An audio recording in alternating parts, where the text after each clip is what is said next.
Yeah. What up? What up, though? What's popping? What's happening? What's going on?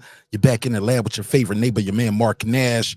He is I am he. Another great episode of Breaking Beats. How y'all feel? What's the deal? What do you mean by that? My back is broken. What, a vertebrae or what portion? Spinal. Yeah, nah. Man, I feel good, man. I feel good all over, man. Thank you again for the opportunity to entertain you guys this evening. This should be a good one. You see the title, you see the topic, you see the thumbnail. Hear me out. We're going somewhere with this one tonight. I got inspired by this, got inspired to do this topic based off a topic I saw on Twitter. I will discuss that further as we progress during this episode. I'm going to break a couple things down, but we got to talk about it. And this should be a good episode. I would be remiss if I didn't run this intro, get this room time to populate. But this gonna be a good one, man. Some people ain't gonna like it, but this ain't for everybody. But I'm telling you, man, by the end of it, you're either gonna agree, disagree, and pretty much all of y'all already got your mind made up, right? So put a case on that. Most people got their mind made up. But let me play this real quick before we run this intro. Huh? You put one of your fighters against Devin Haney? Yes, I did. Who'd you put, Devin Haney? You better believe it. How did that go? How did it go? Man, don't even ask the question. it ain't even worth asking because it was a one-way deal. It only one man controlled it. And that was Devin Haney. Let's get it. This is my passion. This is what I love to do.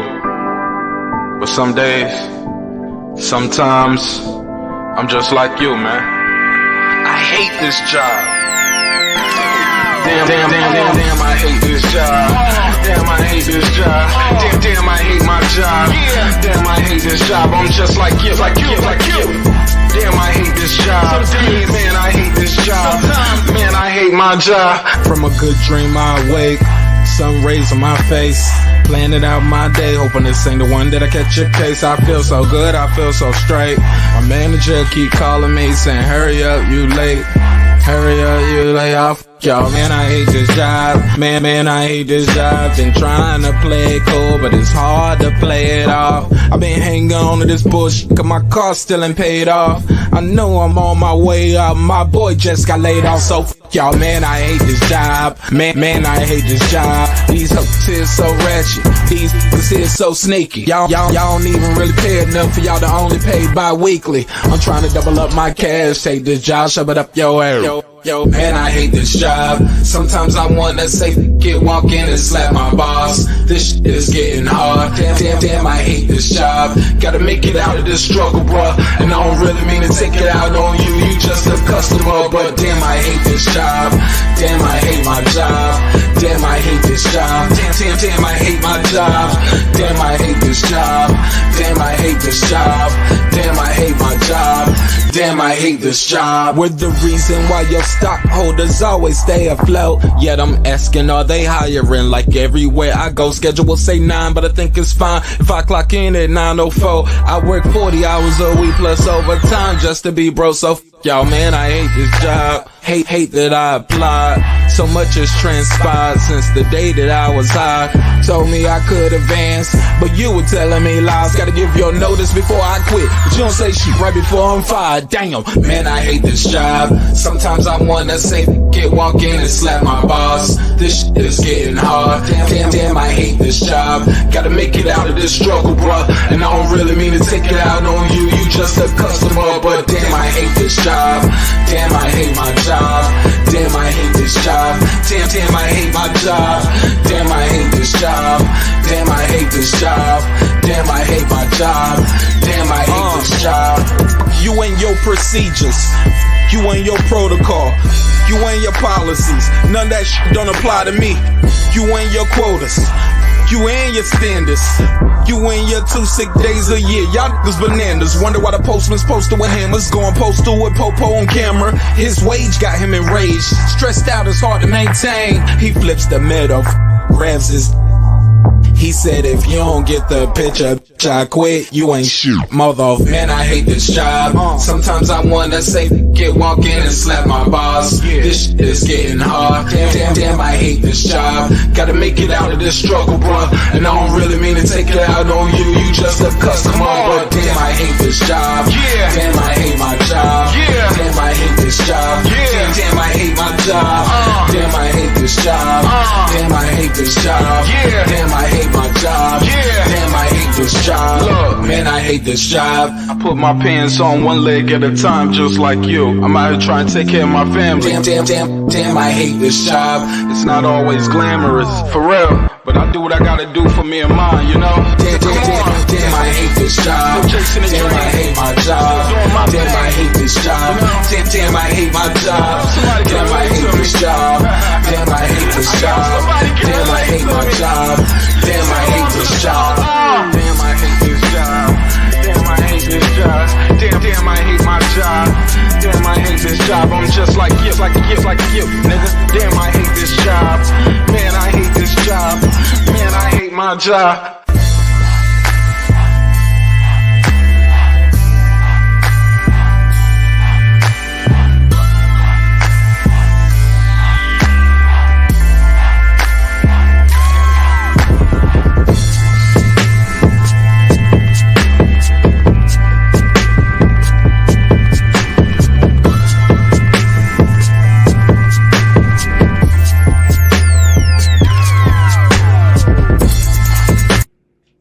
The views and opinions expressed in this program are those of the speakers, commentators, experts, and or the host.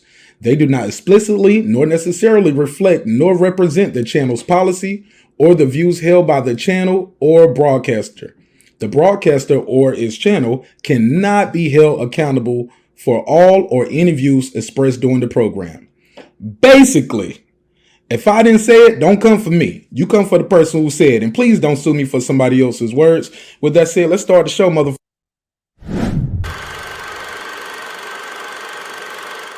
This that squad side.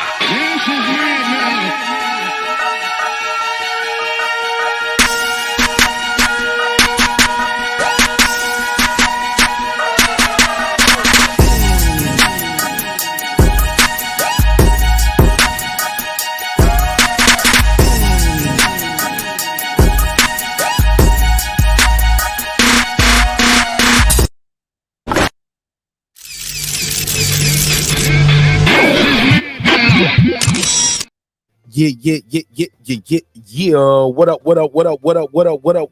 up, though? What's popping? What's happening? What's going on, man? Back here with another one of Breaking Beats, where we break down business. Pardon me. Entertainment, art, technology, sports, and anything else you and I feel like talking about. Say hip hop, political, sports show with a comedy twist. We like to let the jokes fly. You know why? Life is serious enough. Life is getting real serious in this lightweight division right here. And one man sits atop of that throne at the lightweight division. And it is one Devin the Dream Haney. Some would call him Devin the Nightmare Haney. Giving some of these boys fits in that ring. But we're going to talk about it. And you're going to love it. All right, let me get to this right here. Damn, I did not grab my glasses. I'm going to need my glasses here tonight. Damn. All right, I'm going to have to go back to them. I'm going to have to find them. All right, I took my glasses off somewhere and lost them. I don't need that to read this chat. All right, but look, if I do anything, man, let me do this neighbors only roll call, because without the neighbors, the show would not be the show at this level. And we well on our way to 15K. So let me switch this over. And yeah, let me give y'all a quick shout out, man, because I got a lot to talk about, but in a short amount of time. We're going to get this thing in and out. Here we go. Shout out to the new member. We got a new member in here. Jacob Sims. What up, family? Gangsta? What's poppin'? Jacob Sims. Welcome to the neighborhood. 2 days, all right? Shout out to Jacob Sims. Excuse me, got a little cough right here. Damn. Lady Shan done them season, UK girl in London town. What up, though? What up? Ace Retro, what up? What up? The boxing scholar, holla. What up? Cooking with the champ. What up? Haplo type 0. What up? Boxing MMA. What up? Boxing MMA 365. What up? Taylor Bell. What up? MFB, that's Mike from Boston. What up? C Jones 0224. What up? Kansas City Mac. What up? Patricia Shelton. What up? That guy Eclipse 330. What up? Miss Queen Sunkissed. What up? Rockman. What up? Beyond the Ring with Nonito and Rachel Donaire. That's 9-time champion Nonito. Yeah. He rocking with me. You should rock with me too. What up? True Media Today USA Boxing Coach Malachi Williams. What up? Pudo. What up? Food Revolution. That's Foodie with the Beauty. What up, gangsta? KP from KC5. What up? Matt Wade with 2 T's. He got a dope single out there called Papa Daddy. Check it out. What up? Karma Serene with the Serene Saturdays. What up? Ill Status Boxing. What up? Tank the Sweet Science Examiner. What up? Beyond Above Media. What up? My brother Pittsburgh T. What up, though? What up? SF City Slicker. What up? I Know Boxing. What up? It's Mex. What up? Rider of the Storm. What up? Here to There. What up? Matty Yoel. What up? Cliff Bailey. What up? Con Shawnery. What up? Lisa Bell. She never fails. What up, gangsta? On the mic with Terrence Bailey Sr. What up? HL Deezy. What up? Cooking with Sir Sr. What up? Brandon Washington. What up? D Bevel the Champ. What up? And of course, the big fish himself, my good brother Derek Link. What up, gangsta? It's only one big fish, man. It's my brother Derek Link. Well, it's 2 big fishes. That's about it. All right, let's talk about it. Now, I know this title, this thumbnail, gonna ruffle some of y'all feathers. I know some of y'all sitting around like, Mark Nash, you say he the next what? He the next who? I want to hear that. I know some of y'all don't like it. Some of y'all gonna be like, Never heard of it. but let me explain. Why I said that. Now, I saw a tweet going around, and it caught my eye because I couldn't agree more with some of the sentiments being said in this tweet. Let me pull it up, 'cause I did screenshot it. King Porter right hand, what's up? K out of Truth, he said there would never be another Floyd. Shout out to K out of Truth, aka CT Reacts. He got another dope channel. I subscribed to the backup channel, bro. I was already subscribed to your backup channel. How about that? What up? But check out my guy K out of Truth. Kenny Porter's right hand in the building. Clip said he said standing tall on blessings and business, Ben Adams. Okay. I missed some of them. But we're gonna get into it. Let me see what they're saying out there. I gotta open the phone lines up early. I know some of y'all like, man, what? I don't agree with that, but I'll make sure I got the phone lines open. So if you agree or disagree, you're more than welcome to call in. Make sure I got both lines open. All right, cool. Now I saw this tweet going around, and the guy had a good point. Or the girl, I don't know who it is, but I did subscribe. They said Devin Haney is getting the Floyd Mayweather treatment. Oh yeah, when I say the next Floyd Mayweather, we're talking about the way you discredit the man over and over again. Yeah, and Devin Haney does get discredited. So let me make sure I got this clear. I'm gonna read this out loud. Clenbuterol distributor, the Clenbuterol plug. Shout out to this Twitter name. This is hilarious though. Let me give you the drop. That's hilarious. Yeah. Clenbuterol plug said Devin Haney is starting to get that Mayweather treatment. He can't win no matter what he does. Allegedly, he's ducking Shakur, Lopez, and Tank. He's fighting an old Loma, the same way they say Floyd fought an old Cotto, an old Manny, a young Canelo. Like, we can keep going, an old Oscar. You get what I'm saying? Even though guys fought Oscar, I believe Manny fought him after Floyd. Yeah, if I'm not mistaken. Fought him after Floyd. But he wasn't old when Floyd fought him, but he was old. I mean, he wasn't old when Manny fought him, but he was old when Floyd fought him. Cotto was old when Floyd fought him, but not when Canelo fought him. Man, y'all got to make that make sense. Got to make that make sense. I got to put a case on that one, homie. Got to put a case on it. So I said what I said. HLD, you wrong. People discredit Floyd right now to this day. Just you go around YouTube enough, you go around the boxing world enough, people still discredit Floyd. Some people say Manny was better than Floyd. Max Kellerman said it, and Floyd beat him. He said this after Floyd beat him too. Like, if your mind is made up, your mind is made up. Your mind is made up. Some people just ain't gonna like you. Some people just don't like the kid, man. But let me go back to this clip I was playing before I started. Now, this is Floyd Sr. He was talking about his son being at the gym with Tank. Matter of fact, I'm going to keep that on pause. I'm going to keep that on pause right now. I got something else I want to say in my opening. Now, here's the deal and here's the real for real. How can he be ducking Shakur and Lopez at the same time and Tank? How is that even possible? How's that even possible? How you duck a dude who's at 140? How you duck a dude at another division? So you can't win for losing with this kid right here. Now, if he stays at this division and fight Shakur, now if he says he want to go up next after that, y'all gonna say he ducking Tank. It's like it's never gonna end. It's always gonna be somebody there. I don't think some of y'all gonna be happy till y'all see the guy. Y'all just want to see the kid lose. Y'all want to see him lose, and I get it. It's that Mayweather effect. Sometimes you just want to see the guy lose. You want to see him with that nose busted up. You want to see him get beat up a little bit.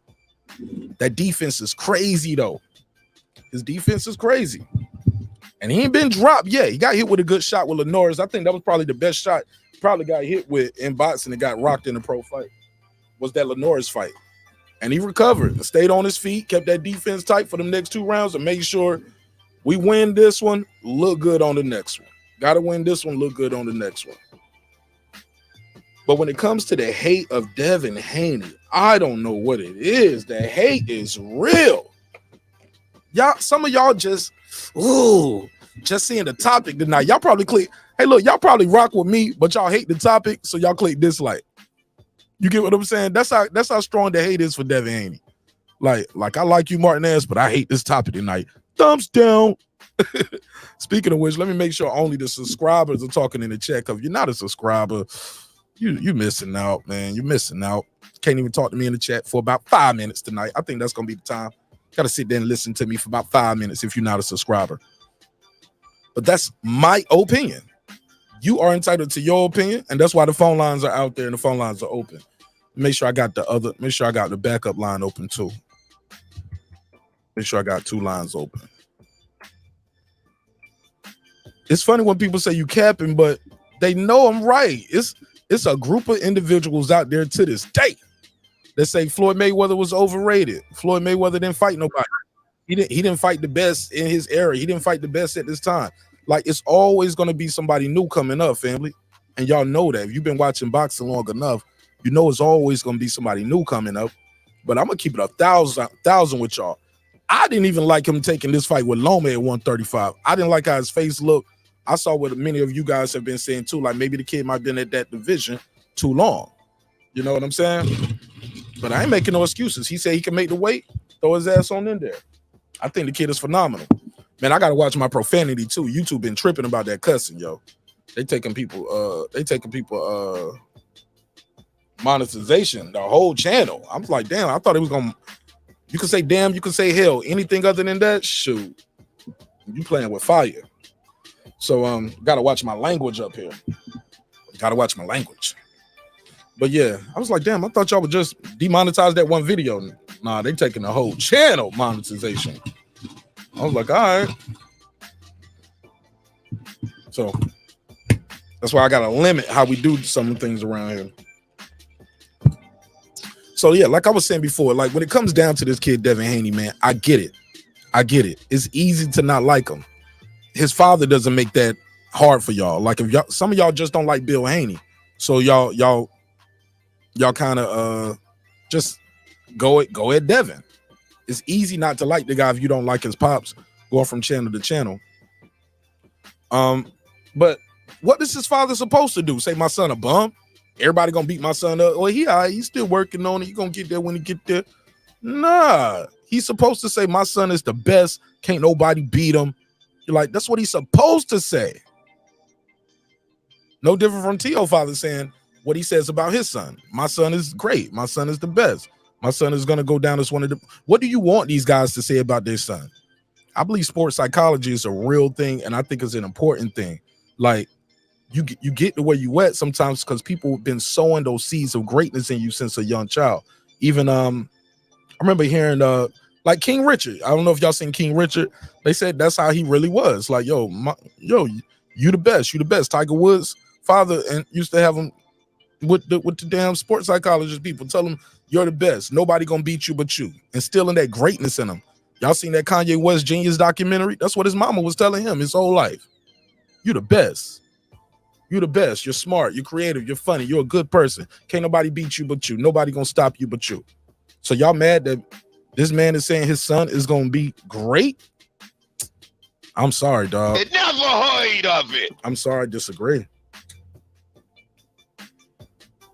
Now, as far as being a pay-per-view star, got some ways to go to that. But Floyd's first time out the gate on pay-per-view wasn't Oscar De La Hoya. It took some time to get there. It took some energy to get there. It took having a good dance partner. Dance partners matter. Say it with me, everybody in the chat. Dance partners matter. Y'all know they matter. Phone lines are open 44692-1766. So I think that's key. I think that's something that people are leaving out. People act like, even now, this Loma fight is a big fight. But some people ain't gonna give him credit. They're gonna say it's an old Loma. But Loma ain't that old. He's not that old. He didn't even got that many wars. He didn't even got that many fights. This guy's out here with 60 fights. How many fights Canelo got? Right, stuff like that. Shout out to some people saying Happy Resurrection Day to people. Shout out to people. Happy Resurrection Day to all of you guys who are believers. Also happy Ramadan to the people who are practicing their faith this month as well. All right. Jerry Teska, he said Reggie the Roach is a all right. Got to keep my language. Got to watch that language too when we call in and beam into the show, man. Got to tighten up on the language, yo. Ben Adrian, he said all good with you, brother. He said salute. K out the truth said there would never be another Floyd. I do not have my glasses on me, so I need to put the big chat up. There we go, big chat. There'll never be another Floyd. Okay. Clip said standing tall on blessings and business to Ben Adam. Kenny Porter right hand said salute to Martin Nash in the neighborhood. Salute to you. HLD said outright disrespectful to Floyd to mention his name as a fighter in the same sentence with Haney, comparing filet mignon to Peter Luger's to a frozen TV dinner. Peter Luger's to a frozen TV dinner. But you're biased though, HLD. And I respect your opinion, but you do have a clear bias towards the kid, against the kid. You know what I'm saying? But I still respect your opinion. He said, I say Devin is a much better person. Okay, fair enough. Let me see. Let me get this first call. I think this is Jerry the Terror Tasker. You calling the wrong number. For some reason, you didn't come through on the joint over here. I'll try. Hang up and call right back, Jerry. It's not Jerry, hang up and call right back. You didn't come through on the show. Try to call back one more time. Jerry the Terror Tasker. Let me see. For some reason, yeah, it didn't pull up. There you go. Let's pull up right here. Should work now. Because I don't know which number you called, but it's not showing up over here. I got you right here, though. I can call him back. Oh. We the only show that'll call you back. The only one. I'll call you back. Hello. Jerry the Terror Tasker. Yes, sir. Talk to me, bro. What's on your mind? Let me break it down for you on Devin Haney. First off, any criticism he gets is par and parcel to that's boxing. That's sports in general. All athletes get criticized. I mean, now all this YouTube, everybody's got to say, you're going to get criticized. Tank's going to get criticized. Ryan Garcia's been maligned. Canelo Alvarez can fight 3 champions in a row, move up and fight a champion, and still get criticized. So that's what that is. But beyond that, Devin Haney, and a lot of fighters, I think, have animosity about Devin Haney because Devin Haney, it's just a fact. He did not fight for the WBC title. And I'm not even going to get into Loma fighting Lopez in a unification that trumps mandatories. But at the time Haney was screaming to fight Loma, and somehow was the mandatory guy. He hadn't even at that point fought the 37-year-old Linares, 5 times knocked out Linares, knocked out right after he fought Devin Haney again. He hadn't even fought him, nor had he fought the 39-year-old Gamboa. He hadn't fought anybody. Now, why would Lomachenko fight a beltless contender when he's got a unification match that was billed as undisputed fight, which, due to politics and the WBC's bullshit super title, wound up being just a unification, but still for 3 of the major titles. Devin was trying to fight him before that, though. Before he fought Kambosos. I mean, before he fought T.O. T.O. was still fighting. T.O. was still fighting like Nakatani and Comey when Devin was first calling them out. Devin been calling Loma. Yeah, been calling them out. And at that time, Loma was calling out Tank. And he was like, remember, he was like, he want to fight everybody but me. He said, I'm gonna start calling him Lomachenko. Right. Well, the reality is Devin Haney hadn't fought nor beat anybody at that point. Shit, at that point, hey, look, I mean, but that's not what you just said. You said it was billed at a different fight. Why would I fight you when I can fight him? You know, that wasn't the same timeline. You brought up that what you talking about happened. Well, okay, later. Then we can go back prior to that. He was even less worthy of a shot against Loma. He hadn't fought anybody, nobody at all. And so, and plus he wasn't. Loma fought a lot of people that won't, like, quote unquote, some people say they won't nobody at all. But Devin Haney they were champions and prior champions, and Loma's record, there's no comparing at that point who had fought who. There's no comparison. And this is another reason, you know, there's no making a different case for Devin Haney at that point. He hadn't fought anybody. And then if you want to talk about at that time that he was calling them out, that he probably wasn't even the #1 contender at that point, which I'm not sure how he became that. However, he fought 2 old-ass former featherweights. Then he fought Jojo Diaz in Vegas. It's widely rumored that it was 4,000 tickets sold for that fight right in Vegas. And that is why I believe Dazin didn't put up any resistance to Top Rank to let him go to Top Rank. Okay, then he fights Kambosos, and we've already spoke about that. Kambosos was not a top 5 lightweight at the time. He was a guy who pulled an upset. Yes, he was the man who beat the man. No denying that.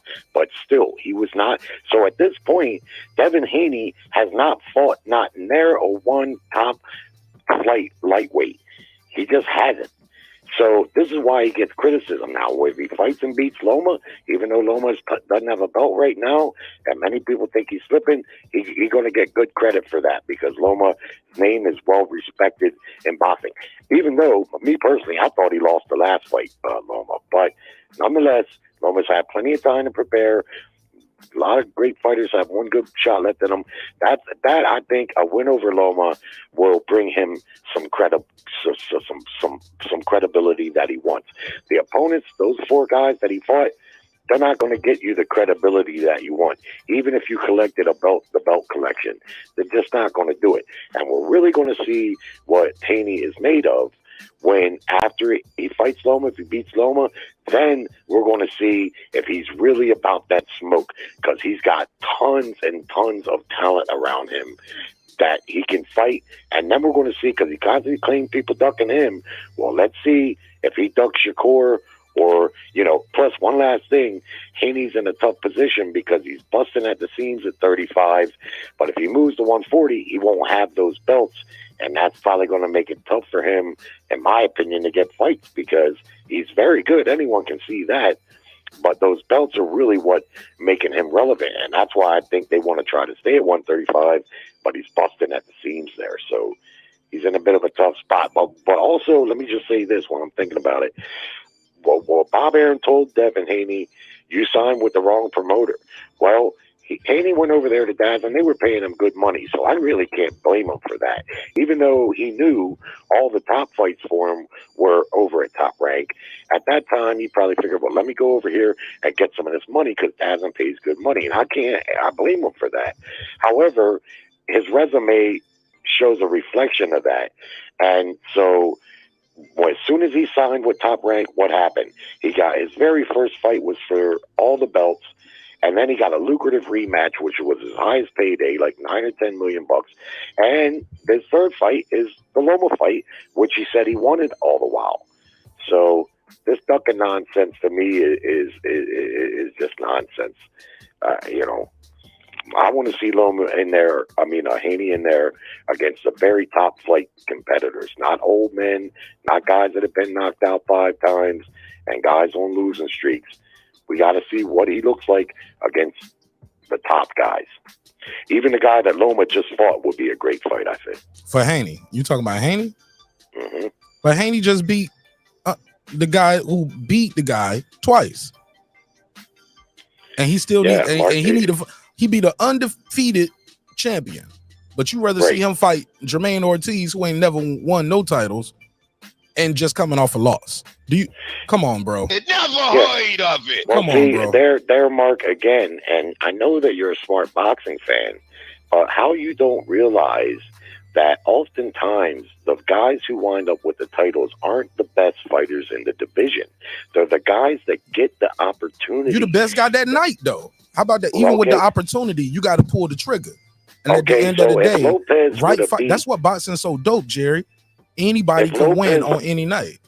Well, I'm aware of that. That's why I'm a boxing fan. But it's still an upset. If Lopez would have beat Kambosos the way he was favored to do, nobody would be pointing at that win for Lopez and saying, "Oh my goodness, he beat George Kambosos. Holy shit! Put him on a pound for pound list. He beat George Kambosos." No, he would have been criticized for it, just like he was criticized. He was already on the pound for pound list because he beat Loma. Well, regardless, I'm talking about the Kambosos fight. Nobody would have been propping that up for Lopez. He was already on the pound for pound list, Jerry. That's what I'm telling you. He was already on the pound for pound list because of what he did before that. Nobody. I can't take that out. I can't take that out because he beat Loma. We can't remove that. He beat Loma. We all know what happened. But I'm telling you what the reality is. Kambosos was not a top 5. I don't even think he was a top 10 lightweight, if I remember correctly. Either way, Lopez, when he was trying to make that fight, he was getting heavy criticism for even trying to make that Kambosos fight, even though Kambosos somehow was a mandatory. How the hell he was a mandatory, I don't know. Biggest thing he did, very close decision over Mickey Bay, but yet they had him positioned as a mandatory. He pulled the upset, but Lopez was getting mad criticism for trying to make that fight. And had he won it, he wouldn't have gotten any special credit. Devin Haney beats him, and Haney thinks he belongs on a pound for pound list because of that. Not beating Loma. He literally has every belt in that division, dog. It's another WBC champ out there, and you got a franchise. No, you got that he belt. Literally fought one guy to get those belts. That's not his fault. So did Jermaine Taylor. Yeah, but who's talking about Jermaine Taylor? No, you're talking about he beat one guy to get the belts. That's boxing, bro. That's how it works. Sometimes it works like that. A lot of people aren't impressed with it, and I'm one of them. Fair enough. That's why Haney gets the heat that he gets, because you remember the night Haney won the WBC title? No, because there was no night that he won the WBC title. The title, it was a night, day, morning, or evening that the WBC called him and told him he was the champion. He didn't have to fight the number 2 contender, the number 3 contender. He just got the belt. Did he have to fight 2 mandatories after that? One fight. Did he have to fight 2 mandatories after that too, though? Well, that's beyond. Yeah, he fought. Okay, so once he got that title, did he not fight the number 1 and the next number 1 guy? I guess he did. Yes, he had to fight the next. Who were they? That ain't his. Hold on. You can't say he didn't fight the number 1 and number 2 because we don't know. But then when I say, well, once they gave him that title, because he could petition, because he was in line for it, because Loma moved forward, right? Loma accepted the franchise and dropped that belt. That happened, right? Well, he was elevated, however you want to say it. Well, regardless, Loma took the franchise belt instead of fighting Devin Haney and got elevated. So Devin Haney's fighting with that WBC belt, and he fights the 2 mandatories. Which was who? You ain't got to know him. Huh? Hold up, man. I ain't about to do no debate, bro. I ain't good like that, like you and y'all niggas. I ain't good with the great memory like that. I would have to go Google, because off the top of the head, I don't know, bro. I'm sorry.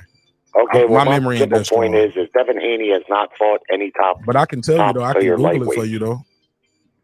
He just hasn't fought them. He's a good fighter. Anyone can see that. But I'm more interested in after this Loma fight, and compare him to Mayweather. How you discredit him for beating Kambosos, but not drop Tio down for losing to Kambosos? Yeah, well, again, like you said a few minutes ago, upsets happen in boxing. That's the beauty of boxing. But, you know, I know how to put it in context. I know an upset when I see one. Okay, so this how Devin got in position. All right, let's see. When you was like, I don't know how Devin got in this position. He beat a 25-0 guy. I probably can't say his name. And that was for the WBC International Lightweight vacant. So that's when he gets into the WBC rankings. How you say?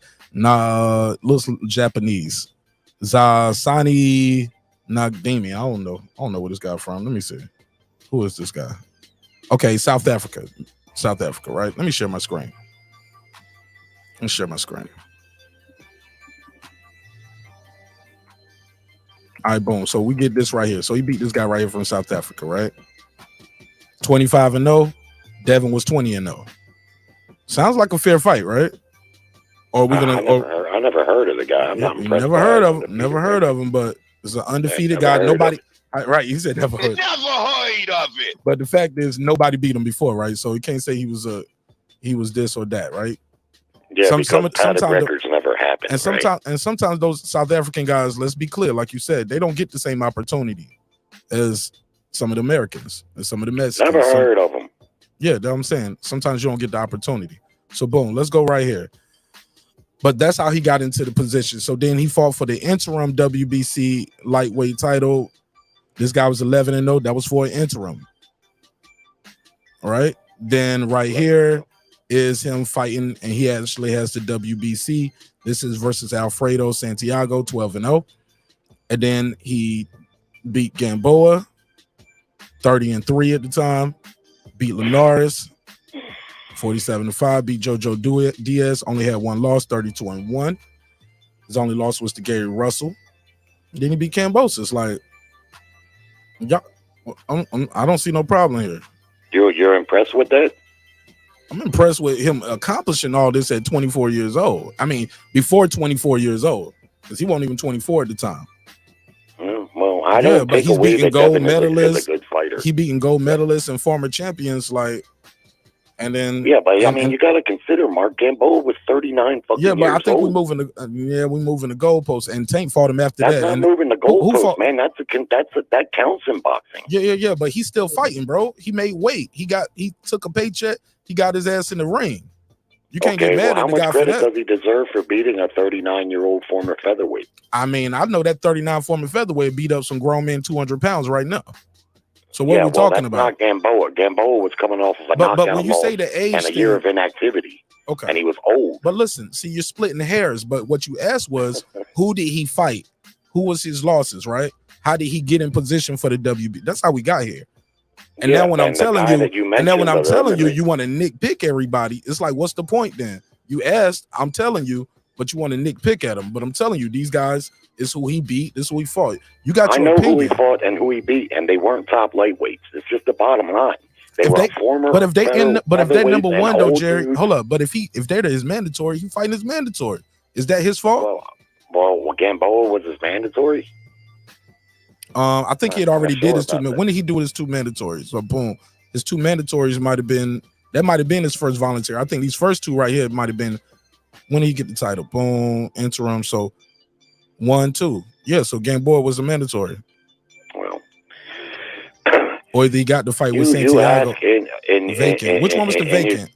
Thread here tonight. Why does Devin Haney get criticism or hate? I don't see it as hate. I see it as fair criticism.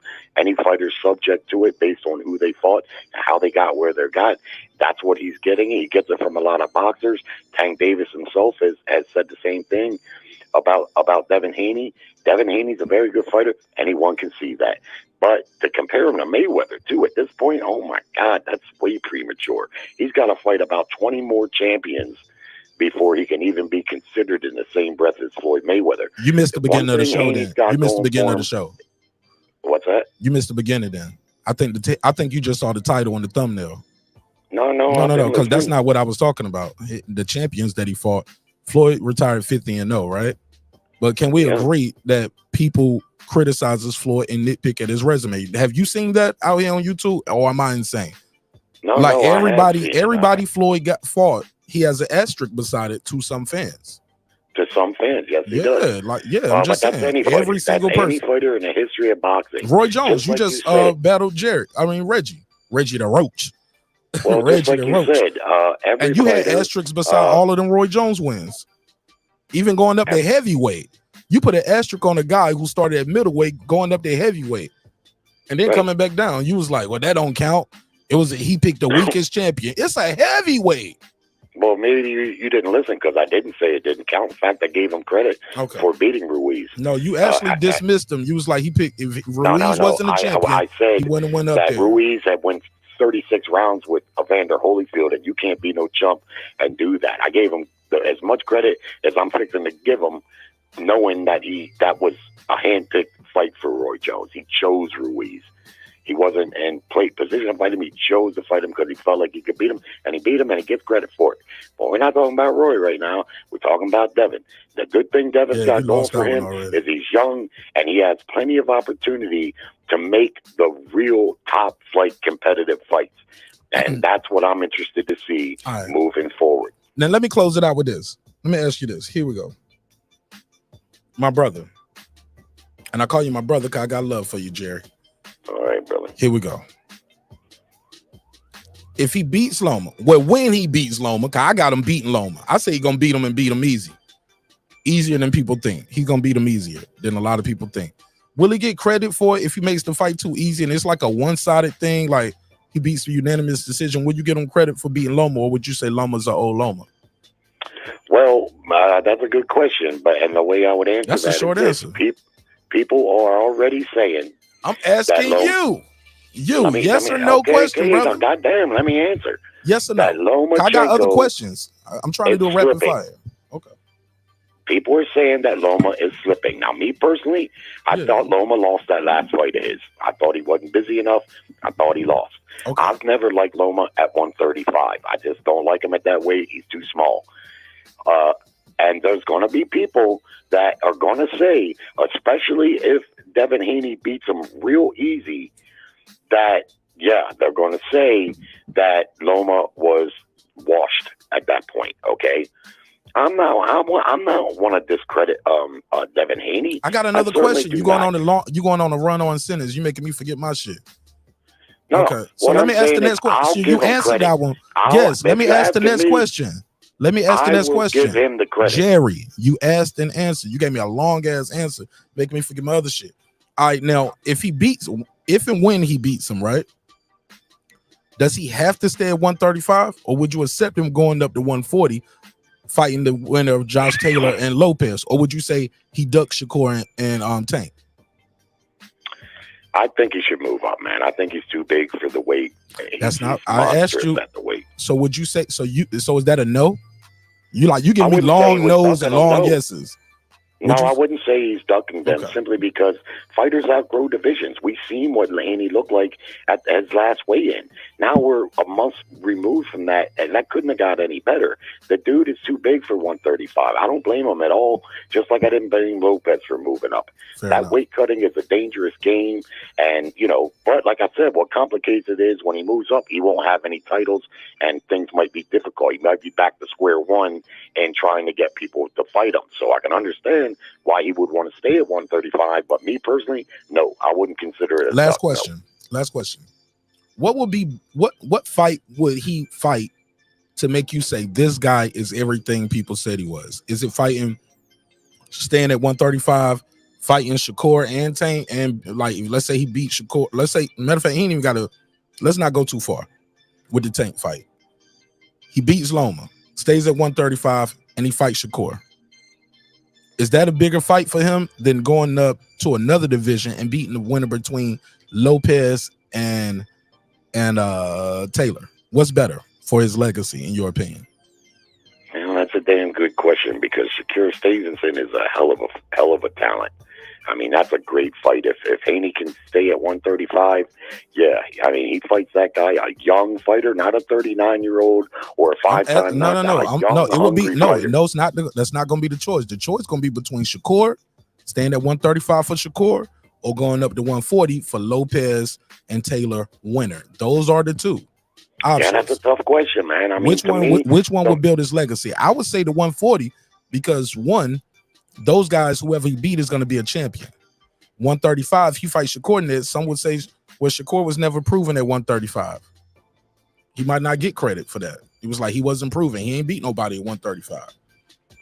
Yeah, I get that, but it's still a tough question for me because Shakur is just such a talent that, I mean, that's a super matchup between the two of them. But yeah, I'd probably say, if I really had to choose, I'd probably say, yeah, moving up and beating one of the top guys up there, a Lopez or a Josh Taylor or a Progress. I mean, that may edge it a little bit. But bringing a new name in. I'm telling you what Bob said. Bob said Taylor T.O. winner. Not Prograde. Prograde might be later. I'm telling you what they said. That's why I'm sticking with certain between names. them, yeah, I would slightly say that for his legacy, the 140 fight, simply because, like you said, Shakur, as good as he is, he just had this one fight at 35, looked sensational like he's done in the past. But I really like that fight. I hope that at some point, and I think they can make it because Shakur is big enough, he'll probably go to 142 because that's where the smoke's going to be at. That's where it's all going to settle with all of them, with the exception maybe of Tank Davis, but maybe Tank too because he already fought at 140. But those are the type of fights that I'm talking about. Can I get one more question in, Jerry? Like you on the Rana, like you talking Lorano on sentences, like you go from that one to that. I want to reply to you. My last question, and then you can do your run on and you can close it out with your final thoughts before I take the next call. What would be the bigger pay-per-view event in your opinion? What would be the bigger fight, the bigger fanfare? Is it Haney versus Shakur, or is it Haney versus Lopez or Taylor winner? One of those guys. If he beats Taylor, that would be two undisputeds fought each other. Like Taylor technically never lost. You know what I'm saying? So he would be fighting him, or he would be fighting T.O., a guy who some would say was kind of undisputed too, however you want to look at it. He beat the man to beat the man. So that would be two. That trifecta right there, I think that would be big. But also Shakur is a former Olympian, silver medalist, two division champion, former unified champion, moving up to your division. You know, like this is a good position to be in if you're Devin Haney, regardless. Can we agree to that? And well, I think the winner of the Lopez fight with what his name is probably would be a bigger fight, but I don't know how much bigger because, like you said, Shakur is a former Olympian, and he's making his star shine a little bright with his performances. But I think, the winner of the Lopez, just simply because that they might have a little bit more notoriety. I'm not sure because Josh Taylor's unknown here in these states, and Lopez took a hit to his popularity when he got beat by Kambosos. So I'd slightly say that might be slightly the bigger fight, but I don't know if I agree with you that he's in a great position necessarily, simply because, like I say, I don't think he can stay at 135 much longer, and when he moves up, he's not going to have those belts for leverage, and that may make it difficult for him to get fights. But Bob Arum seems to like him, and putting him in big fights, he got him the fights that he wanted right away. So I may be wrong about that. I wish him luck, man. I don't hate Devin Haney, not at all. I want to see Devin against the top guys. That's what I want to see him against. Whether it's at 35 or 40, you know, if he fights a few walkovers, that's fine. But if you want to be on the pound for pound list and stuff like that, in my eyes, you got to get in there with a couple of these top guys. Okay. Yeah. Anyway, nice promo tonight that you started the show with. Oh, with the little drop from Floyd Senior. That maybe I just miss it, but that whole promo that right when the show was starting. Oh, my show intro. Yeah, the intro. Yeah. Oh, you never seen the show intro? You always. I don't know if I've seen that. Is that what it's always been? Yeah. When you see like the clips of me and all the interviews and stuff. Yeah, that was nice. Yeah, man. Jerry said I don't watch your shit. I watch it when I'm up here. That's it. Jerry, you ain't shit. You better start watching the damn show, Jerry. I do watch it, brother. I just don't get the beginning, I guess. Yeah, you damn sure ain't. We start with I hate my job. I talk a little bit, and I run the show. 5 minutes, I hate my job. Then I go into the show intro and the disclaimer and all of that. Let's see. Well, thanks for letting me spit, brother. Man, thank you. Hey, Jerry, we got another battle on Friday, man. It's a hip-hop battle. You got to pull up. Got to enjoy that one. All right, I will. My man, thanks for calling in, bro. Callers. The callers are the best part of the show, man. Sometimes we're going to agree. Sometimes we're going to disagree. But, yeah, man, we're going to have a good conversation. I'm going to let you get your bars off. Yo, if you just tuning in, man, we got another battle on Friday. The homie, that guy Eclipse 330. Y'all see him in the chat right there. He will be battling Megazord on Friday, 10:30 p.m. Eastern. We're going to be talking about Nas versus Jay-Z, who had the best, who had the more of a claim to the King of New York throne. We're going to also talk about who really won that battle and who had the biggest cultural impact. So don't miss that one on Friday, 10:30 p.m. Eastern Standard Time. That's Megazord versus that guy Eclipse 330. That's going to be a classic, homie. It's going to be a super duper classic. All right. Let me go back to the phone lines. Phone lines are open. I'm going to read some of these comments. Again, man, just to let y'all know, when y'all call in the beam in, we got to keep our language a little bit tighter. YouTube is really tripping about the language. The language. Damn, hell, that's cool, but all the F-bombs and the D words, like they ain't feeling that. I RTH Boxing Podcast, man. I like your show, man. I'll be checking your shit out. See, look at me. See, put a case on me.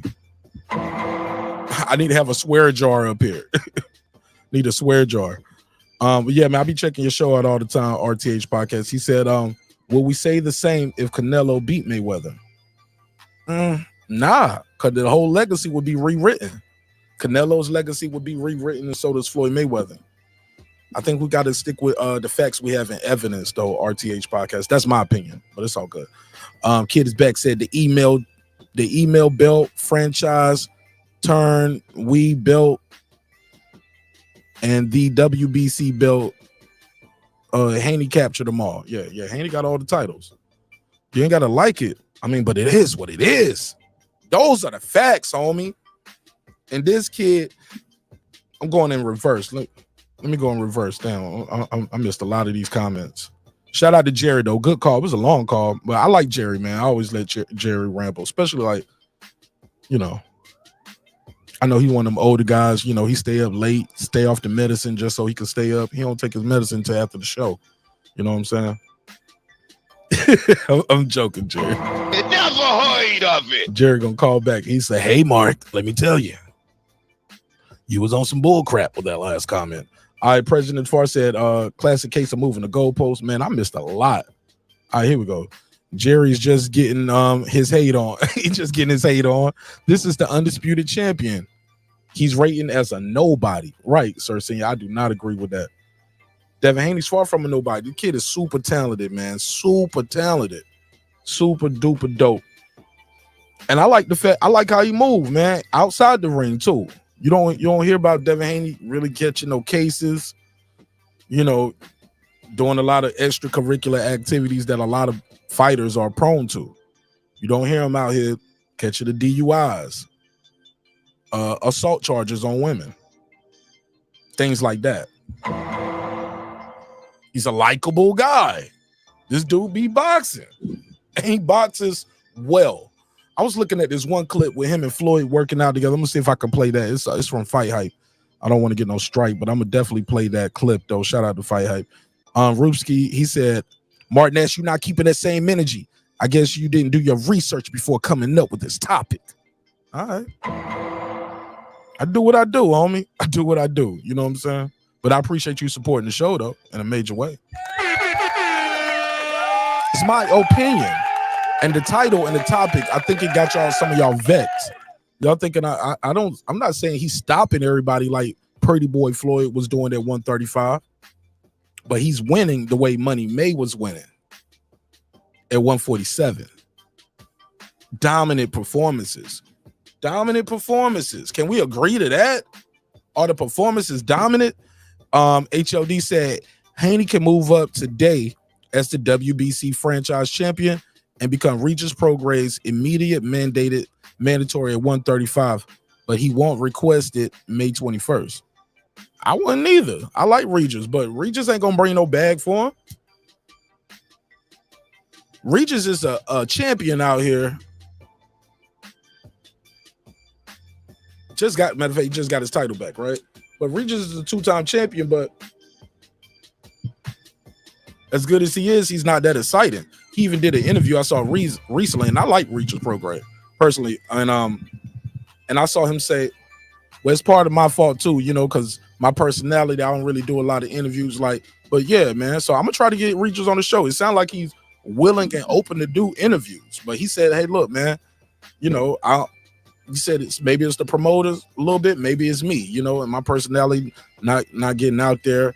You see Bob Arum, he was talking about, hey, look, we tell fighters, use your social media. That's something that they won't even telling guys back in the day, you know, because it wasn't there. But social media been here for a while, but Bob Arum is very vocal about, yeah, we definitely telling all our new signees, you got to promote yourself too. You got to be active. You got to be vocal. Got to talk. So when people don't like Keyshawn Davis for being vocal, yeah, it is what it is. He doing what the boss said. The boss said, hey, yo, y'all need to be vocal. Promote yourself too. Don't be calling me up saying you want to fight Frank Martin. Shoot, you need to be out there telling people you want to fight Frank Martin. Build it up, hype it up. Make me want to pull the open the checkbook up. But it's gonna happen though. Taylor Bell in the building. Ruski said, Martin S, you biased tonight. I ain't biased. He said, you definitely in Bill Haney's payroll. I'm not, but we will take a donation though. You know what I'm saying? We will take a donation. Shout out to Brother Bill. I'm not biased though. It's my opinion. My opinion is my opinion. You know what I'm saying? Hold up. Ruski, let me get you with the main drop. Hold on, let me see. Do I got it? I delete it. Here we go.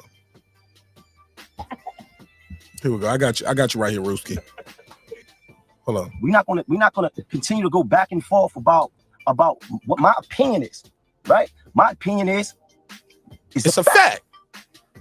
Yeah, man, it's just my opinion, dog. But you can call in and voice your opinion as well. The phone lines are open. Also, matter of fact, let me make sure I got my IG open. You can subscribe to me on Instagram at Mark Nash, and you can use the message feature to call in from the show there too. So you got multiple ways. So even if you like in Australia or the UK, people are like, yo, you need a UK number. Man, Instagram is global. And I know you can call me on UK from the UK because I talk to Lady Shan all the time on IG Messenger. You know what I'm saying? So I know you can call me there. So you can call on Instagram, and I got 2 phone lines open. So there's no reason to be in the chat calling me saying I'm being bought off. No, I'm just saying, it's my opinion. I think the kid is phenomenal. And when I say the next Floyd Mayweather, I'm talking about how everybody's going to put asterisks on his resume. It's going to be an excuse.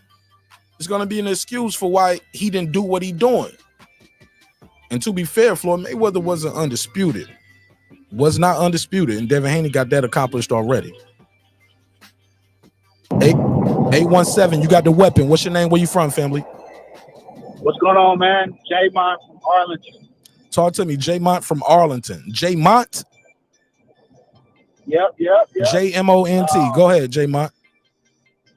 Well, I mean, I just seen the title of your video. I kind of wanted just a little clarification. You said the hate is real. You think people hating on Devin? Absolutely. Because they compared to Floyd? Absolutely. They hate Devin. Some people hate him just because he's undisputed and they don't think he deserves it. Some people hate on Devin because his father is very vocal. Some people hate on Devin because he even Paulie Malignaggi. Let me play that clip. I can play that clip for you, bro. I don't know how much time you got, but I can play it. He was I'm on the road, baby. Okay, yeah, my boy. Oh yeah. Paulie was like, yo, Devin didn't have to sound, all Devin deals are real short deals. He didn't have to sign those long-term deals like me. He didn't have to take the long road. Like, some fighters are mad about that. That they was like, yo, he's a rich kid. He came in the game. He had his daddy. His daddy had money. You know, he was able to buy his record. And like, people say things like this about him. Some people don't like him because he win and says, I'm doing a lie. All praise to Allah in the middle of the ring. Some people don't like that. So let's cut the crap. Some people don't like to see a young black man with a strong black father vocal about his son saying, no, my son ain't going to be the next Floyd Mayweather. He's going to be better than Floyd Mayweather. He's going to take the game further because he's in a position now that Floyd didn't get to till later in his career. You get what I'm saying? 28 years old. Yeah, so yes, the hate is real, fam. If you asking me personally, Martin Nash, it's personal with a lot of these people. They discredited Loma before the fight. This guy was the next best thing in his last fight. Once Haney said, yeah, we gonna do it. He's an old Loma. Washed up, too many wars. He lost to Jermaine Ortiz. All right. So don't get me going, bro. Don't ask me what I think, because I'll be here all night. You know what I'm saying? Like Ring IQ love to say. Never heard of him. I'm sorry. I don't do shout outs on my show. It never heard of it. Well, like somebody else on YouTube says, my apologies. Respectfully. Like somebody else on YouTube says, it's, we here to hear your opinion because it's your show. So you would assume that we're here to hear your opinion. I just wanted to hear your opinion on it before I give my answer. Number one, I agree with everything you said. Number two, Devin, people don't like to see a dude smile and win and poke his chest out. He poke his chest out. He's proud of his religion. He's proud to have his father in his corner. His father is a stand-up dude. Everything about that, everything about his dynamic, it irks people who didn't have it. Paulie was a guy who didn't have it. Started boxing late, didn't get a lot of love, had to go the long road. I don't necessarily know why. I think that's probably something personal, but Paulie is Paulie. It is what it is. Devin, as far as the Floyd impact, I think he could definitely have a Floyd impact for sure. I don't same way you said it, I don't like the fact that people all of a sudden are aging Loma overnight. Lomachenko was, and he still is, a very good fighter. He was the man. He could win this fight.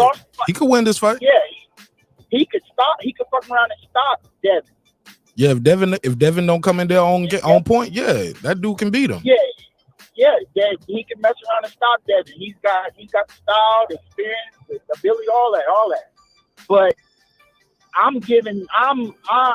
don't like the fact that people are prefacing it, like you said with the the Floyd thing. People are prefacing it by saying, "Oh, he was old, he lost this and that before he gets in the ring with Loma." I think the man is every bit as advertised as far as Devin. Facts. In my opinion, dog. Everything he said he was, dog. This dude. And we gonna take it back one time and never let it be forgotten that no, I don't think Lomachenko ducked Devin, but Bob Arum said you was on the wrong side of the street. Not on the wrong side of the street. I'm sorry. He said you signed with the wrong promoter.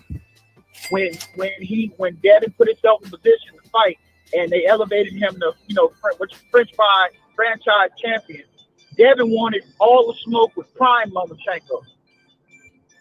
He was calling them out when Tank was saying no. When they were saying they weren't ready. People forget that part. No, not when Tank was saying no. When Lomachenko was harassing Tank on Twitter. That was harassment what Tank was doing. I mean, what Loma was doing. He was bullying them. Bullying the shit out of, oh man, I'll never forget them tweets. Oh my goodness. Lomachenko was, I ain't never seen Lomachenko talk to any other fighter like that except Tank. Yo, he was going crazy on Tank. Respect, but he was on Tank helmet at 130. And he probably would have beat Tank back then too, because Tank was, like, as we know now, was kind of undisciplined. You know what I'm saying? I tell people that all the time. Reason why them dudes at the PBC didn't let, guys like, Tank and to some degree Earl off the chain is because they knew how they was living outside of boxing. Floyd not stupid. You don't brought Earl into it. Put a case on you. You know that they're gonna get mad at you now. They're gonna say I planned this call. Nah. I that's my personal opinion, and I don't speak for nobody else but myself. Fair enough. But I always felt like Earl was a dog, Tank was a dog, but they was living a lifestyle that made them untrustworthy. Hanging with AB, bro. Because who was they hanging out with? Who was their older brother? Bronner, man. We're not gonna let you go over there and fuck the bag up because you might be 30, 40 pounds overweight before the biggest fight of your life. Can't do it. Yeah, I like Bronner, but he was a bad influence on a lot of young fighters. Broner was a dog. Same way, Broner was a dog. Broner could get away with it because he he was just I think Nate Jones just was talking about. He said, "Man, Broner's like this most physically strong dude I've ever been, fighter I ever been around." And he said, and that's saying a lot. I've been around a lot of them, but Maidana said the same thing. Maidana said the reason why he retired was Broner, not Floyd. He said he took more damage in that Broner fight than he had taken in his whole career, and we saw the results. Okay, well I got a couple questions for you. Rapid fire on a couple of these questions. If Devin Haney goes up to 140 after this fight, will you think he ducks Shakur or Tank Davis? No, in your opinion, because he's been at 135 since he was. I'm sorry, you said rapid fire, but take your time. I let Jerry take his time, and it ain't like the phone ringing off the hook right now. People scared of this topic right here. You know what I'm saying? Because all of these guys, man, they so dope. It's hard to pick because right at the wrong time, any of these guys can beat each other if they have a wrong night. That's what I'm saying. It ain't yeah, right. That's what I'm saying. I ain't making it seem like this dude is the next best thing since sliced bread. He got to be focused. He the creme de la creme. He at the top, bro. He cannot have one off night. Can't have no off night. So I know some people gonna think like, oh, you biased, you on like, bro. This is what I think. I just think that kid is everything he said he was, dog. But I don't know how many more fights he got at 135 though, because I had Bill Haney on my show, and Bill Haney told me to my face when I said, Bill, how many more fights y'all got at 135? He looked at me on camera. Man, this shit is recorded. Excuse me, I'm cursing. This stuff is recorded. He says 0. That's what he told me. 0. Should have. I mean, he been chasing. You know, he had to do his two fight thing to get it. No, but this is after that. This is before the Loma fight was official, and we had him on the show. No, for sure. So he just told me this. They was talking about moving up. Yeah, bro. So, and I even brought up how he looked at the weigh-in and what people thought. And I have real conversations with people, bro. I was on the panel when we talked about that. He looked gone. Devin looked gone in that weigh-in. He looked gone. He looked like he hadn't eaten, and it show a lot of guts. It show a lot of guts for him to be willing to take a fight with Lomachenko during fasting. Take a lot of guts to do that. Yeah, that shit crazy, right? I mean, that thing crazy right there. I think, I don't like it. I'm gonna be honest, but that ain't my job. My job is to be a fan. My job is to cover the sport. He win, he lose, he lose. You know what I'm saying? But I just don't. I don't want to see him taking I ain't think he should. Bro, he didn't look like he's supposed to be in that last fight, bro, on this scale. But it is what it is, and it's gonna be what it's gonna be. So my next question is, what's the bigger fight for him that you think fans will start giving him his respect? Is it fighting Tank versus? Okay, you just said it right off the gate. I was gonna say Tank Shakur. I mean, Shakur Garcia winner. That's gonna get him over the top. Fighting Shakur next, 2 division, Olympian, unified champion, or is it going up to 140 fighting the winner between T.O. and Lopez? And Josh Taylor. I mean, and Josh Taylor. For me, that's the one. I think he's gonna be out of here, bro. That's it. Josh Taylor's a former undisputed champion who has never lost and can do the damn thing. He ain't looked great in his last couple fights, but Josh Taylor's a dog. Ask Reach Prograde. Josh Taylor a dog. I think he only didn't look good in his one last fight. That was Catterall. He hasn't fought since then. I thought he fought one more time after Catterall. Nah, he ain't fought since Catterall. Oh well, then Catterall. The Catterall fight. Obviously, we know what happened. As far as I know, let me do my Googles real quick. Do my Googles. Hurt one time. Nah, you're right. He fought Catterall because he gave up 3 belts. Yeah, last time. Yeah, he fought Catterall. Yeah, fought Catterall. Gave up all the belts. Scattered them joints out there. W, right? And bro, it seemed like it's been so long since Josh Taylor fought. It says February 26, 2022. It seemed like it's been it seemed like it's been longer than a year and some change. Yeah, from what I remember, it felt like like the end of 21. But, bro, it felt like it, right? Yeah. Yeah. But he fought him in But 22. nah, I think to answer your question, I think that's the fight that would leave no doubt in anybody's mind if he come out victorious behind over the winner of Tio and Taylor, because that's gonna be a pretty good fight, and then he'll move up. And if that's your introduction to 140, that's nuts. You don't even get your dip your feet in the water. You're gonna fight a former undisputed and a unified champion. That's a dog. Tank will be lovely, but Tank gonna put stipulations on it. Tank gonna do the same thing to Devin that he did to Ryan. Would he be able to do? Would he have the better record at that point, though? Who would have the better record at 135? Between who? At that point, if that would be Devin would be undisputed, but also y'all both got Gamboa on y'all record, so y'all got a common opponent. But he has undisputed, and he beat Loma at 135. When he had the better record to me? Tank. Devin. Devin for sure. Tank had what? He's only been an official champion at 2 divisions. Leo, no, hold on. Leo belt. He took Leo belt. Leo was the super tight champ, right? And the one where he beat Pedraza, right? Yeah, Pedraza was his first belt at 130, and then Leo but he won Leo's belt because Leo came up. Yeah, so he's only been he had the IBF. No, Leo came up and he went down. He went down from 130 to 1. He went down from 135 to 130, and Leo was met the at champ. 130. So Leo was the 126 champ. So that wasn't for no title. Hold on, no, I gotta look that up. I'm getting confused. No, it was it was some funny style business behind that. It was weird because it shouldn't have been for no title, right? Shout out to Reggie Owens in the building. They put Leo's belt on the line. I would have because Leo was still the 126 WBA champion. Never mind. Yeah, that's what happened. Leo belt won on the line because Leo lost and he was still able to go down, still be the champion. So yeah, so it's only because he's been in the WBA. That's all he's been working with over there. So yeah, he was IBF champion and he was the WBA champion. Yeah, so what did he beat Pedraza for? That was the let me see. IBF. Oh, okay. I believe he beat Pedraza for the IBF title. And then he lost him on scale. Yeah. And then he got set up. He got set up to fight for the Super WBA title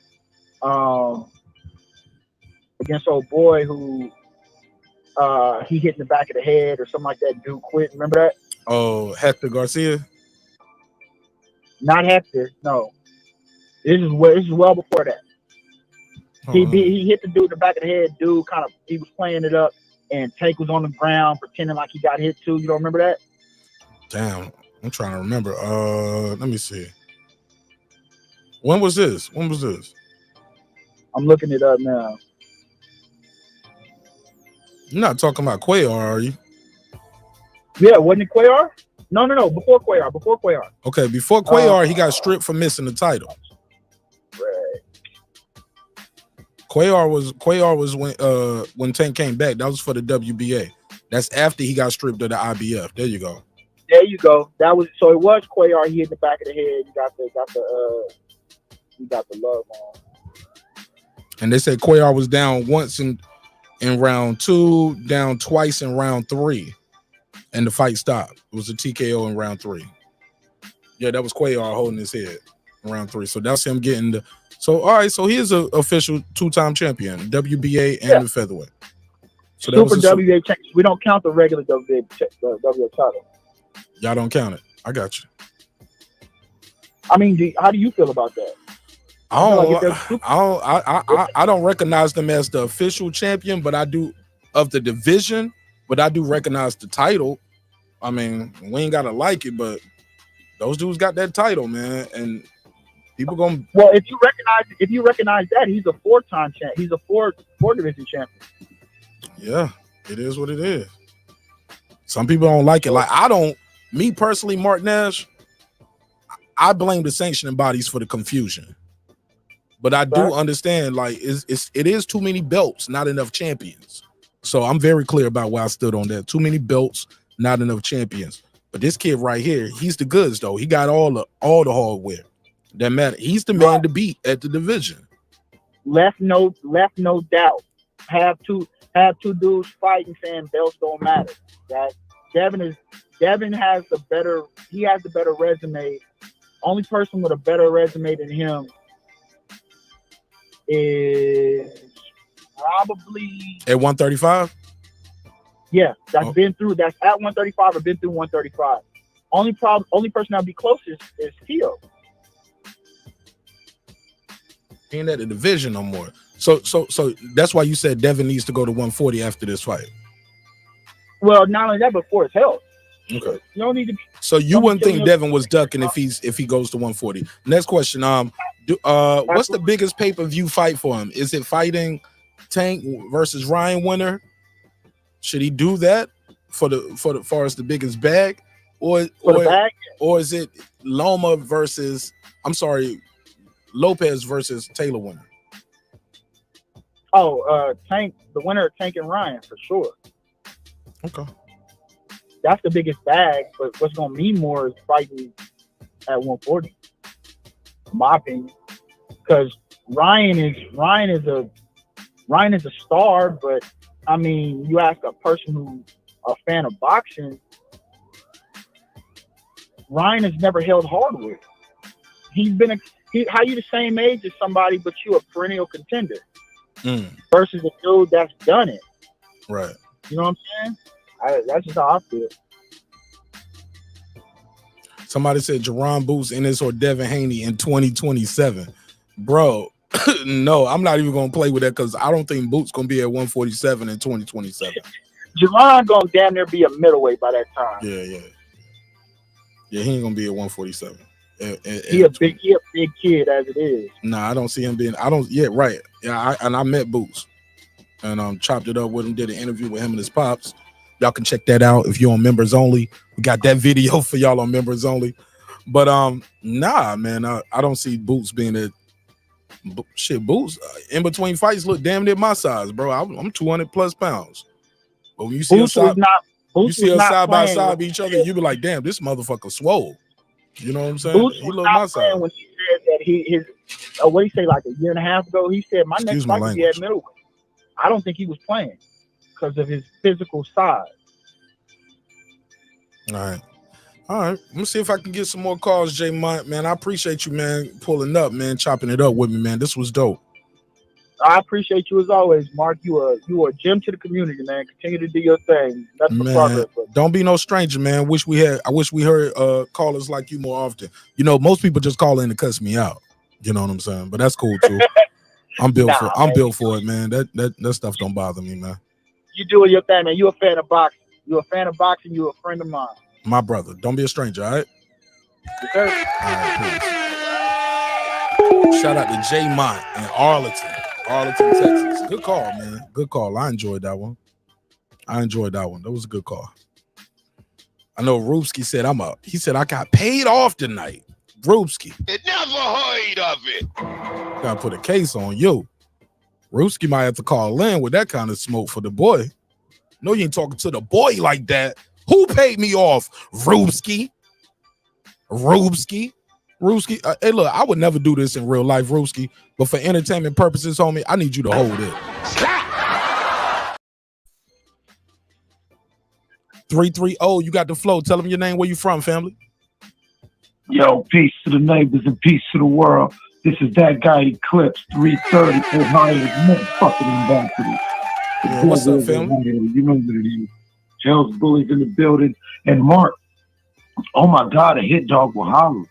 Look at all these people who ain't even really thinking about what you're saying in the context that you was putting it in.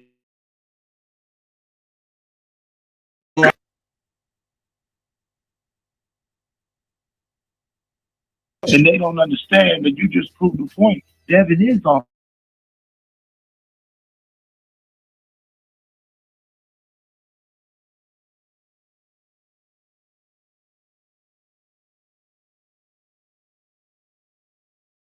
don't got all the hard winning. Right.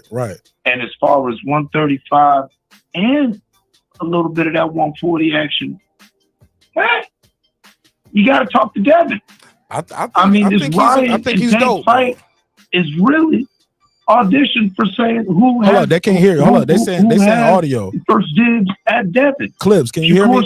Clips, can you hear me? He did, that was Clips, can you hear me? You know what I'm saying? Because yo. Okay, y'all can't hear him. Other road that doesn't. Audio not working. Audio not working. Let me try to get him back. Can y'all hear me? Because I don't think y'all can hear Clips. Y'all can hear me though, right? Check 1, check 2. All right. Give me an A in the chat if you can hear me, man. Press B if like there's some bad audio. But I couldn't hear Clips no more. He couldn't hear me. And I'm gonna try to get him back on the line real quick though. They said they can hear me now. Yeah, we got disconnected. Clips. Call the homie back. Let me call him back. Let me get him back on the line. I'm gonna get him back on the line.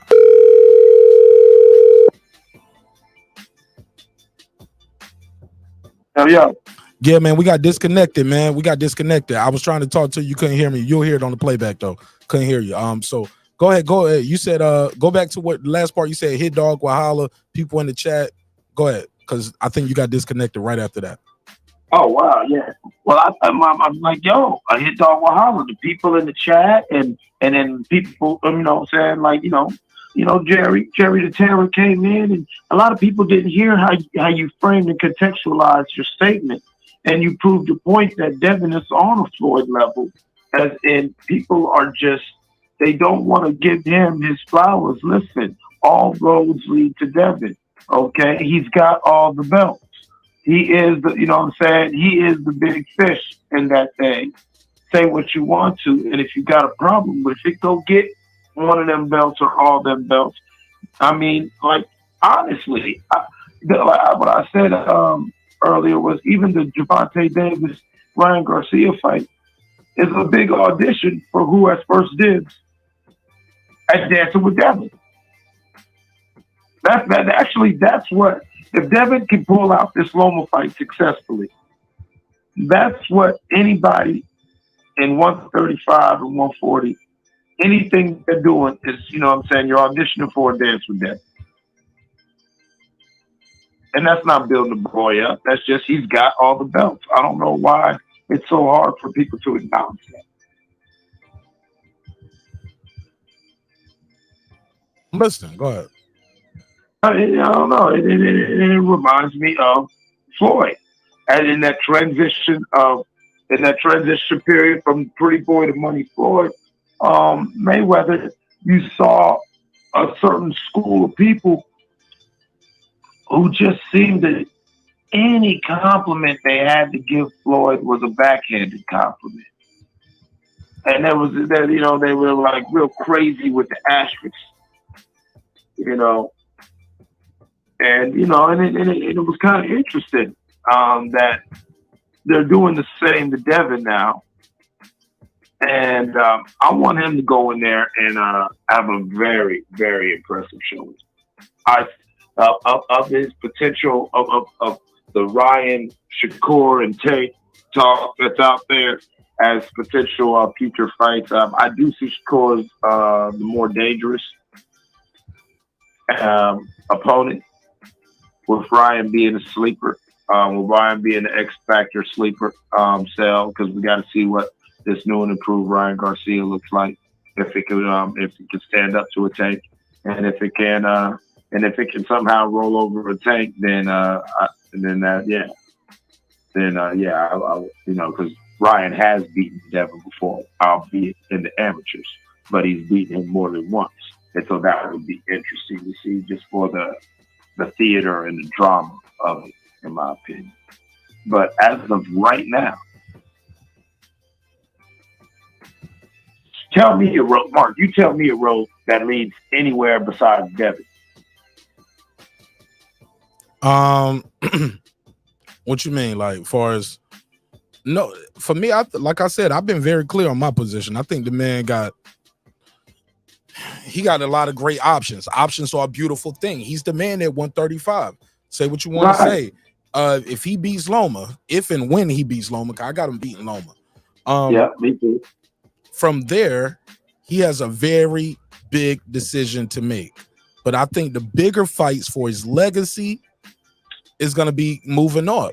Like I want to see him fight Shakur, but him fighting Shakur at 135 right now, it ain't gonna do no crazy numbers like that. What I think it could do, and I don't think it's gonna do a lot for his legacy. Some would just say Shakur wasn't ready at 135, like he was too big. You get what I'm saying? It's gonna be an asterisk on it.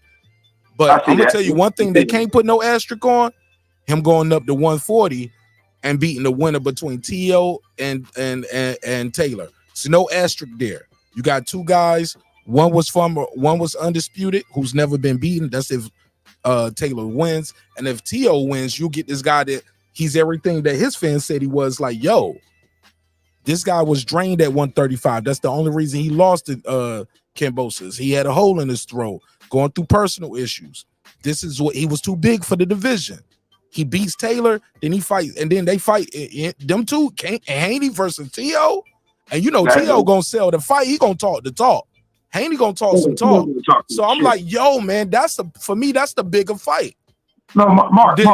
I'm sorry, T.O. versus bullshit. Haney or T.O. versus Taylor. If Taylor beats T.O., it's a bigger fight than Shakur. And I think it puts Devin in a better position than far as even, and it gives Shakur a good position. He gonna win. He gonna move up. I see when you get up here. But that kid is like, I just think, like I said, I just think he's draining himself to be at 135. Too much for my comfort, and I think he got the skills to pay the bills and the bigger fights of right there. Like for his legacy, he's accomplished everything. He could accomplish the highest thing here, which is undisputed legacy, locked, loaded, sealed. It's time to do that again. If he can do that again, and 140 is right for the picking for a guy like Devin Haney.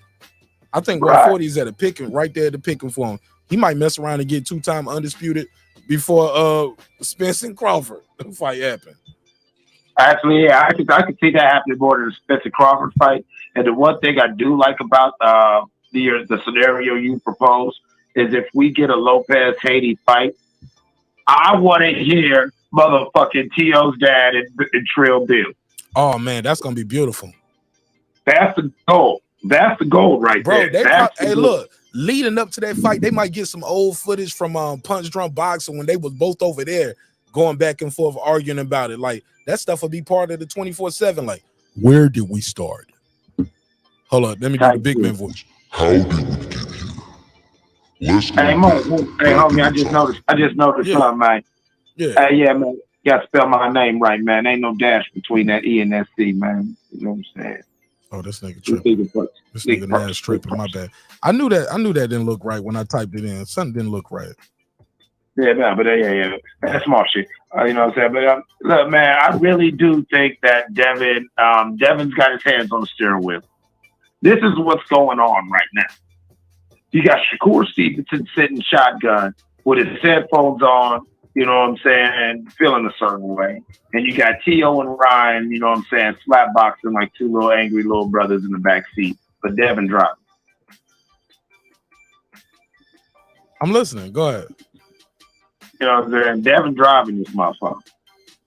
And all these niggas got to figure it out. And that's why Shakur and Shotgun just kind of pouting right now, because he did his job. You know what I'm saying? He already did his job now. Tank and Ryan, they got their work coming up in a few weeks. Are you ready, neighbors? Are you ready? We are getting ready, going on, and you see that motherfucking Cash App scrolling across the screen. Let's get ready, neighbors. Let's make this Ryan Tank fight fucking epic. Okay, let's buy the fight. Let's come to the watch party. Let's put some bets on the fight. If you don't want to bet no money, cam up and bet some motherfucking push-ups, nigga.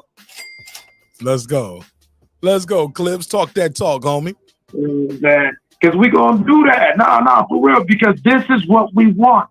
We want boxing to be as excited, and we want casual fans to be just as passionate about it as us diehard fans. And the only way that happens is when the dynamic fighters with the cult of personality and the skills to back up on that all that trash they're talking when they actually step in the ring and face each other. And we are seeing that. And we should celebrate that. And in this era that hopefully we're seeing a resurgence of good 80s style boxing where the best fought the best, give it up to Devin Haney for sitting with all the belts and driving. He's driving this era right now until somebody take the wheel. Okay. I couldn't agree more. Keep going. So look, let me ask you this real quick before I go. I gotta let me do the I'm gonna keep that super chat right there. Let me ask you this rapid fire real quick. All right. Matter of fact, take your time. Fuck it. I mean, forget it. Excuse me. I'm trying to watch my language. Me too. I'm trying to be careful. That's what I'm talking about. Yeah. If Haney moves up to 140, would people call it a duck? Will you call it a duck?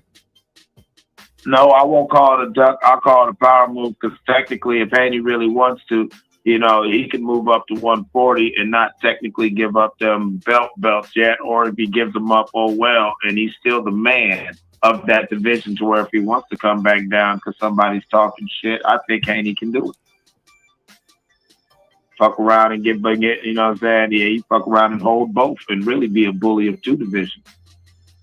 Okay, let me do the super chat. HOD, thanks for letting me know. I missed it. He said, Kenny Porter's right hand. He said, Dev called Loma old and small in 2020. So that means he's old and small in 2023, correct? He said, can't change it up now that he's fighting him. Keep it 100. I haven't heard that statement. So I got to hear that in context. But I appreciate the donation to the show. And let me give him the drop. Let me give him a drop. He said he got 5 on it. I got 5 on it, 5 on it. Yeah, I appreciate it, man. I never heard that. This is my first time hearing that. It never heard of it. But if he was old then, he's older now. You get what I'm saying? Didn't he lose in 2020 though? That's when T.O. beat him. Tito beat him in the bubble. So 2020, yeah, a lot of people were saying Loma looked old back then though. So, but I got to hear that statement in context because a lot of people said Loma got old overnight in 2020. Because when T.O. when he would do that little side step, T.O. stepped with him. Some people do that too though, and I don't, like I said, I got to hear it in context. But I know a lot of people who are on channels right now saying this a 50-50 fight said the same thing about Loma back then. But he went in there, stopped Nakatani, and damn near stopped Comey. 2 guys T.O. had already beat. Neither of which fight like young Devin Haney. So it's not the same. But like I said, I appreciate the comment and thanks for donating to the show, brother. I got 5 on it, 5 on it. Email me that link. Email me that. I want to hear that. Send that to martinash27@gmail.com. martinash27@gmail.com. The link for the email is in the description of this and every video. Matter of fact, I will scroll that at the bottom of the screen. So send me that. I want to hear that. But go ahead, Clips. I don't mean to interrupt your call. Go ahead. I mean, no, that was actually interesting. I read that earlier and everything when you put that up. And, if that's the case, then maybe Devin talked himself into a corner and, and he kind of gave a little motherfucking red meat to his haters, win, lose, and draw. But hey, that happens in the shit talking world. You know what I'm saying? There's only so much shit you can talk before you start getting some shit on. You know what I'm saying? You get some shit on your shoe and some shit on your breath. Sorry for saying all that. Yeah, man. Yeah, we got to tighten it up. Yeah, my bad. But that's why I'm scared to drop the link because I know it's gonna be too much cussing. I'm scared to drop the link now. You know what I'm saying? Because I don't want to be muting mics all night because people get mad if I'm muting mic for anything. You know what I'm saying? But I've got to mute the mics and just language, please. No SMDs, no F-bombs. Like, we got to tighten it up, man. We're trying to get to the next level, right? All of us, right? Right. And if you not, shoot, let me do me. See, I just try to clean it up. See, I'm trying to clean it up right now myself. You know what I'm saying? I'm trying to be cognizant of my language. So it's important. It's important. Right. Get us to that next level. And for a lot of people that get mad, remember, like, we got to reiterate in the neighborhood, that's why we do still play the pause game. You know what I'm saying? We got to recognize that we are on the airwaves. Yeah, you said know something. Yeah, I mean, this is the neighborhood, but we are on the airwaves. Let's talk like we got some sense. So Right, I do apologize. because you can't say this on CNN, Fox. You know what I'm saying? Some of this stuff we be saying can't say it on. But that's what made the internet so dope. For a long time we could just say whatever, you know. You know what I'm saying? Except for, about certain groups, but other than that, cursing, man, they ain't trip over the cursing. But now it's to the point now, like even the excessive profanity, man. They say consistently, like, man, I should do a whole video about that. How they changed this thing up. Yeah, I mean, they tried to look because they see that, Well, here's the beautiful thing about what's it's getting crazy out here. Like even pranks, like new media, and they're starting to realize that this is how people consume content. Somebody might not watch your little show that you put millions of dollars to, but they will click on a Mark Nash, you know what I'm saying, several times a week and tune in for several hours and engage. And so, since people are consuming this content at a higher rate, perhaps now they feel like they need to police it more. I mean, we can only. I mean, this is just a natural progression of it. So once we gotta be ready. We gotta be mindful. And so I'll tighten up. I'll tighten up on mine. Man, we all do. We all do. Like, but I don't mind it though. You know what I'm saying? I don't mind chopping it up. I think I have a good control of the English language, and I can, I'm pretty put sure it all together without cussing folks out. At this point, I'm pretty sure that I'd never be monetized because, But that's a whole nother conversation. That's a whole nother conversation. But all I'm trying to say is though, I don't mind it though. It just it'll cut some of that SMDs out, and because I'm tired. I'm tired of hearing people talk to each other like that on these bots and conversations too. You're a B. SMD, I'll do this to you. Pull up where you stay with the AK, man. Nah, bro. I don't need that anyway. I'm popping without that, dog. We can have a good show without getting there. But Clips, man, thank you for calling in, bro. Oh, you already know, man. You can call back unlimited, Clips. Your call back is unlimited, brother. I appreciate that love, man. Hit that like, hit that subscribe, get a membership, okay? You know what I'm saying? That's what you need to do. Get a membership and everybody clean it up, okay? You know what I'm saying? None of the funny business. All of it. My brother. I'll try. Peace. I hit him with the little Tupac hood, like, all right, man. All right, whatever. All right, let me see what they're talking about. Somebody said those things are better than racism, Mark. I don't know what things. Clips, algorithm. Let me see what they're talking about out here. 281. Tell them your name, where you from, family. Man, this nephew, bro, from RTH Podcast. Oh man, the homie. What up, man? I love your show, bro. Love your show. Yeah, love yours too. I caught your Roy Jones show. I just didn't say nothing about it. Oh, the battle. Pretty good show. Hold up, the live or the actual battle between Reggie and Jerry? Because we kept going after the battle. Yeah, we kept going after that. That show right there. Actually, no, you didn't see that unless you saw it live, because that's a members only video. Yeah, I seen it live. I seen it. Okay. Yeah, because we went a whole bunch of places after that. We started talking about race, religion, all kind of stuff. It went wild. Yeah. But talk to me, man. What's on your mind, man? I think you disagree. You gotta fix the audio. Hey, you gotta fix your audio, nephew. You got some background noise going or something. I don't know what that is. Hold on, man. Let me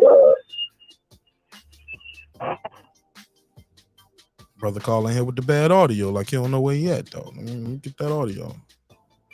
All right, talk to me. Yeah, I said I was calling about that. Calling about the topic that you got going on right now. All right, again, because the audio was bad before. Tell them again your name, where you from.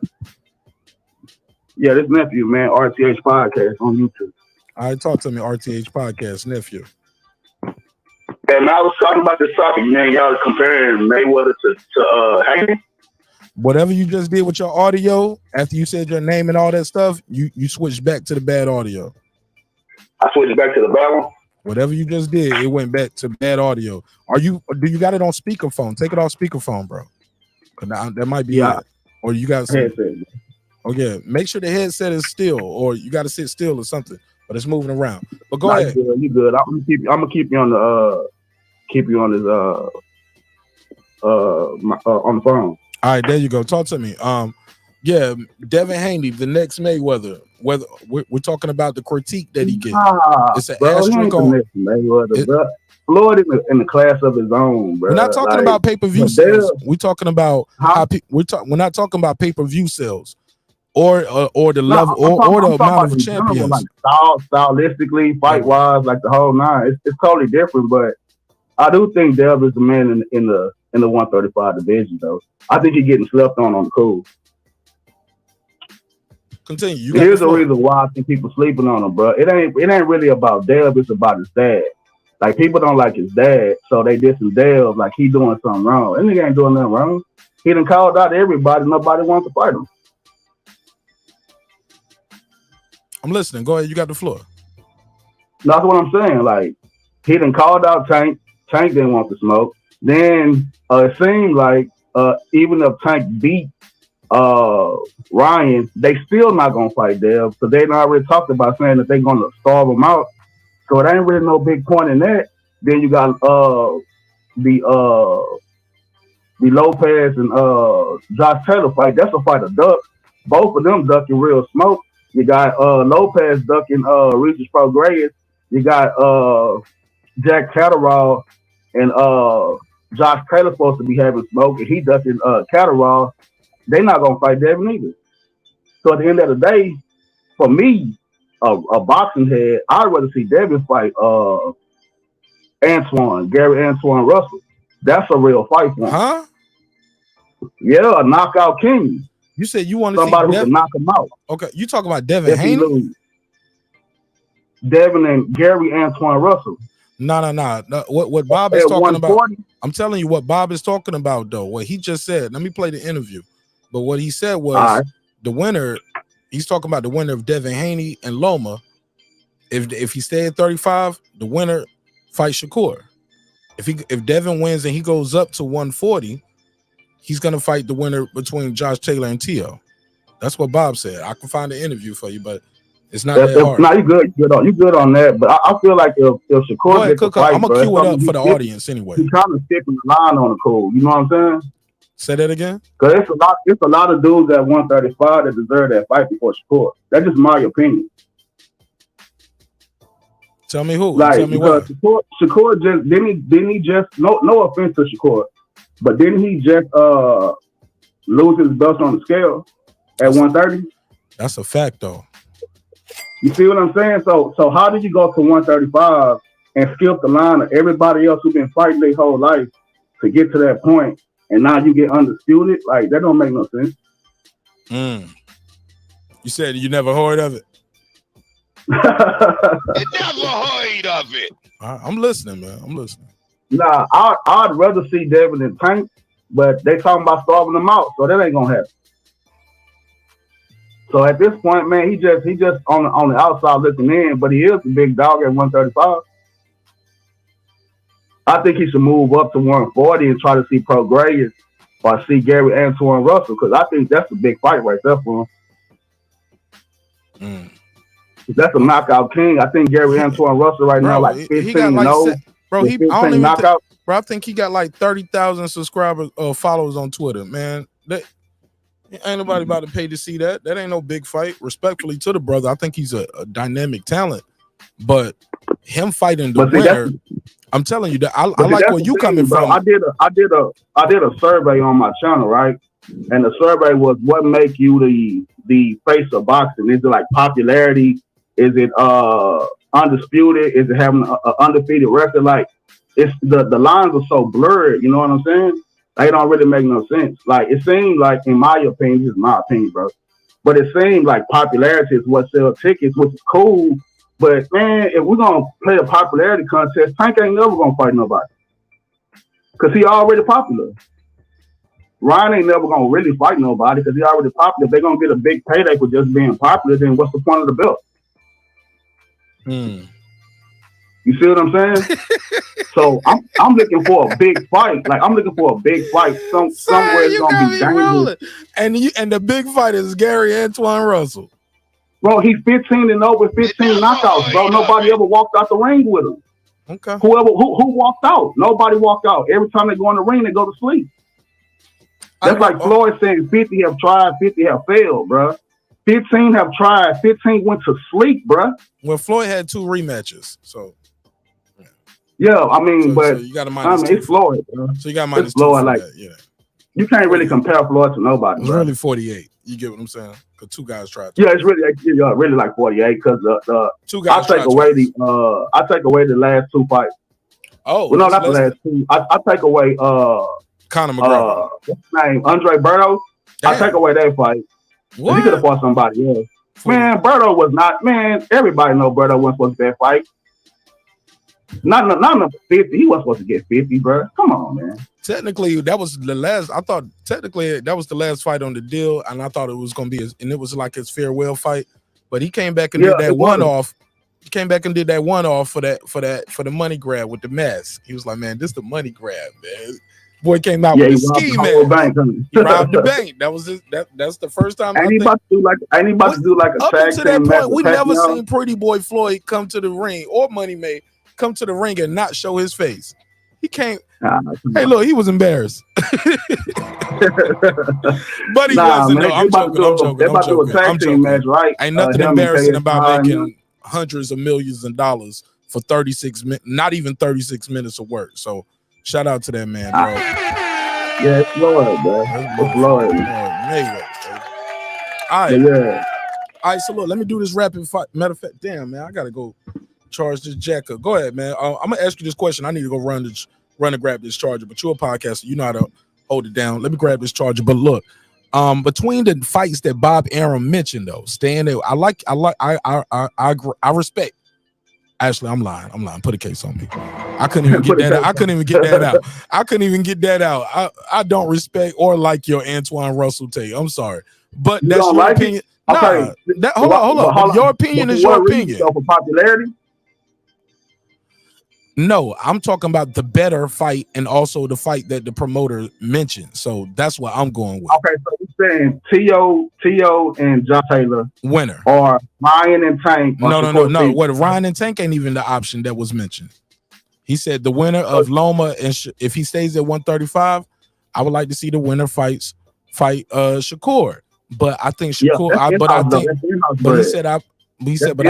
I'd rather Shakur and Devin then. Okay, I'd rather Shakur and Devin. That's gonna be a tough ass fight for Devin though, bro. Cook on that, and I'll be right back. Let me grab this charger. No, I'm just saying it is a tough ass fight. Shakur, man, defensively, Shakur a beast, bro. Fuck his offense. His defense is crazy. You ain't getting in past that 50 shell, and he gonna dictate everything. Devin, on the other hand, in my opinion, Devin is pretty decent offensively. Defensively, he eat a bunch of big punches, but I think he can get to the target real quick. Like, you know what I'm saying? That don't make any sense. Like, you leave your head open, Devin can get there real fast. But Shakur not gonna give him that kind of leeway to get to him like that. It'll be a good matchup. I don't know who will win that though. It might go to the point. I don't think nobody gonna get knocked out. Like, that don't make no sense to see nobody get knocked out. But you know what I'm saying? It is what it is in that aspect. And it's on. Nah, bro, I really just called into the show, man, just to, chime in, because it seems like, man, the big fight to me is Gary Antoine Russell, because, he deserves a big shot right now. And you got everybody getting knocked out. Like, that's a dangerous fight. It's a big fight. I don't think it's a big money fight, but shit, it's because popularity ruling that division down there in 130, 135, and 140. It's a popularity contest, though. It's just like Regis Prograis ain't never gonna get Teofimo Lopez. He gonna keep ducking. Like, what we really looking for? Like, you know what I'm saying? We really looking for a big fight that's gonna be dangerous. That's gonna have the ability to, have us jumping out of our seats for a KO. Or we just looking to spend our money to see popping the motherfuckers get in the ring. I'm not really for the popularity contest, but it is what it is. But peep this though. Some fighters are I get it, but Floyd was still selling out arenas, and you already knew he wasn't about to knock nobody out. You get what I'm saying? That's still though, but he Hold up, bro. Let me get But this. Floyd Hold up, bro. I was quiet. Got the charger. Came back, listening, quiet. Let me finish a couple sentences. You know the fight. Certain fighters aren't Lomachenko ain't no quote unquote sleep artist where he gonna knock you out. He gonna beat you up though. You get what I'm saying? You might make you quit on your stool. So every fighter ain't gonna be that type of guy who's gonna be the knockout guy.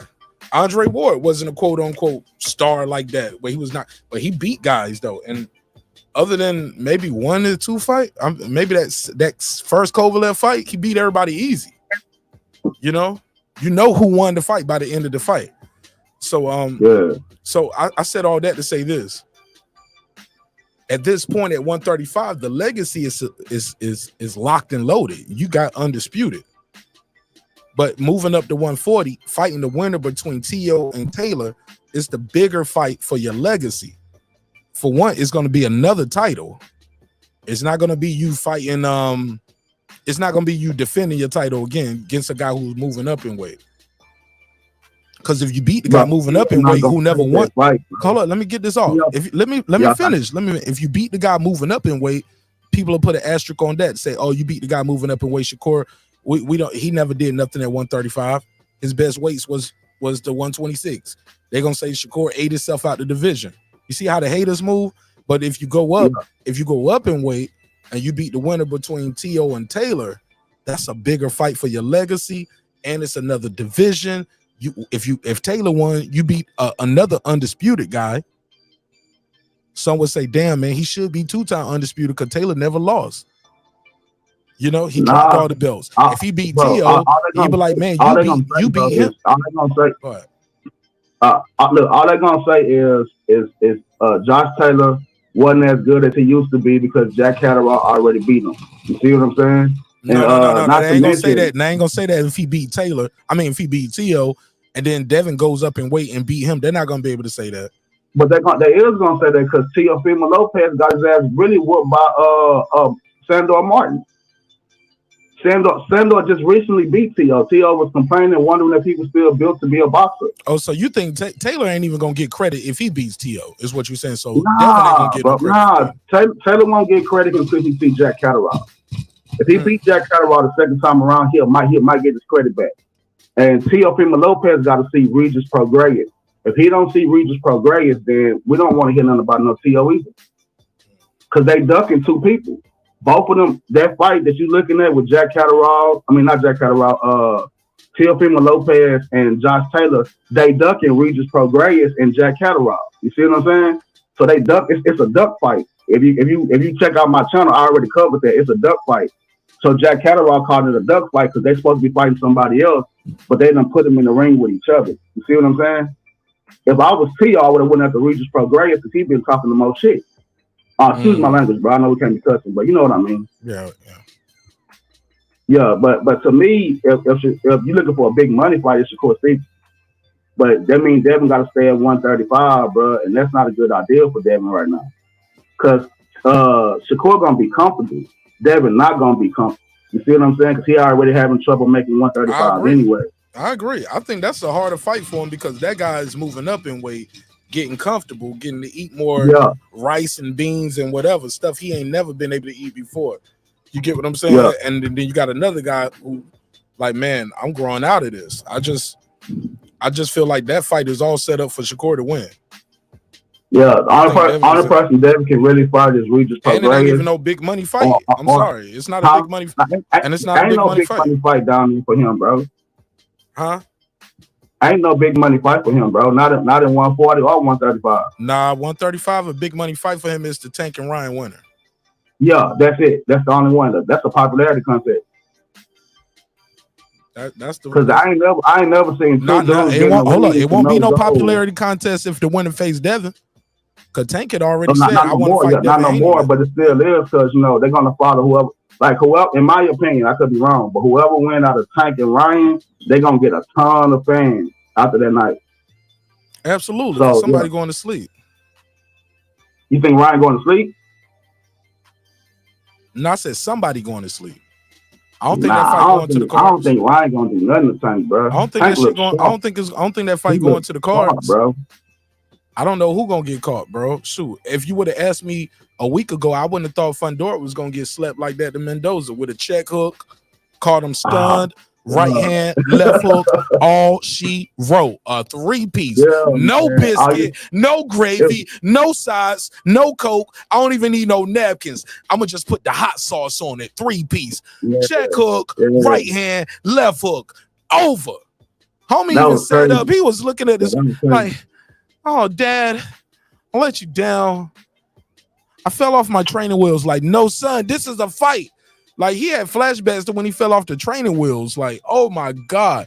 Sebastian Fundora, night, all she wrote. Oh, don't make me put the screenshots up. Y'all know we kept the fouls. It's the week after the fight. You know we kept the fouls. Oh my God. Somebody got rich that night and somebody lost the house. Yeah. Somebody lost the house on that. I didn't see that happen. I didn't see that happening at all, bro. Somebody lost the crib. I was surprised. I was surprised to see that. I thought, because Mendoza don't really look like he be bringing it like that, though. He be like staying back in his defense so much. I was like, man, he ain't gonna do nothing with Sebastian. Man, he put that boy down. That's crazy. So who you think is the big money fight for Devin? Tank and Wine winner. That's the biggest money fight. But I don't know how that. I don't know I don't know the logistics and how that works. If him staying at 135, and because I heard Bill Haney clearly say, "Hey, as many of y'all know, this is our fight for freedom. This is our last fight over here with Mr. Bob Arum. We're open to doing business with them again." So from that, I take it as, hey, if we win, we can call our own shots. We can say, nah, we want to fight the winner, Tank and Ryan winner. Like, we can do that. We got all the belts. We can do that. We don't have to fight Shakur, because the bigger fight would be fighting Tank versus Ryan winner for undisputed. Yeah, that would be the biggest fight. But see, Tank and his trainer, I can't think of. So hold up. That's the winning fight. But the big fight for the legacy is fighting the winner of Taylor versus Teal. Hold on, let me take this call. Hold on, all right. Call from Unbiased Fan Brim Reaper. Unbiased Fan Brim Reaper 646. You in the mix? Talk to me, fam. Man, good evening, good brother. How you doing, man? I'm always good, even when it's bad, my brother. Talk to me. For sure, though. Now, I don't know if the other callers on the line, and I don't know, you probably can't hear me, but yeah, I don't think y'all can hear each other. Hold on one second, caller. Can you hear the other? Can you hear the other guy? I can't hear you. No, I can hear you, bro. He can't hear him. Oh, he can hear you. He can hear you. Good. Oh, okay, that's beautiful. Because he's probably watching the YouTube video, so he can probably hear it. That's dope. Gary Antoine Russell has not earned the right for that fight yet. You got to build a base, man. Boxing, if we go straight by just boxing alone, he might be starting to walk to the door. Not at the door yet, but he's walking towards the door. But boxing is, and when you said something about, oh, who's the face of boxing? It's a combination of multiple things. It's a combination of skill set, accolades, popularity. It's not just one thing. It's a combination of them all. That's why we say Canelo's the face of boxing. Why? Because Canelo has the accolades as undisputed. He's been fighting for a long time. He's on Super Bowl commercials. It's a combination. So don't get me wrong. I don't like when popularity supersedes the boxing aspect, but it's part of the aspect. It's the only reason why Ryan Garcia got this fight with Tank is because this guy has a large social media following. He has corporate sponsorships with GMC and I forgot who the other company is, but he got these. So he's mainstream. Gatorade, Under Armour, Polo, Gucci, Cadillac. Is a niche. Hold on, Cadillac trucks. Like, yeah, he got a lot of sponsors. See, so all that is mainstream. Yeah. So that means there's millions of people who don't pay attention to boxing, but know who Ryan Garcia is. So it's the boxers. Yeah, they know Ryan Garcia. You're right. Yeah, listen, promoters are supposed to promote the fights and the boxers, but each individual boxer is responsible for promoting their individual brand to reach that certain level of recognition. We're not going to sit here and say it's fair. It's not going to be the same for every fighter, for every region. but you gotta find your way to get to that level, or you're just gonna be a great boxer that don't generate any money. It's just that simple. And right now, Gary and Anton Russell don't deserve no shot at no undisputed over Devin Haney. I'm sorry, that fight couldn't even probably do 20,000. Let him reply. Let him reply. Let him reply. You heard him, RTH? Yeah. I was listening to the playback on the screen because it's kind of lagging on my phone. But yeah, I hear what he said. Can you hear? Hold on 1 second. Can you hear him? Unbiased fan. Yeah, he absolutely right. I didn't really look at it from the popularity aspect of it, but in my opinion, though, bro, like I think that's kind of crash for the sport. You know what I'm saying? Not disrespecting what he's saying or not taking away from what he said, because he's right. Like he's 100% right. But I just feel like, bro, if we got championship gold, bro, and we got records, we don't really got to worry about the popularity contest. I get it because it brings in new fans to the sport. It does bring in new fans and brings in a lot of money. But, bro, this supposed to be about skill and it's supposed to be about championship goals, accomplishments, and legacy. You see what I'm saying? And people going to buy the fight no matter how it looks. They say, tank the fight. Yeah, I think he's the face right now. I don't know, but I think Spence the face of boxing, though, bro.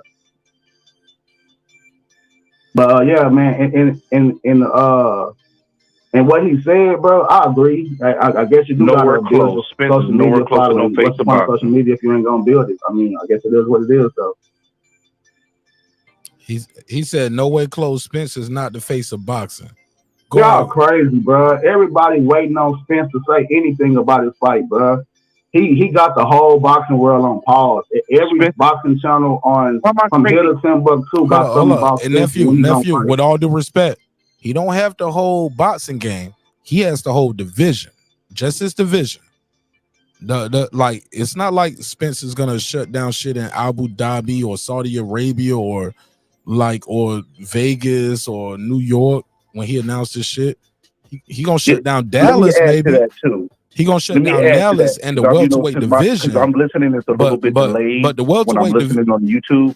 I don't even think so. Hold on, let me say this last part. I don't think Spence versus Crawford, as much as I want it to be and as much as I believe it is, I don't think Spence versus Crawford is gonna be big as Tank and Ryan. I don't even think it might be. No. Let me say this to us, yes, but I don't even think. I hope Showtime does this same thing with the 2-city press conference. But neither one of these guys have these kind of personalities or the fan base of a Tank Davis and Ryan Garcia. And y'all know I'm a Crawford guy. Y'all know I love Spence. I clown Spence for the yellow beezy. Now I clown Spence for that yellow beezy shit. That's probably why we'll never be cool. Like he'll never probably forgive me for some of that shit. But it is what it is. Like I would clown Crawford if I saw him out here with the kissing yellow beezy picture and like just same way we clown Tank Davis for the purse. Like my G, we crack jokes over here. We gonna crack the jokes. Bro, that don't mean you ain't that dude. Yeah, but you that dude with that, bro. Let me add on to that. See, the thing is, one at a time. Hold up. Y'all both talking one at a time. Unbiased fan. I got you. Unbiased fan, go first. Okay. And when I'm done, I'm gonna make sure I can be able to hear him and I can turn the YouTube on because that's what I do. So all right, take your time. I like this better than like 80 people yelling over each other. Take your time one at a time. Yeah, I can't hear him, so I didn't know I was talking to him. I apologize. It's all love. It's all love, and I appreciate that. All right, no doubt. Yeah. So here's the deal with Spence. Spence was set up to potentially be that, but the thing is, he doesn't have the personality to carry it, just like Bud doesn't. Ever since Spence's first fight where he did $350K with Mikey Garcia, his pay-per-view numbers just went down every fight. See, the thing is, one of the things that we hate to discuss, but it's a true fact of the matter is, when it comes to PBC and Showtime, they don't release those numbers for a reason, bro. It's not as pretty as we think it is. Like that 250 UCAS, that ain't the real numbers, man. That shit only did 129K, bro. Hold on, unbiased fan. Where you get those numbers from? All right, so the source that I have now, because I've developed a relationship with this person, is the same person that everybody else who gets the source, which is the LA-based attorney. I actually found out who he was, inboxed him, and he was willing to share information. He's an LA-based attorney. He deals with entertainment, so he deals with the Nielsen ratings, and this is all raw data in regards to pure buys. And sometimes he covers the digital aspect, sometimes he doesn't. But I'm not going to be putting all that extra stuff on it. But I'm just letting you know, there's a reason why Showtime doesn't release the numbers for real, like they're supposed to, because they're a publicly traded company, so they can't lie, so they let somebody else lie for them to keep the numbers look inflated to help benefit them. But there's a reason why Showtime's having the troubles that they're having, and everybody be part of the Paramount, and we don't know if it's going to carry over. Look at the Showbox numbers, bro. They can't even get 150,000 eyeballs, bro. I don't have the show. Hold on, slow down. I don't have the Showbox numbers, and to be honest, nobody ever pull up on this show and say, Martinez, what was the Showbox? How many people watched Showbox this weekend? Like, that's part of but that's Showtime's problem right now, though, bro. That's part of the problem. We got to support from the ground roots going up. We can't just expect the big fights just to be big fights without supporting from grassroots from the bottom and bringing it up to the top. And that's where America's having a problem, because American fan base is trash, bro. The American fan base is trash, and then the promoters are not doing the proper job. Like, you look overseas, you got Matchroom and all these guys. They're just crossing streets over and making fights happen. Here, it's a bunch of bullshit and propaganda and a whole bunch of politics, and it's hurting American boxing overall. All right, let me let the other caller reply to that. Ben, I'm about to call you Ben Israel. Shout out to the homie Ben Israel. I know some of y'all don't like him, but Ben ain't no bad dude. He just passionate about the sport. Nephew, RTH podcast. Go ahead. You want to reply to any of that? I mean, I can't really dispute those pay-per-view numbers. I really can't dispute that, bro. All I really can say though, fam, is like it's when you got 90%, bro, of the boxing community that's on YouTube or that's in the social media realm disrespecting either Bud Crawford or Errol Spence, that makes them the face, bro. Because that's the same Floyd Mayweather mirror looking dead at them too. Like, no matter what they do, it's never going to be enough until they see each other. That's Pacquiao and Mayweather all day, every day. Now, we can say that numbers really matter, but do it really matter? Not really, bro. Really, the playback. Like the immediate numbers that you get on the night, that's one thing. But we never count that playback. When people go back and watch the fight and rewatch the fight, and it become their favorite fight, and they watching it over and over and over. We'll never know those numbers. You see what I'm saying? All we get is the initial numbers from the live gate and the initial pay-per-view numbers. You see what I'm saying? But once those videos hit social media, yeah, it become a thing. It even to a certain degree become memes and all that other stuff. So I don't know, bro. Like, if you were to ask me, I think Canelo is the legitimate face of boxing, but the growing face of boxing is going to really land on either Spence or Crawford.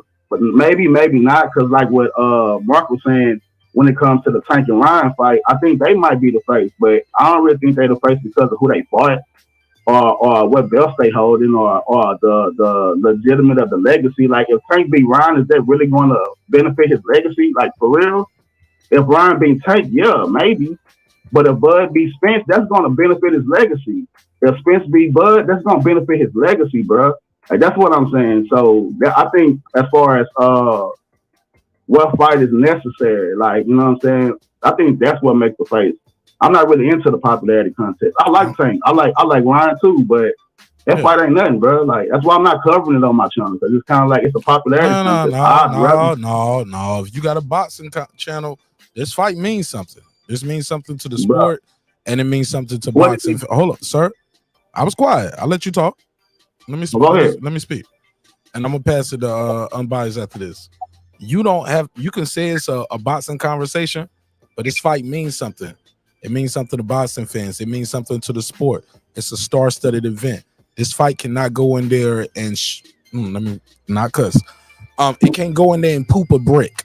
You know what I'm saying? It can't piss the what they say? I pooped the pooch or something like that. Whatever, screwed the pooch. Whatever they did. It's something. I'm just trying not to curse too much on the show. All right, but whatever. It can't go in there and crap the bed. How about that? Yeah, you can't crap the bed. There's too many eyes on the sport. Like last time, it was so many eyes on the sport that I remember like this with two guys that people been wanting to see for a long time. Probably was Pacquiao and Mayweather. Like, that was the last time it was this many celebrities and casual fans. Or no, No, Floyd versus Conor was a lot of casuals involved in that too. Like you guys gotta go in there and perform. You know what I'm saying? You guys gotta go in there and perform, and it needs to live up to the hype because a lot of eyeballs on it, and this can go really good or really bad for boxing.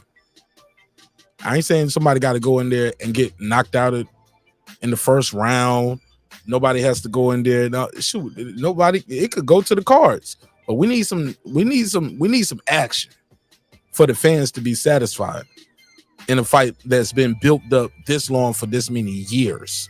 Like this thing been built up for some years. This Tank versus Ryan since the Mike Tyson joint. So yeah, it matters, bro. It matters, and they're both undefeated. Is Tank the favorite? Yeah. So it's still not a 50-50 fight. He still hasn't been in the fight yet where he's not the favorite, in my opinion, and according to odds makers. But I'll pass the mic to unbiased fan. Go ahead. All right, so you right on that. The fight does matter. We're gonna keep it a beam. I'm not gonna downgrade the fight because I got the fight this Friday. I purchased it on the Zone because it's cheaper for me. But there's a caveat to that. This fight, in regards to boxing, is not as big as what they're making it out to be. It's big because of popularity, but in regards to the accolades, it's lacking. Because Ryan Garcia's toughest opponent is still Luke Campbell, bro. In the ring, he's talented. I'm not going to undermine his skill set, but the fact of the matter is, he hasn't proven to be world-class title holding great. He hasn't done that yet. So that's the caveat for this. And see, the thing is, the reason why this a little steam gets taken off from me, because then the same thing I can apply to some degree for Tank. He's been overhandled. He's not been put in the position to have the harder fights or the more challenging fights. And this is in regards to a fight fan's perspective. So that's why a little bit's taken off of the fight for me in regards to the boxing aspect. But the popularity and all that and the excitement, it's there for me. I'm going to enjoy the fight. But in regards to like legacy and accolades, that aspect of boxing that is missing for this fight. And that's why neither one of them would be considered the face of boxing if they win this fight. Now, will it set them up for the chance to be? Yes. Man, because I think that's because none of y'all give Ryan a chance. It ain't that I don't give. Okay, let me say. I give Ryan a chance. Let me say something. But it's only a puncher's chance. That's the only chance I can give him. He has not shown me. There's certain mistakes that he makes. That's all you need is boxing. One punch, one fight, one night can change it all. Hold up, brother. I'll let you talk uninterrupted. So I mean, I really let you talk uninterrupted. Let me say a couple lines, and I'm gonna pass it to the other brother, and then we'll open up the phone lines again. I want to say this, Grim. If Tank loses, it changes the entire landscape of the division. I'll let you reply to that before I go to the other caller, Grim. But you got to admit that if Tank loses, it changes the entire landscape. It changes how people look at Tank. It does. It does. You're correct. In some ways, it might be positive because I want, if Ryan wins, he might actually fight one of these other top guys at a sooner date without us over marinating. No, he's not. He said, I'm only going to 135 for Tank. I'm gonna beat Tank and I'm gonna go to 140. That's where I'm supposed to be at. Or he might have to rematch him, but he could say fuck it. You know, he could just pay the penalty costs, or he could retire for a year and a half, like Floyd did. If that happens, though, PBC. You get what I'm saying? Like he just got to beat this guy one fight, one night, change it all. That's it. And it's possible. It's possible, but I don't think it's gonna happen. No. So the fact that it's possible and you don't think it don't happen doesn't mean the fight is not important. Like Tank Davis can go in there and lose, and the division is still the same. Nothing changes. No, this fight matters. I didn't say the fight wasn't important. All I'm trying to no. For the people who saying the fight don't matter, and it does nothing. I'm talking to you because you touched on it, but people said in the chat. I think the other homie said it as well. I'm telling y'all why this fight matters. It only don't matter to most of y'all if Tank Davis go in there and win and beat Ryan Garcia, like many people is in the odds and the betting and YouTube channels expect him. But if he loses, it changes everything. It changes everything for us, the landscape. It changes everything. But I'll let you reply to that, and let me go to the other caller, and then I'll open it back up. No, you can, because I don't disagree with you on that aspect. I don't. So the fight matters, in your opinion. The fight matters. No, the fight matters. It just doesn't matter as much as they make it out to be. Fair enough. Our nephew, RTH podcast. You want to reply to anything? I'm gonna call back in a little bit too. I mean, get back like, to the shit. Listen, you saying the fight matters. You saying the fight matters under the strength of Ryan Garcia winning, right? That's what you're saying. The fight matter on? No, I said the fight matters. Period. Like people are saying the fight don't matter. I said the fight don't matter. The fight only matter. The fight only don't matter to some of y'all because y'all expect Ryan to lose. But if Tank goes in there and loses, it shakes the whole landscape up. Can you agree to that? I mean, yeah, I agree with that. I definitely agree with that. But that don't mean the fight matters, bro. Like if me and you shooting dice, like if me and you shooting dice, bro, and you betting 100 and I'm betting $1, then bro, yeah, it matters to you. If you lose that roll, it matters to you. It don't matter to me, bro. I'm betting $1, bro. You see what I'm saying? And for Ryan, it's win-win. If he wins, then he become a legend in the game because he beat the toughest opponent that he could possibly find right now. And then if Ryan lose, everybody just want to say, "Oh, you did good." It's the same thing that happened with Caleb Plant and David Benavidez. It's the same thing, bro. Everybody knew David was going to win that fight. David didn't get no kudos for that fight. They came up with more excuses than anything why he didn't get the knockout. The same thing going to happen with Tank. If Tank don't knock out Ryan Garcia, they're going to say that, oh, well, he ain't as good as he used to be. The same Mayweather stuff. He ain't as good as he used to be. Maybe Tank slipping. It's not really going to benefit Tank to have this fight besides money, bro. That's it. Now, I'm not going to say that it's not going to change 135 if Tank lose. Yeah, it's going to change the life if Tank lose. But at the end of the day, it still don't really mean nothing for Tank, bro. Like, Tank need a big fight, bro. He need a real big fight that we can see him in where he can get challenged. He don't get challenged. And the only time that they really challenged him, and it wasn't even a real challenge, bro. It was the Oz Pitbull Cruz fight. And let's keep it real, he broke his hand. It wasn't like Isaac really did anything to really beat Tank. Tank was fighting with one hand and he still won the fight. You see what I'm saying? We need to see Tank in the ring with Regis Prograis or somebody to really see if he really likes that like that. He got to fight somebody who's going to try to bring that dog out of him and he can bring the dog out of them. He's been fighting people that he really bullying on the cool. No offense, I like Tank, but you know, y'all get what I'm saying, bro. Like, when we gonna see him in a big fight, bro? I want to see the Mayweather aspect of him taking dangerous fights where we don't know who's gonna win. Like, for you to even sit here and say, y'all saying that because y'all don't think that Ryan can win, that should tell you what everybody think then, bro. Like, everybody knows Tank gonna walk through this dude, bro. Everybody know this. You can't say that, bro. That's not what everybody's saying. I got a lot of people that follow this show. I got a lot of people that follow this show in the chat now. Call in. They know boxing. They love boxing. And they said, no, they got Ryan winning this fight. No, that's crazy. They're going to lose their money. I mean, it is what it is. That's what make this shit so dope. You so confident. Yeah, hey, look, some people bet the house on Fundora this weekend. Fundora going to beat Mendoza. He messed some people a whole parlay up. Your whole parlay got screwed up, thinking Fundora was gonna beat Mendoza, and he got knocked out. My Pillow. You know what that was about, though, right? Doing My Pillow commercials right now. Oh yeah. Hey, Mark, you know what that was about, though, right? Oh my God, you gonna say the fight was fixed? What up? Nah, I ain't gonna say the fight was fixed, but you know that Erickson Lubin was saying that he had loaded gloves. You ain't see that on Twitter? On Twitter? What, after he lost? Before? Before the fight even happened. Hold on, no. Oh, before this Fundora fight. Yeah, before it even happened, Erickson Lubin was saying he had loaded gloves. Why he say he had loaded gloves? And why he? I don't know, bro. But they said that after the Erickson Lubin fight, he never took his gloves off. Oh, that don't mean your gloves load. Somebody check your gloves for. Hey, look, did they check Erickson Lubin gloves after the fight? Cause they Man, he don't got check. knocked out, bro. They didn't No, I'm have just to. saying they don't check nobody gloves after the fight, bro.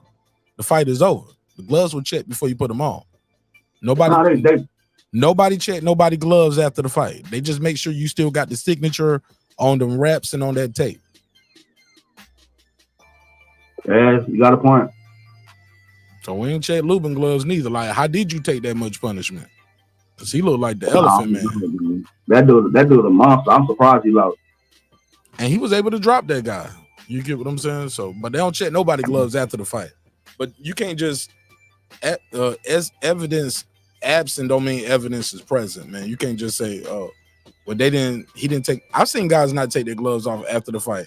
And that's just because they ain't have time. They just so excited. You know, they're just moving so fast. Or while they doing the interview, somebody's sitting there tugging on their arm. Well, I was trying to work the jab, and somebody's yanking on their arm, taking the gloves off. You get what I'm saying? While they doing the interview. Yeah. They taking the pictures, they hugging their kids, they hugging their trainer, they doing backflips off the top rope, you know.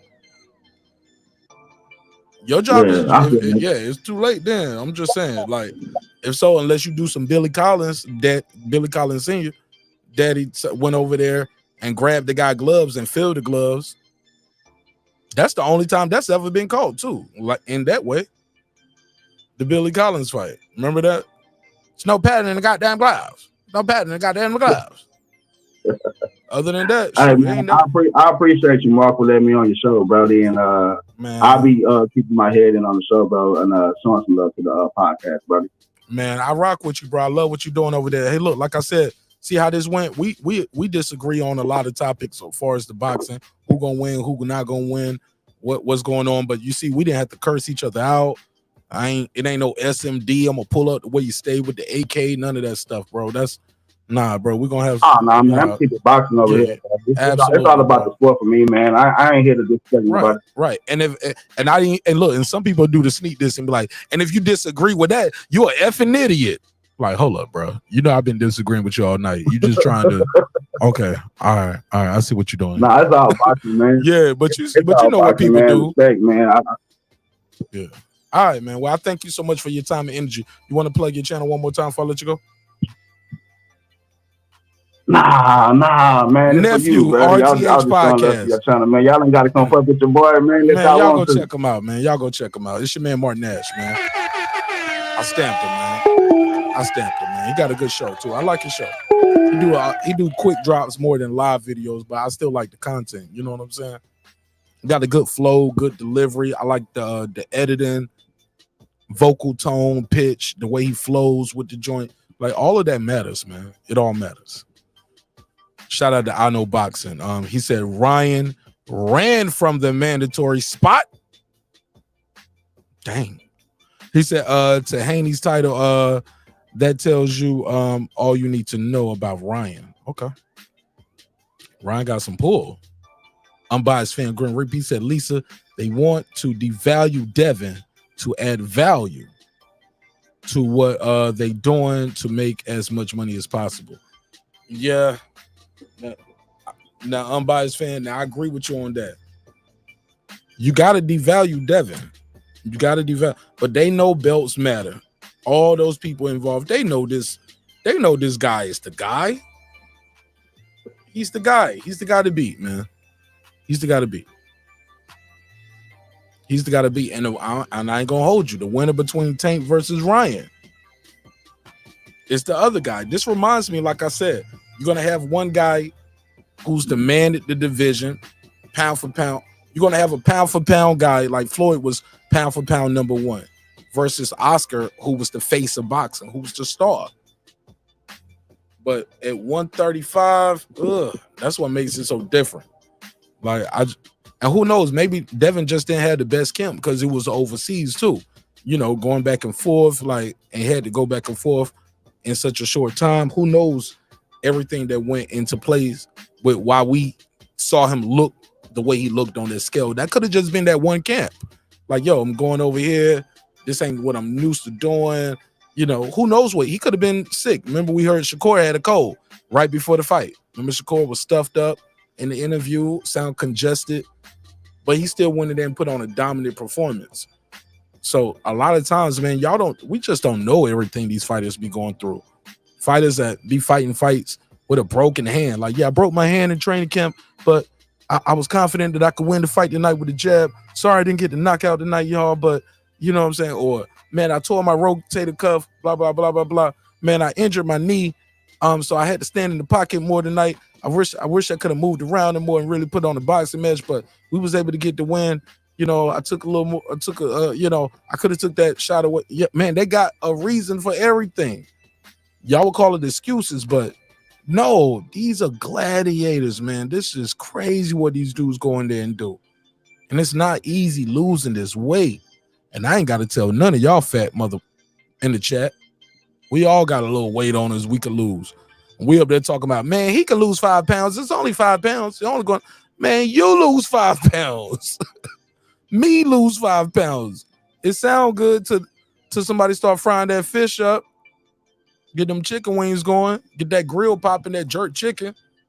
All that rice and peas and carrots. You know what I'm saying? So I just think we sometimes boxing fans go a little too hard on these fighters, man, without ever lacing them up. And I get it. It's easy to do. It's talking. But, man, that cutting that weight, that joint is hard, bro. That's hard. It's hard. Shout out to the Rock from Brockton in the building. Lisa Bells is here. Grim is here. Yeah, bells don't matter. All right. Bells matter unless you got them. We'll talk about it. What time I got? Let me see how much time I got. All right, man. I think I did good on this one. I can wrap it up here. Unless anybody else was trying to call in. Yeah, I think I can end this one right about her. This was a good one. Let me see what they saying in the chat, and I'll close this out. Somebody said more facts by Lisa. Sid said Mark facts. Bro, it's hard to cut that weight. Man, it's hard to cut that weight. It's hard, bro. It's hard to cut that weight, especially when you ain't got a lot of body fat anyway. People like, oh, that ain't nothing but water weight, man. That's cheeseburger weight up there too. That's them rice and peas and them carrots, man. That's some biscuits, Skittles, popcorn, Coca-Cola, cheesecake, cotton candy, peanuts, eggs with the yolk, meat lovers omelet, pizza, hot dog, cheeseburger, fries, chicken sandwich. Oh, man, think about all the things you love to eat. All your favorites of your favorites.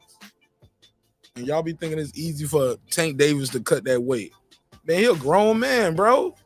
Still walk around here weighing, you know what I'm saying? He's short, but even still at his size, man, come on, man. You got to be cutting that weight for a reason. I just feel like it's so easy to criticize these guys, but hold on one second. But until you walk in their shoes, man, there we go.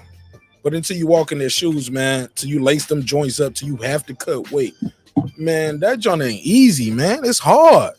It's hard, and it's so easy to disrespect these guys. Devin Haney ain't nothing. He a B word. He a duck. He this, he that. Man, this dude put his life on the line. He's 24 years old, bro. He accomplished more than some people, self-included, might ever accomplish, bro. From the boxing scientist. Talk to me, bro. Yo, it's a boxing scientist. What up, Mark? Tell the people where you from. Cali. Northern Cali, Cali. Southern Cali. Where you at? Southern Cali. Yeah. All right, kill. Talk to me. Yeah, man. What up? Man, it's been a while since I called, man. Feels good to be back in the neighborhood. Man, I gotta chop up some of your videos, man. Yeah, I don't lost it, man. I know you had left me a comment, so I gotta go back and through and find it. But I appreciate that one you left the timestamp on. But it was one episode right before that that I'm trying to find that you was on. I'm trying to put that together because you did tell me, like, Mark, you got my permission. You can put it together. I know what I'm doing. Yeah. Exactly. I mean, nobody knows my real name or anything, so I don't care. Yeah. It's all inconspicuous. The boxing scientist. Go ahead, bro. Yeah. So, anyways, yeah, that last caller, he had some good points, you know, but yeah, the Tank and Ryan fight, it's big as far as money, but not legacy. You know what I mean? Especially for Tank, like this does little to nothing for Tank's legacy. You know, if he wins, people are just gonna be like, well, he did what he was supposed to. You know, he beat a guy who's not even in his prime, and he had all the contractual advantages. You know, it can only help Ryan, really, unless he gets knocked the fuck out, like really bad. And even then, some people expect him to get knocked out. Like, yeah. I mean, he fighting an uphill battle. He fighting an uphill battle. I know some people, if he win, they're gonna say, he was too big. He blew up too much.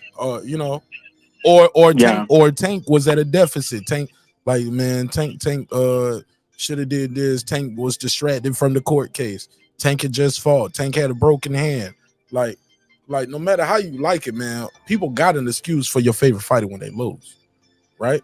Oh, for sure. And then, you know, and he's also risking, you know, a lot of people just think Tank's going to walk through Ryan, but when a boxer has hand speed like that, you never know, man. He could run into some shit. He's got some pretty good pop in his shot too. So he could get knocked out. And I think that's the intrigue of the fight. But as far as legacy, it does nothing really. There's no belts on the line. And it's like Haney said it best. You know, it's an influencer fight. So, you know, it goes to show you how most fans are overlooking the Devin Haney versus Lomachenko fight. Even if you think Devin is boring, this is going to be a good fight because Lomachenko is going to be his toughest test. He's going to force him. He's going to bring out the best in Devin. And he's going to have to, you know, like he can't fight the same way. He's going to have to pull out different tools.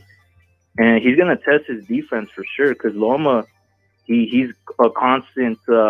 he throws a lot of punches, man. So I'm looking forward to it. People might be sleeping on it. People might be hating on Haney, saying, "Oh, it's gonna be a snooze fest because Haney's boring." Blah blah. This is gonna be one of the best fights of the year, potentially fight of the year. I'm listening to you. So who you got winning? Oh, I'm slightly leaning towards Devin, but I don't know. I could change my mind. I gotta see how they're working out and like their media workouts or whatever. But yeah, probably Devin. I don't know. He's just got the momentum. He's got the size, and I think he's gonna beat Loma and then move up. He's gonna move up. Because he's just too big for that division, bro. And people are gonna say, "Oh, he's ducking Shakur or whatever," but that's bullshit. That's some bullshit. Yeah, and that's what I was gonna say. Like, if he moves, that was one of the questions I had for you in rapid fire. If he moves up, will you say he was ducking Shakur or Tank, or would you say, "Nah, man, he's too big for that division. It's time for him to move up"? Yeah, he's outgrown that division. Like, honestly, if I was his dad, if Bill Haney needs to tell him, "Son, like, this is not healthy. This is not healthy for you to cut down. Like, you're gonna fuck up your kidneys." He needs to look out for his health, you know? Now, to be fair, all we judging this off is how he looked at that weigh-in. Is it possible that was just not the best camp? You know, it's cutting weight fast. I already fought you. I know I can beat you. I can bullshit a little bit in camp. You know what I'm saying? Also, I'm traveling overseas. It's a lot of dynamics that went into that second weigh-in. Can we agree to that? Of course, sure. There's many factors. You know, maybe he might be able to get a better nutritionist. I don't know, man. But I wouldn't call it a duck if he moves up to 140. Not at all. What I can say, whatever Tank has been doing, it's been working. He has looked better at the weigh-ins. He hasn't looked. He's been making weight on the first time. He don't look sunken in like he's been looking. Like whatever he changed, Tank Davis has been looking better at making the weight. Can we agree to that too? Yeah, I can agree to that. Because I was at that Gamboa and that Barrios weigh-in, And I remember him not making weight. I think it was for was it the Barrios or the Gamboa? No, it might have been Gamboa. No, he made weight for Barrios because that was the at Gamboa. It 140. was the Gamboa. I remember him not making weight. And there was a couple of I remember Memphis, the dude Memphis out the Mayweather gym. He didn't make weight. He missed weight by like damn near 18 pounds, something crazy, like a division and a half. And they were they were still trying to pay the fighter. You know, like, hey, look, we'll shoot. You can weigh whatever you want to, and we'll give you this much. But that fight, I don't even think that fight happened. I think the commission scrapped that one. And that's another thing, man. People be getting at these promoters. These fighters, man, gotta be disciplined. And this is not easy for a guy 5'9", you know, a top athlete to weigh 135 pounds. And I believe like the bigger fight for his legacy is fighting Taylor versus T.O. Winner. Do you agree with me, or am I crazy? For Tank? No, for Devin. I got Devin beating Loma. I'm looking past Loma. I'm sorry. Oh, and then you want to see him against the winner of Taylor? Yeah, man. I think that's bigger for his legacy. If Taylor wins, that's 2 undisputed. Because Taylor never lost his undisputed. T.O. beats Taylor, but some people had already thought T.O. was done. Some people said Taylor is done. You get what I'm saying? Like, I would love to see that. And I believe T.O. and Devin gonna talk some shit and sell that fight. Yeah, and Devin, he doesn't duck anyone, so it is possible. I don't really see what he can do at 135 after Loma. Like, Shakur barely entered the division. He's got no belt. I mean, obviously, Devin has all the belts, right? But like, Tank's gonna duck him.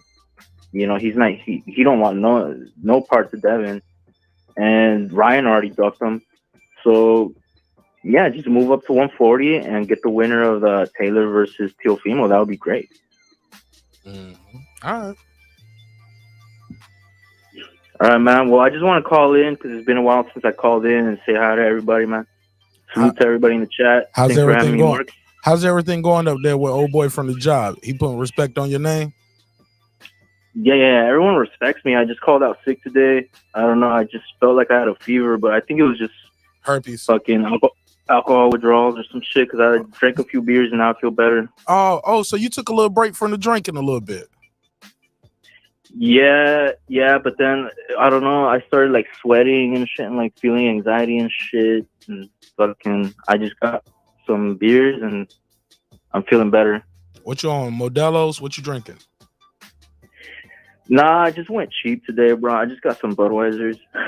No, ain't no wrong with a little bud in your life. All right, man. It's a job, don't you? Yeah, absolutely. Well, thank you so much for tuning in. Stay at home. Don't drive, though, okay?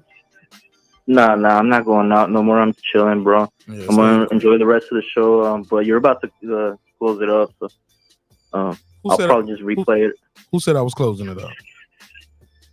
Or didn't you say that earlier? Like, yeah, but look, you gave me a second breath, man. You gave me a second breath. Oh, I gave you a second wind? Oh, hell yeah. Hell yeah. Second wind, man. I said second breath. Put a case on me. That sounded gay. Sorry. Gave me a second breath. Don't give me mouth to mouth, nigga. Let me die. Never. Let me die, boxing scientist. If you around, you the only one around. If I need mouth to mouth, do not give me mouth to mouth. God wants me to die right now. I'll just call 911. Yeah, just call my phone. Yeah, God wants me to die. If you the only one around to give me mouth to mouth, God said, "Come home, son. This is your time. Walk towards the light." Yeah, that was for me. But yeah, all right, you gave me a second win. Appreciate you, bro. I'll let you be. Rest in peace. Yeah, man. God bless, man. Peace. All right, thanks. Yes, sir. Yes, sir. Shout out to my brother, the boxing scientist. Always dropping some science. Always get a good call. Oh shit, I missed the call. Somebody said I'm not tripping by anything. Okay, I missed the call. Let me call him back.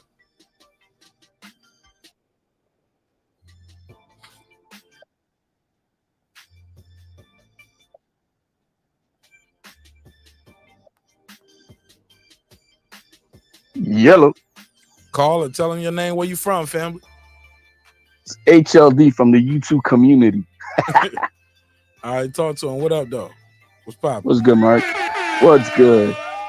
All right, go ahead. I'm gonna just mute my mic and get ready. No, man. I mean, you know what what is specifically the agenda? Because we kind of went everywhere. We started talking about Antoine Russell, then we talked about Lubin. Not me. Put a case on that dude. I'm like, what the hell? No, I didn't bring up Antoine Russell. Somebody else brought him up. That was my boy RTH podcast. Hey, look, but nobody said he was on the payroll. Martinez, I'm on the Devin Haney payroll tonight. Somebody think I got bought off. Like, dang, I can't have an opinion. I think there's a difference between opinion, but when you're trying to state some facts that are not factual, that's where it goes off the key. And then if I make a mistake, somebody call in and correct me. You know what I'm saying? I don't see the chat that good sometimes. When I'm in go to comment, unless I see it lit up. You gotta light it up for me sometimes so I can see the comments. Where your glasses at? Man, that's what's really wrong, HOD. I am doing the show tonight without my glasses, and it's been killing me. I couldn't even dim the lights in here and cut the camera on. I'm like, I need the light to be right here so I can read these chats. Yeah. So bring us back, man. Bring us back home. What's the topic in itself? What is the main topic? You see the title, you see the thumbnail, you know what we here for. Well, no, because it's kind of clickbaitish, because now you're trying to change what the topic is. So now I mean, Haney and Floyd do not belong in the same about Devin Haney sentence. all night or not? Devin Haney does not belong in the same conversation as Floyd. Floyd at 135, pretty boy Floyd at 135 was not criticized, was not hated on like after he became then, you know, the money Floyd, right? So that's a different era. But Pretty Boy, he was cracking people left and right, doing what he had to do. Undoubtable, one of the best fighters in the world. But so I mean, there's nothing to compare. Nothing to compare. Okay. Devin Haney, some would say he fights like Money May at 135. No, they're dumb. That's why. No, I'm saying he has that. I'm gonna just go in here and win. If the knockout comes, it comes or not. But I'm gonna win this fight regardless. You ain't gonna like it. If there's one guy in boxing today who is anything similar to Pretty Boy Floyd, we just saw him last Saturday. Hold on. Did you hear what I said? I'm trying to make a point because you asked me about the title. I'm gonna break it down. Okay, go ahead. All right. Now you said it was kind of clickbaitish. Right. Okay, I put a case on me. Put a case on me. I got it. Because I'm hitting it. I'm hitting it the way it's put out there. I got it because it grabs your attention because some people automatically assume I think he's better than Floyd or something like that. Or equal. That's what I'm saying. No. Or even that. You see the question mark though, right? It's a question, right? Did you notice that part? Now well, I'm emphatically saying now my statement. Hold up, brother. You asked me. I'm breaking it down. You cut me off. I ain't even finished breaking it down. You asked me. You want to answer? Fuck it. It's your call. Excuse my language. It's your call. I want you to finish. I want you to get your bars off. But you. But set it up. Set it up. Set up the dinner table. Yeah, because I know whatever's gonna happen right here. Whatever I say, you are not gonna be on the side of Devin Haney. Make some noise for that. That's a fact. So, oh man, he's a good person, bro. I'll set it up for you. I'll set it up for you. I'll set it up for you. What I mean when I say that is, all his wins are going to be discredited like they've been doing now. They discredit the wins now. They are already saying Loma ain't going to be this. And when I say that, I'm talking about a lot of the boxing pundits and experts. They are already discrediting Loma. Loma's an older guy. He lost a step. Some say he lost to Jermaine Ortiz. People called in the night said he lost to Jermaine Ortiz. Someone say, hey, what did he beat other than Teofimo Lopez leftovers?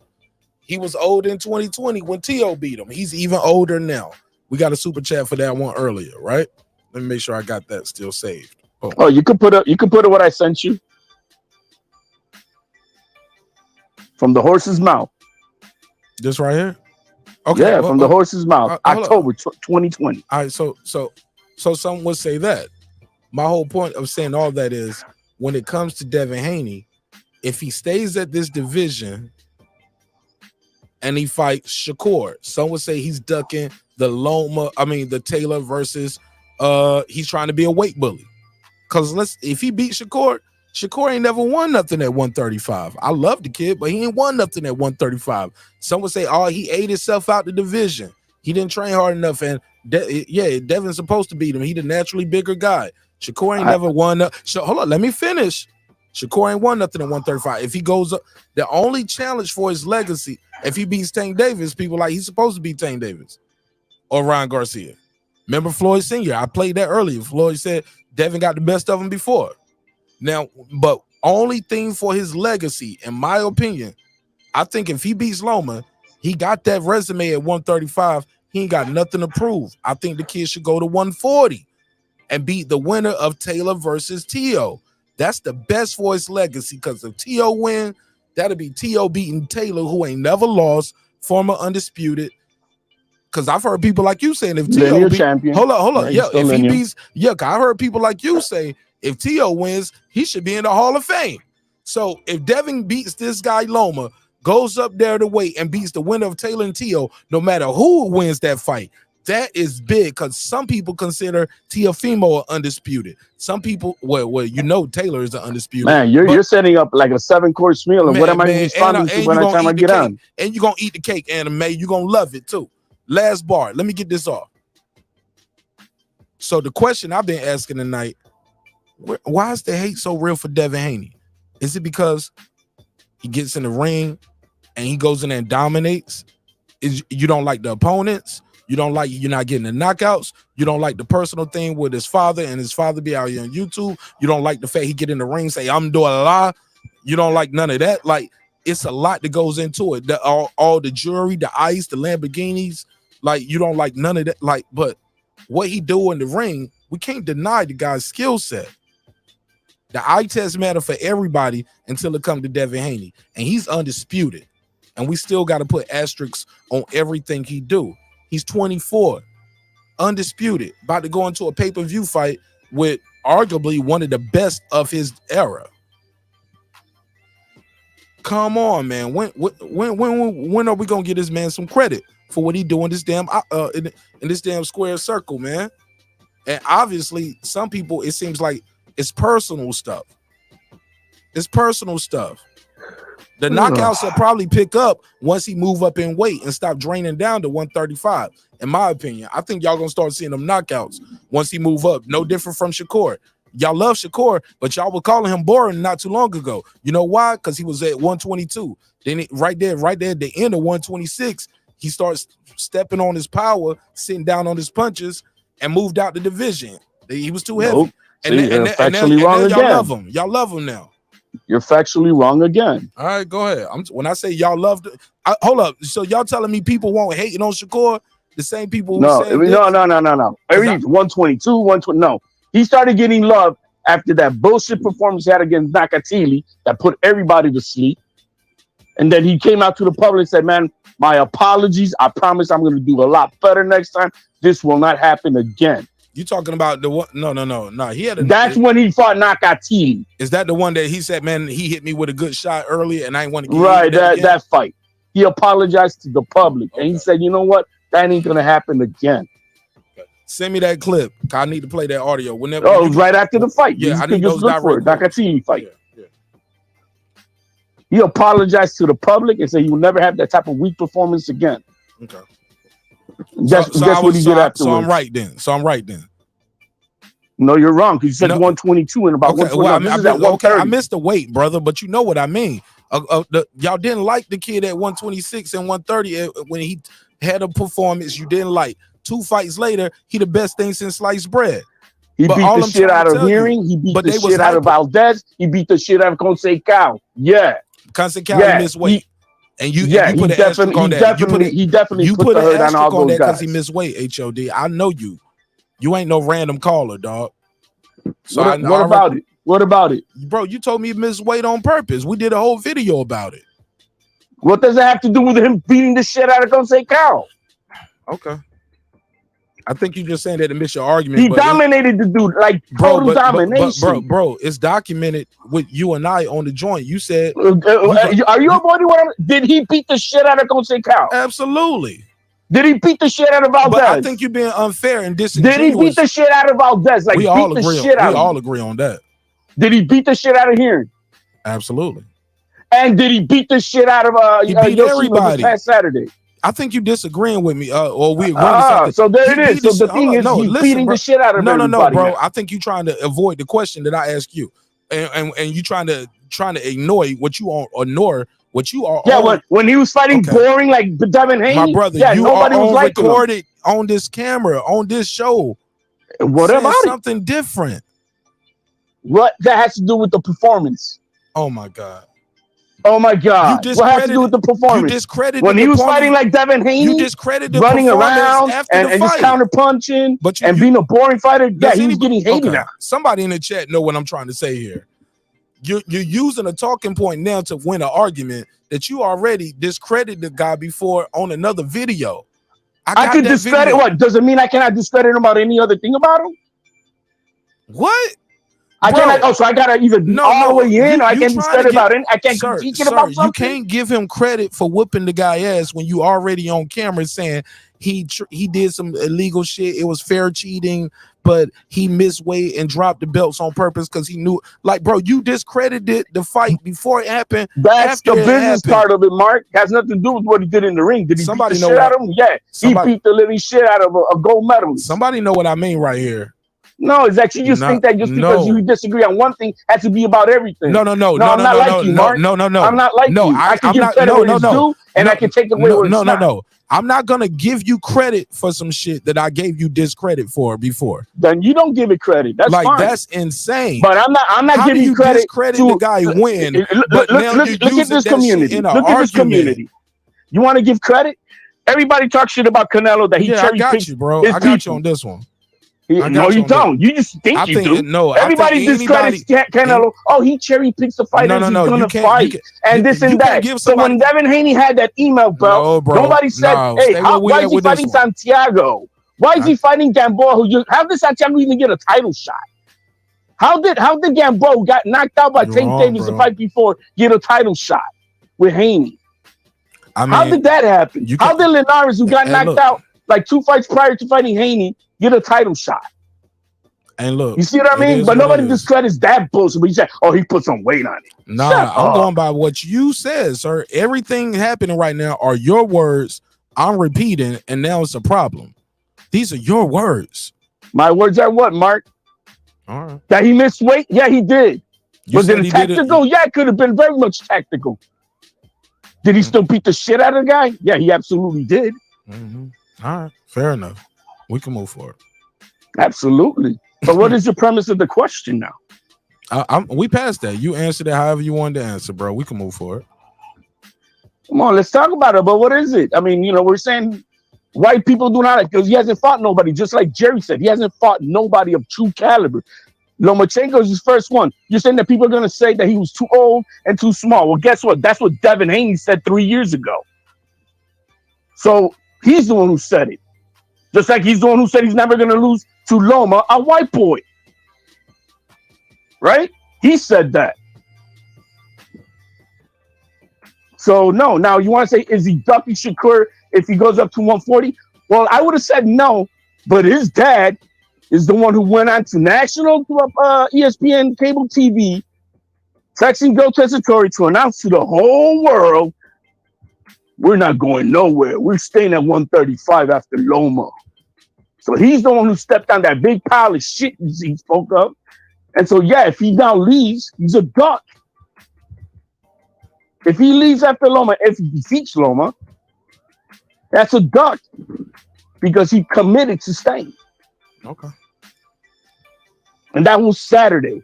Now, when he was here on the panel, realities change, time changes. Yeah, you know what I mean? Yeah, and after the fight, and after you got to cut weight and weigh in on that day and fight, rehydrate, your shit can change after that. Can you agree to that? I could agree to that. All I right. think it was the stupidest thing Bill Haney said. Nah, we ain't got to call nobody stupid, but I'm just saying. I will. Shit, he motherfucker calls me stupid. And we got to watch our language too, HOD. Well, I said stupid. What? No. You still going to cancel us for stupid? You literally just said S and MFers. You said S. These MFers call me stupid. Like, that's why I said we got to watch the language. It wasn't all right. stupid. So the MFer. It was the S and the MFer. Stupid. Yeah, it was the S and the MFer. MFer calls me stupid. Yeah. That 304. It was the cushion, bro. That's all I'm trying to say. That's all. He shouldn't have said that. I respectfully, and I've been on this panel where you want to look at it. I told you, even after the first fight with Cambosos, he should have moved up. He should have moved up. He had the franchise title. He could have been petitioned to be the immediate mandatory for the WBC title at 140. He could have done that, but he didn't. Well, no, he had the rematch, but he didn't have to take this Lomachenko fight. So yeah, legacy-wise, I think it would be a better fight for him to go to 140, and for himself, for his health, and all that. I mean, I agree to that. But hey, they're the ones who opened their mouths.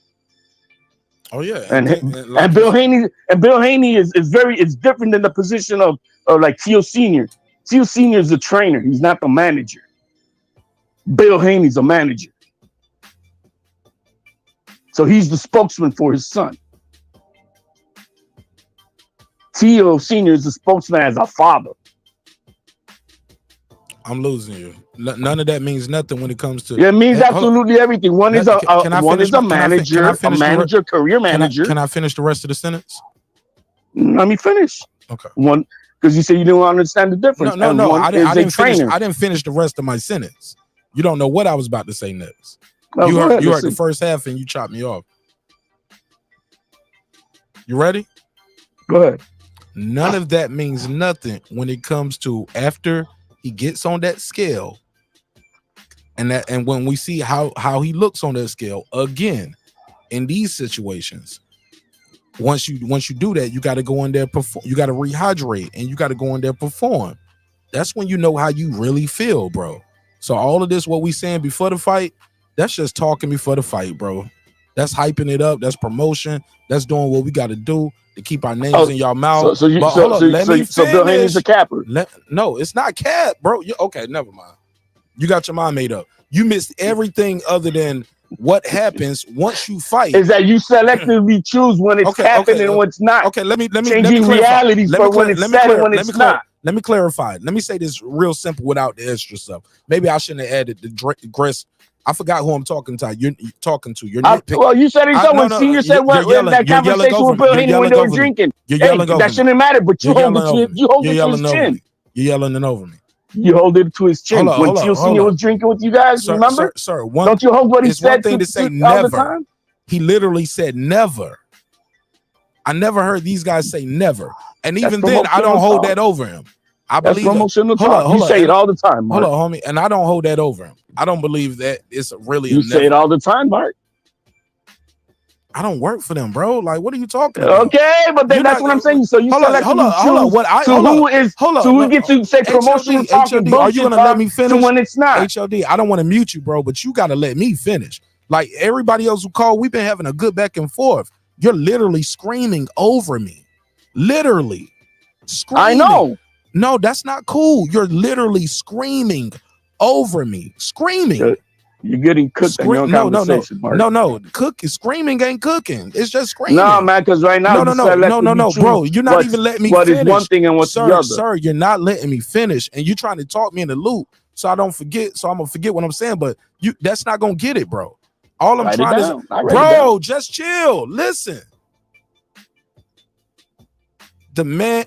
Oh my God, I can't. This nigga HOD. I'm reading the chat too. Go ahead, HOD. I'm gonna let you say what you gotta say, bro. And I gotta say what I gotta say after that. It's just selective outrage. I probably won't be able to say it while you're on the panel. You won't even let me selective outrage. Like you're in too deep on this shit. You won't even let somebody talk, bro.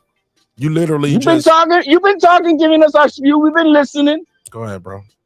That's all. We've been listening. Who is we? Everybody on the chat. And everybody's on the channel. Who else? Oh, okay. No, man. It's the Lopez. We listening to you. The fuck? Bottom line is Bill Haney put it out there. He shouldn't have done that. Could have left it alone. And it seems like, I'm seeing a lot of damage control out there on YouTube now. As always. A lot of damage control. So it is what it is. What should be done is what's best for the young man, for his health, and we'll see what happens on May 20th.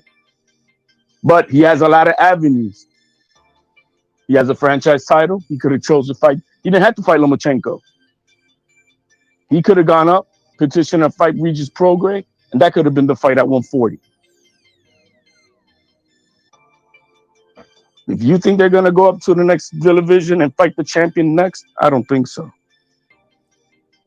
Haney's never moved that way, but we'll see. All right, you good? I'm good. All right, let me say something, man. Because I'm not gonna let you off the hook with this. saying what does the guy have to do? Like, because you saying Haney ain't fought. This is going back to that Loma conversation. I mean, that Lopez conversation that I was privy to, that you like to bring up, that you say I always bring up. And I'm gonna compare that to what I was trying to talk about, that you was trying to so cleverly avoid. When Bill Haney says, hey, we're gonna stay at this division, that's one thing, because you don't know until, and I'm gonna say this again for the people tuning in, you don't know until you know what it feels like to cut that weight, get on that scale, have to rehydrate, and then in less than 24 hours and perform at the highest level. It's different. I remember Tank Davis got on the scale, he rehydrated, he was like, because he was before he was like 130, 135, 40, all that's me. After that fight, after that Barrios fight, he was like, yeah, maybe 30 and 35, but 40, I don't know. You know what I'm saying? He didn't like how he felt. It's different after the fight, dog. That's one thing. Saying we're gonna try to make the weight as long as we can. That's different than saying never, MFer. That's what he told me. I say, when would you fight Haney? Like, what does he need? Who does he need to fight? When to prove himself? Say he ain't fought nobody. Who would be a good fight that like he'll prove himself? And when would you guys fight him? Never, MFer. That's different from saying we're gonna stay at this division as long as we can. That's different, HLD. Total, no, it's not, man. Total different. It ain't. All right. Tell me why. Tell me why it's not different. Saying never. Because he knows he's probably talking to you, and he's like, man, I'm not gonna give him shit. Nah, he was talking to I know the Lopez. It wasn't my channel. We was on Punch Show. I know that. Why you say he knew he was talking to when you say me? He didn't know me from a grain of salt. That's why he ain't gonna give you whatever you want to hear. Okay. You don't know the Lopez, or you think you do, but you don't. No, I mean he was on Punch Show. I didn't know he would tell Punch and tell his audience a lot. And why would you say never? Why would that be a good thing to say? He could say whatever he wants because he doesn't have to uphold his word to you. Okay. That's why. I didn't say he had to uphold his word to me, but his word is his word. Once he said it on camera, right? That's what. All right. So then, Bill right? Haney's word is his word that he said on Saturday to Joe Tessitore that after Lomachenko fight, we are not leaving to 140. We are staying at 135. Those were his words. Joe Tessitore is Martin Nash now, right? We on the same level when it comes to this media shit, huh? Well, no, I'm just saying, hey, man, Mark, you gotta blow this up. We trying to bring this up. Okay. Right? HOD, I think you missed I think you just being disingenuous right now. How am I being disingenuous when that's what was said on Saturday? No, what I'm trying to tell you is, and let's break down what I just said. Do you agree or disagree? Saying some stuff before the fight ain't necessary cap. It's not, you don't know until you you make the weight. You look, a lot of y'all TO fans, and I'm one too, but I don't subscribe to he lost because he had a hole in his throat the size of a golf ball. I don't subscribe to that. I don't subscribe to that. But what I will say is this, he did lose that fight. And a lot of his fans, hardcore fans, blame cutting that weight on that fight. But yet you and I can have an opinion that Bill Haney was talking stupid on Saturday. Can you let me finish, sir? I was quiet. Yes, we could agree to that. But if you're speaking on behalf of Bill Haney, and let you finish. You can't do that, Mark. Hold up, bro. You ain't gonna let me finish? I'll let you finish. We've been trading. Let me finish. Like, all that's doing is distracting me and making me lose my point, and that ain't cool. What I'm trying to say is this. Never is different from once you make that weight, get in that ring, rehydrate, get in that ring, fight, and that's when you really know how your body feels at that weight. Do you feel strong in there? Man, I didn't feel strong in there tonight. That's what you hear guys say all the time. It's different. Mark, if this is your opinion, I can respect that. But you're speaking on behalf of Bill Haney, and that's cap. No, I'm speaking on behalf of. No, you're fighters you're everywhere. you're trying to tell us how he kind of meant to say like this way, you know. It's not. I'm no, telling you no. I can reality. respect you, Mark. Mark saying, "Yo, man, I think the kid has to. We have to see till fight day before we can decide. You know, before he decides if he's gonna stay or not." I can respect you on that because guess what? I believe that too. But if you're trying to speak on behalf of Bill Haney, Bill Haney, maybe he'll pop up. I'm telling you, that's cat because you can't do that. You can't interpret what he said beyond what he said. He said it clear as day. That's what I'm saying. I heard you loud and clear. H yelled. Amen. I heard you. H yelled. My brother, what I'm trying to tell you is that all sound good. And he's not, that doesn't mean he's capping. But you don't know until you get in there. And you have to rehydrate. You go in there, perform, and your body is not moving and doing what you think it should and be doing. But people like you, like I said, he's damned if he do. Damned what you mean like me? What does that mean? Oh, okay. I'm about to tell you. I'm about to tell you. You know I ain't gonna run from it, nigga. People like you, he's damned if he do, he damned if he don't. Because if he go up to 140, you don't think he'll fight the winner of Taylor versus Lopez winner. I've already heard you on record as saying, nah, he don't want that. He ain't gonna do that. You don't welcome the fight. You always just say he ain't gonna do it. You ain't calling for it. But I don't think you ain't calling for it. Cause you know what's up. What's up is what happens on May 20th. Right. God forbid anything else happens. You know what's up. You know what's up on that too. We'll see. And they put him in a position to lose. He was asking for this fight months ago. And everybody know it. They put him in a position. No, are you building up excuses now? I'm telling y'all the facts. This is recorded. No, are you building up excuses for poor Devin? It's a fact or not? Yeah, against the old small Lomachenko. Man, he would have stopped him if he would have fought earlier. Would have stopped him. He probably just gonna beat him on a unanimous decision, and y'all gonna hate that. He gonna beat him easy. Oh man, he gonna beat him easy. He gonna beat him easy. I'm so biased as to say that I have not made a decision of who's gonna win that fight. I say it's a 50-50 right now. Man, it's 50-50. I'm so biased that I still have it 50-50 until maybe we gather up to do those rewatches that I told you I want to do, and I'll make a decision at that point. Let's watch one now. Which one? Let's watch one right now. I'm hyped. I'm ready to watch a fight right now. He gonna beat him. It's sort of 4 fights, Mark. It's 4 fights. We ain't got to watch all 4 of them in the same night. Man, I want to watch all 4, man. I want to watch 4 fights. Man, we got to start. You know, these shit's going to the card. So that's what? 1, 2, 30. That's 2. That's a 2-hour show on the members. Hey, man. And only member 2-hour show to make a decision and who you choosing. We got time. We'll do it as we get closer to the fight. That's what I'm saying. That'll be a good. You mean that would be a good, member show? I'll do it like on a Sunday. Yeah, we can do that on Sunday, something like that. And if you want who wants to join in, you got to subscribe to the Mark Nash Nation here, so you can get that going. Yes, sir. You know. But yeah, Mark, I think that would be great. You can call in and yell at me all night, like H yelled. You know me, man. You know me. But when it comes down to it, I think for Devin Haney's health, it would be wise for him to go up. But I'm not speaking on their behalf. This is my opinion.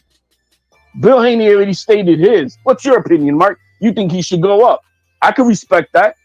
But Bill Haney's the one who put his foot in his mouth. I thought he should have been way up after he won. So did I. Well, I got it on record after that first Cambosos fight. I'm transparent, homie. I said it on this channel, and he made way so easy. He could keep on going. Like, nah, man. I never said he made it easy. I never said that. Man, we'll go back onto it. Yeah, he made it easy. Callers said that. HOD. You and I all agreed that his eyes look sunk in. Even now. No, I'm talking about Cambosos 1. I said after Cambosos 1. Oh yeah, I might have said that. And all you guys cooking. Oh, you hating? I know, man. I'm gonna cook you regardless, HOD, because you're a hater. Nah, man, it was just for his health. He does. And nobody can say the kid looks healthy the day before, on the weigh-in day. It's just not healthy. And look, but I'm of the belief he could have beat Cambosos easier the second fight, but he wanted to put some damage on him. But also Cambosos was doing a lot of switching to southpaw and making Devin think more in there too. He was blitzing more than he did. It was He a didn't sit back and- it was a little. I mean, here and there, a little he bit didn't more sit back competitive. and wait as much. Kambosos didn't sit back and wait. Times Devin engaged more. It was like they both wanted to put on a It better was a fight. little more, man. It was, Yeah, but yeah, I was still yawning in that fight, man. I mean, but I get it, HLD. You will yawn.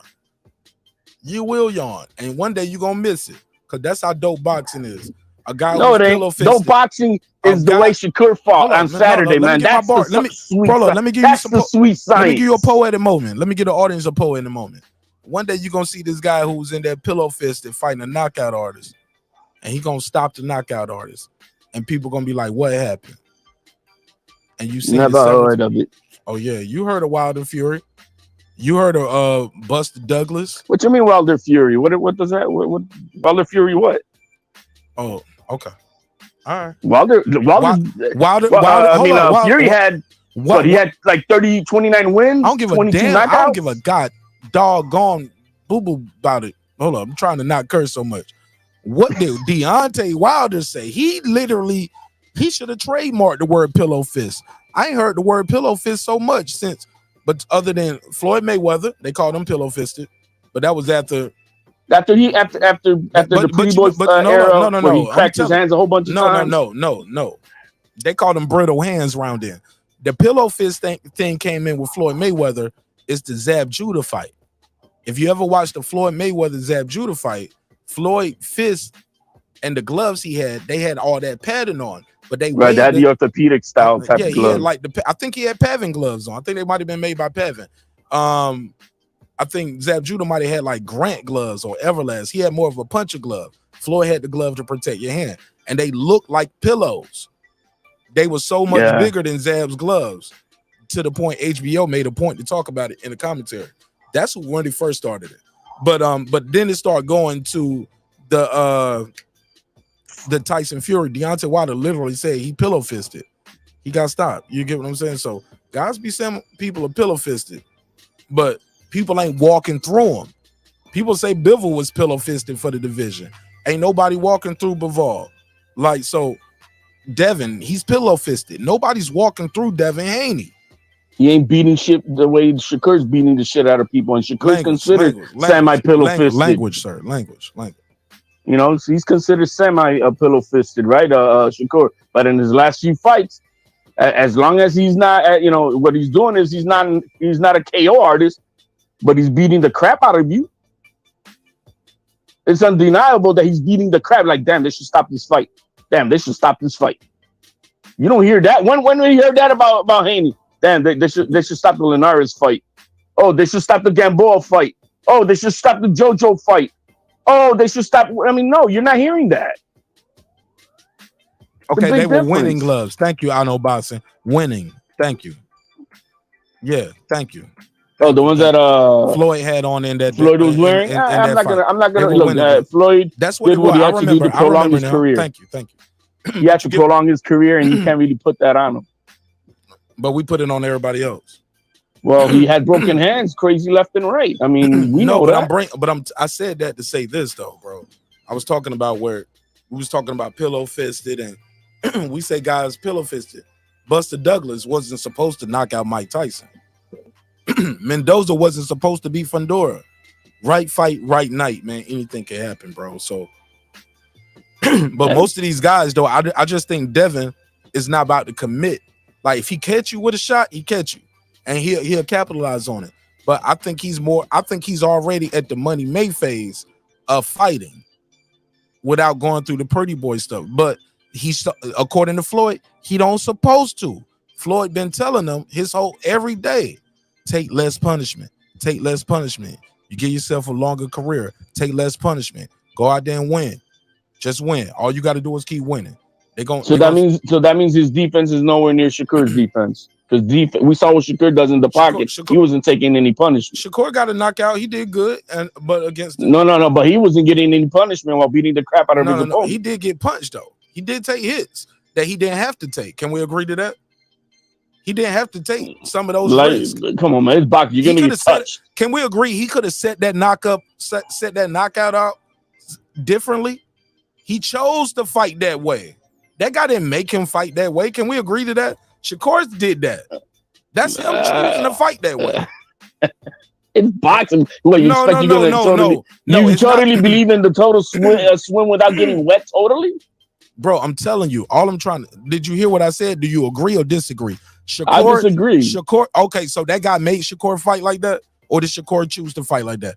Let me ask you again, because maybe you didn't hear me. He fought the way he wanted to fight, and he didn't get touched up. Shakur chose to fight that guy in the pocket, stand in front and of didn't him, get touched walk up, him down, standing in the pocket. He got hit with shots he shouldn't have got hit with. Oh, come on, Mark, stop it, man. That kid was swimming right in front of the dude. He was doing the you want to talk about the Matrix? He was doing the Matrix on that guy. Hold up, Shakur. What was Shakur didn't get hit at all that fight, bro? Man, Shakur was doing the Matrix right in front of the guy's face, right in the pocket. We saw that all night. Like, damn. Whoop, whoop, pat, pat, pat, whoop, whoop. Come on, man. No, I ain't saying his defense wasn't good, bro. I think you missing the point. Defense was I think the best in boxing. You're missing the entire point. I think whatever though. I get it. It's not a debate. The guy did what he's supposed to do against a level of opposition. I'm gonna walk you down. I'm gonna beat you up. I'm gonna outskill you, outwill you. This range, pressure you. I'm not gonna give you time to think. I'm gonna get you up out of here. You don't supposed to be in with me. I'm gonna get you up out of there. I have no problem with that. Some people ain't gonna take that risk. They ain't even about to do that. Like, nah, we ain't even about to do that. Nah, I'm gonna just pop, pop, pop, boom, boom, move, pop, pop, pop, move, move, move. You know what I'm saying? It's a different style. You ain't gotta like the style, but the skill is the skill. The win is the win. Am I tripping here? Or like Shakur chose to fight that guy. Shakur could have still could have stopped that guy fighting him a different style. No, he didn't have to. No, you think Shakur couldn't beat him unless he stood in the pocket? No, the way you said it. You said stopping him. No, he wanted to stop the guy. He needed to be right there, beat the shit out of him. Language. Poop out of him. Shout out to my boy Ty. Ty said, he said Mickey Duff picked Buster to win. He scouted for Customato. All right, let me give him a drop. Shout out to my boy Ty. I'll give you the $2. You give him the $2. All right, pay him the $2. Oh, pay the $2. All right, anything else? I'll give you. I'm gonna read some more of these comments, man, and try to take some more calls. Well, let's make it stand clear. For the best of Devin Haney's health, but then again, after that last fight, saw his trainer and said he may look all emaciated is the word, the day of the weigh-ins, but he hydrates properly and he hydrates well and there's no effects. So, only they know what's up. Maybe we're the ones that are over speculating that he should be moving up and whatnot. But when Bill's the one saying that out there and putting that out there and trying to put his name in the middle of someone else's fight, then yeah, he needs to stand on it. But him fighting him not fighting Shakur if he beats Loma, him not fighting Shakur to face the winner of Taylor and Tio, he definitely gets props for that because it's still a championship fight. I give him that. So there's no quarrels about that. Rapid fire real quick before I let you go. Go ahead. All right. What is the bigger fight for his legacy? Fighting the Taylor Lopez winner, fighting Garcia Tank winner, or fighting Shakur? Legacy wise, is to become the lineal champion at 140 next. After Loma, if he beats Loma. Which one would be the biggest? Which fight would be the biggest fight for his for pay-per-view? Man, is that that Haney and Tio, you saw how they broke the internet once when they did that thing in California. It broke the internet for like 2 weeks here in the YouTube community. So they could sell the shit out that fight. But it's undeniable, that fighting the winner of Tank and Garcia is gonna it's gonna sell a lot too. So my bias would be I would want to have him fight Tio. That would be a bias. I want to see that fight. You think Bob will put that into the promotion like a 2 press conference thing like that? Oh, these guys are gonna sell the shit out of that fight. Tio and Bill Haney, a senior Bill, and oh, they're gonna sell the shit out of that fight. I think the two fighters gonna talk more too. Right. They're gonna be. It's gonna sell like crazy, man. All the DAZN clips of the trash talking and everything, man. All the channel talking. Come on, man. It's gonna be a go. Right before Tio had that Cambosos fight, bro. That was everyday talk, man. Everyday talk. Tio and Haney. It was almost as big as Spence and Crawford talk. Yeah, it was huge. Pause. So I mean, that's my bias as far as money wise or popularity wise. I think is what you said. Yeah. All right. Well, I appreciate Anything you, man. else? Anything else? I think that might be it. I'm tired of you. Yeah, man. Everybody hit that like. Hold on. I got one for you. Who gonna win this? Right. Let me get a prediction. Who gonna win this battle on Friday? Megazord versus Clips. They debating Tupac. I'm sorry. They debating Man, Jay-Z versus Nas.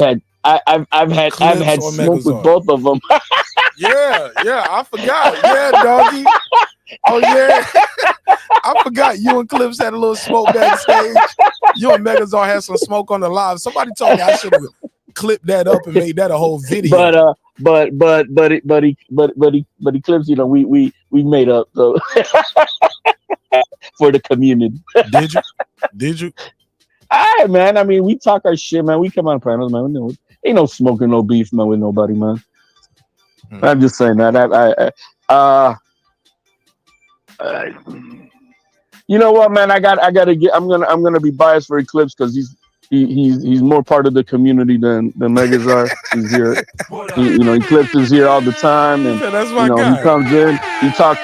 Eclipse comes in and he puts in the time for the community and the show, and so I'm gonna go for Eclipse for that reason. All right, for sure. I ain't mad at you. All right. Hey, look. Member has his privileges, right? Absolutely. Membership has its privileges. Hey, all right. Megazord, you already down 0-1 on all 3 rounds. For that reason, shoot, I might make a. Hey, look, you might be down 0-2. Hey, Mark, you want to make me a judge? Nah, I ain't doing no judges. It's gonna be chat only judging. Chat only judging. All right. I'm messing, man. So man, the best man win on that, bro. Use all your Google accounts for your favorite battler. All right, Mark. All right, man. Thanks for that, man. Peace out, my man. My brother, peace. Salute. Shout out to my guy H.L. Deezy. Giving a drop. What up? That was a good call. Good call. All right. I thought he'd never leave. Hating on young Haney. No, I'm joking. Nah, he's entitled to his opinion, and that's all cool. I appreciate it, man. Again, you could call in through Instagram, the number at the top of the screen, or you can call in through the second number at the bottom. All right, what was that? Yeah, man. I think that's it, though, man. I had a good time tonight, man. Let me see if I'm gonna read some of the comments, and I'll close it out unless anybody else was calling in. Let me see. Where was I at? Man, I missed a lot of them. Oh, yeah, I missed a lot of them. Okay, I read this one. Boom. Somebody said, rumor has it HLD was in the movie Quiet as an extra, but died in the movie from yelling. Yeah.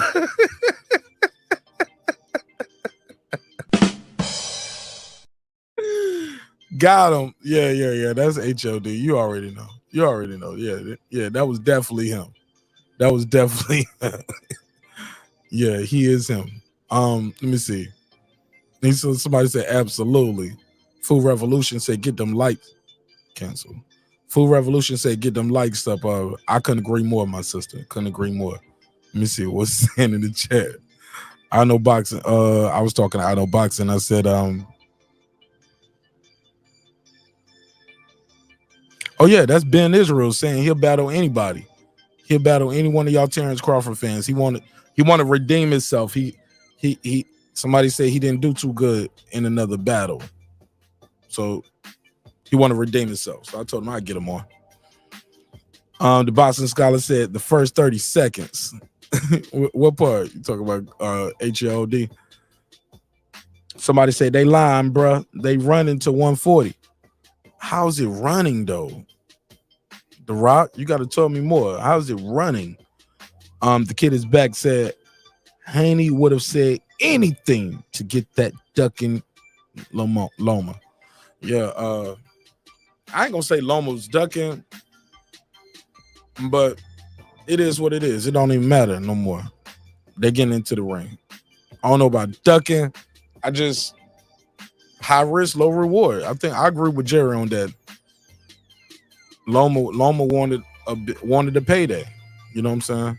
And Tank Davis was the payday then, and obviously he's the big payday right now. He is the payday. He's the draw.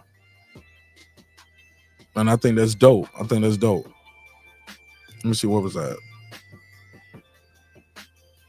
Somebody said, somebody put a battery in HLD's back. Somebody said they don't want to see Shakur smoke. Man, somebody gonna have to see that, man. Somebody gonna have to see Shakur Stevenson. Absolutely. DJ said, how do you duck Shakur to fight Josh Taylor or Tank? Come on, fam. Never heard of it, DJ. It never heard of it. Like, all these dudes about to be big fights. Like, these are all good fights with Devin Haney. I got him beating Loma, y'all. I already let y'all know. I got him beating Loma, and I got him going up to 140 facing Josh Taylor, TO winner. And I'm still iffy on that fight. But I might edge it to Taylor. For one, he's undefeated. Two, I think he's just gonna blow up in weight in between from the weigh-in date to the next date. That's gonna be a big dude with a lot of skill. He fight real rough, real dirty. I think he gonna elbow, headbutt TO. He fight dirty. You know what I'm saying? He fight. Josh Taylor's rough, rugged. And he big, dog. Pause. So I'm low-key edging Taylor because this is his division. He's the guy. He beat Regis Prograis, dog. You know what I'm saying? He beat these dudes. He beat Ramirez. T.O. ain't beat nobody like Josh Taylor yet at 140. And he gonna have to outbox him. He can't just go. I don't see that fight right there is a boxing fight. That's gonna be a boxing joint. It's gonna be rough, rugged, but it's gonna be a lot of boxing. T.O. ain't just gonna be in there out muscle that dude like these other dudes. Because he couldn't out muscle Sandor Martin. Couldn't cut the ring off neither. Kept getting caught with that check hook. Somebody said Kambosos beat your guy up, HOD. Yeah, he did. Kid is back. Devin didn't want that ducking franchise belt. DJ, he just talking. DJ said he said reality is starting to set in for HLD that T.O. is about to get painted against DJ. Yo. He gonna get painted. Gonna put him on the poster. Put him on the highlight reel, huh? We'll see. We gotta see it. Philip H, the all-time great. He said great. He said Devin Haney dog walked him twice. Easy work.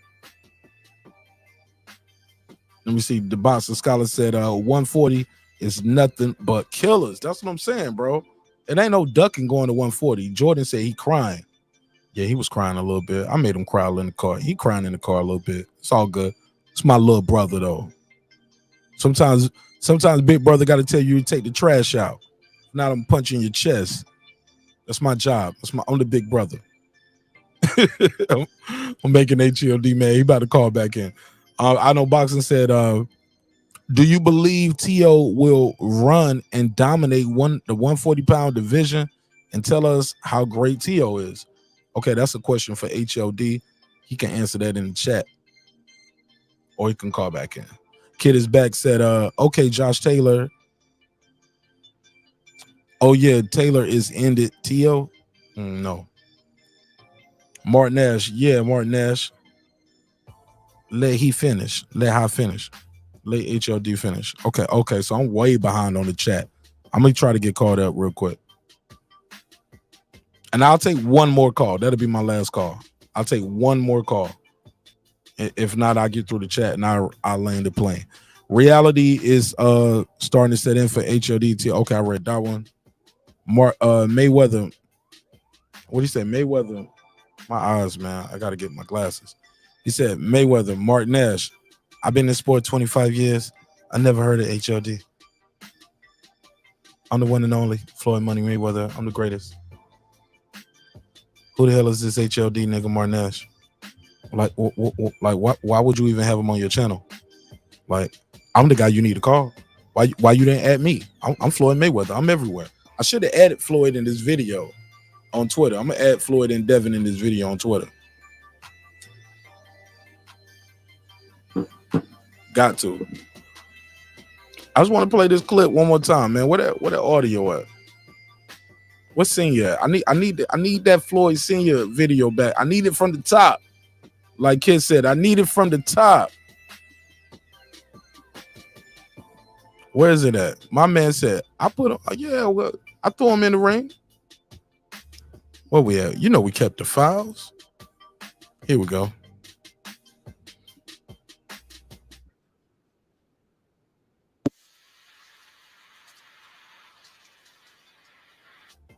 Here we go. I got something for y'all. Y'all know we kept the files, man.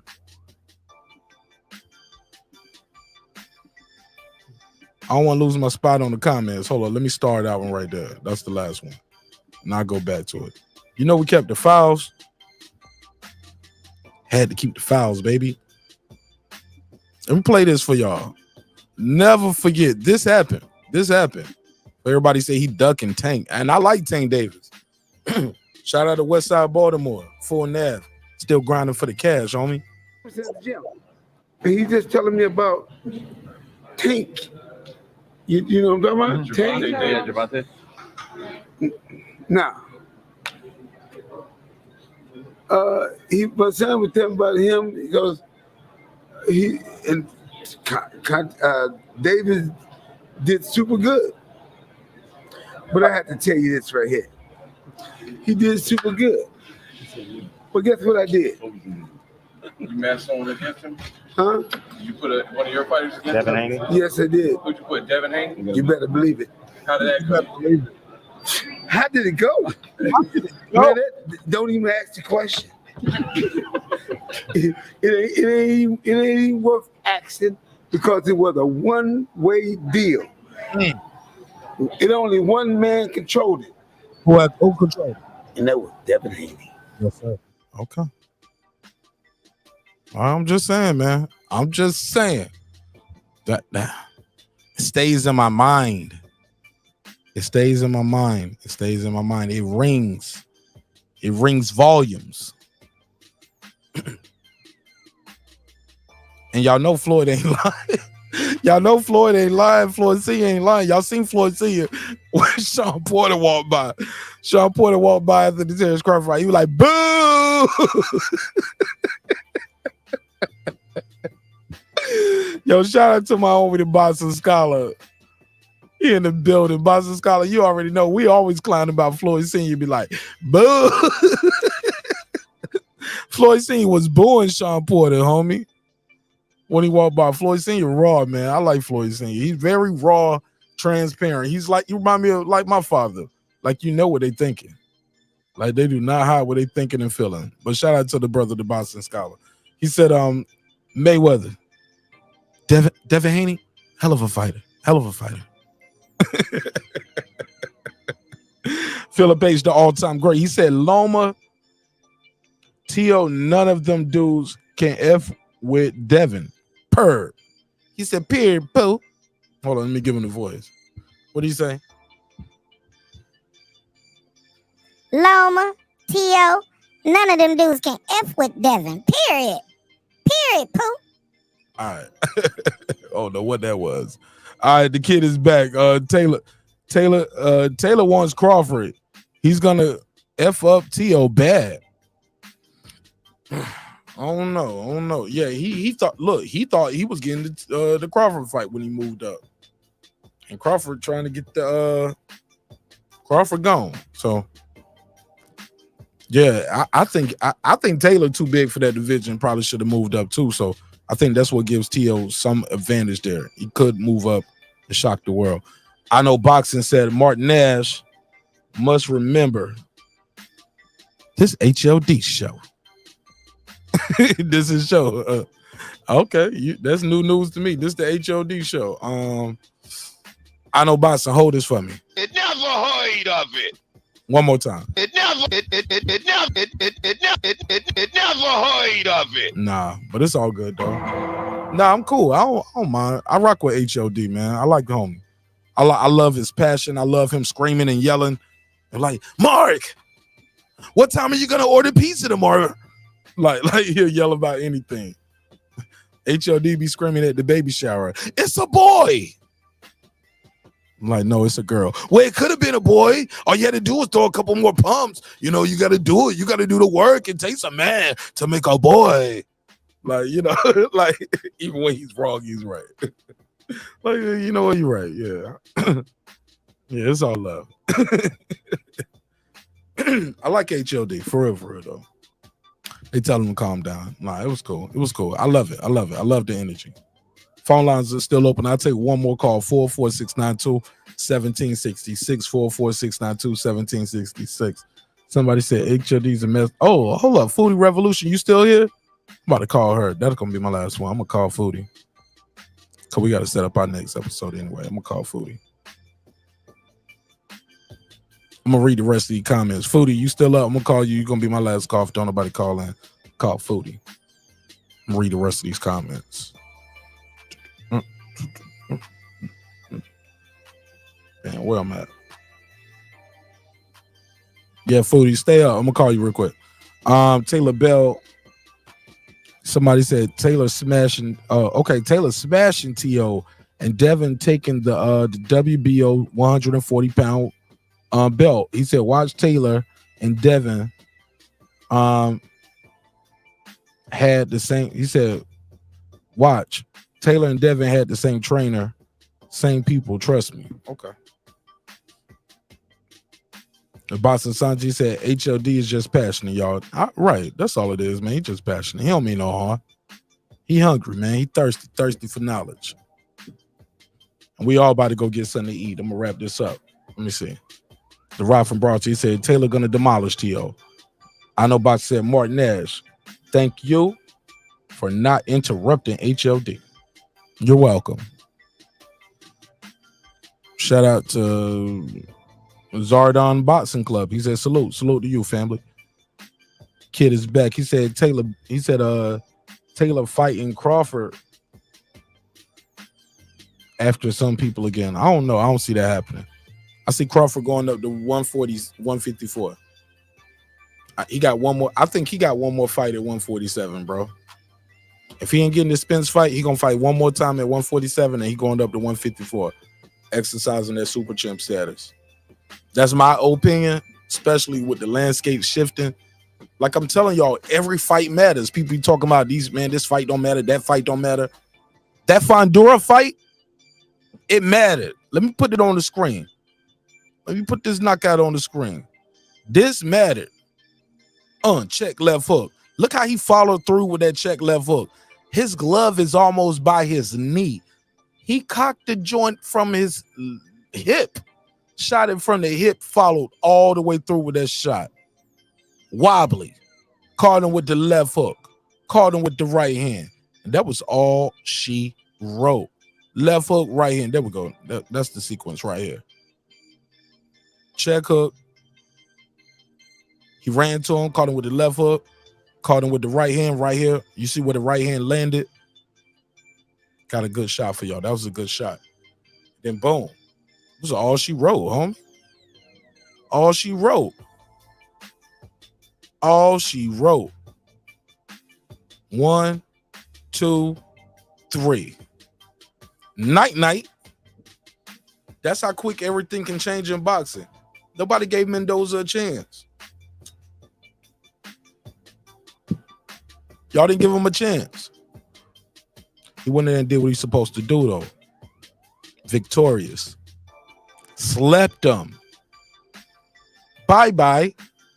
I remember talking to Food Revolution at HLD backstage, and we was talking about this fight in real time when it was happening. I literally was just saying, guys built like this normally don't do good in boxing. from the outside looking in, you would say, this tall guy supposed to be all these little guys. He's just so tall. I said, that ain't how boxing works. These tall guys usually don't have their chin up, these looping shots to catch them. Boom! Guys catch them in between shots. Boom! Oh! Oh! Oh! Like, we was joking about, I said, man, we was busting fighter nuts, fan nuts watching fighter. I was like, man, we busting fan nuts. Because it was such a delay. It was like the first shot hit him. He was like, oh! He caught him with a good shot. Then he rushed him. Hit him with the left and the right. We was like, oh! Again. Then when you see he ain't about to get up, we was like, oh! Ah! Food revolution.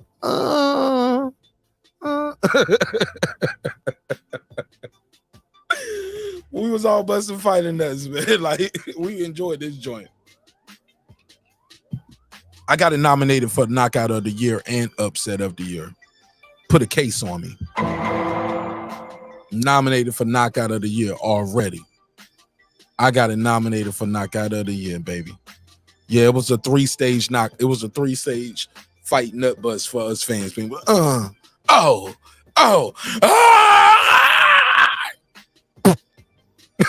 Hey, look, and then immediately we flipped over and the UFC was happening and Easy was getting a knockout too. Oh my God, Saturday was good, man. Saturday is what we live for in this combat sports thing. Let me get through these comments. Let me go around. Let me roll through them. Let me read some more of these. I'll take one more call, like I said.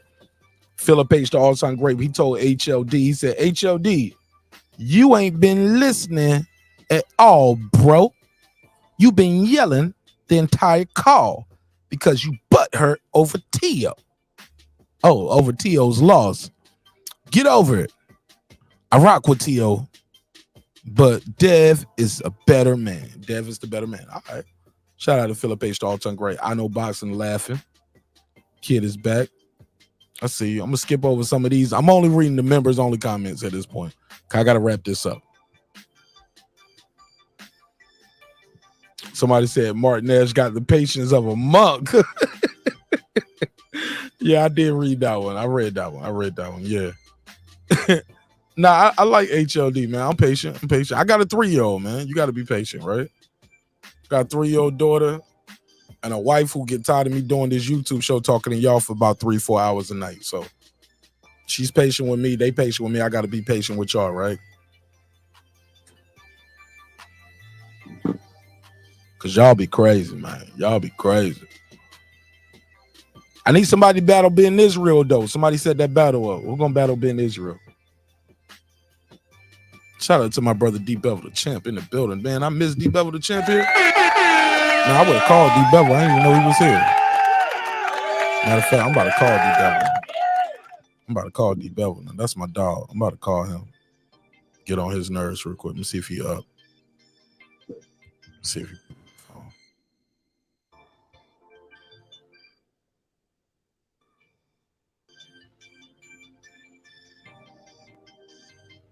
Get on his nerves real quick. Gotta call him.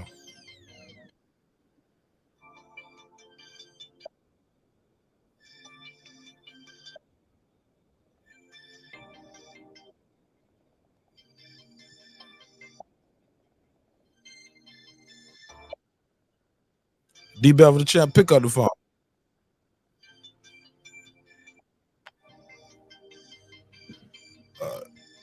I'll call him back.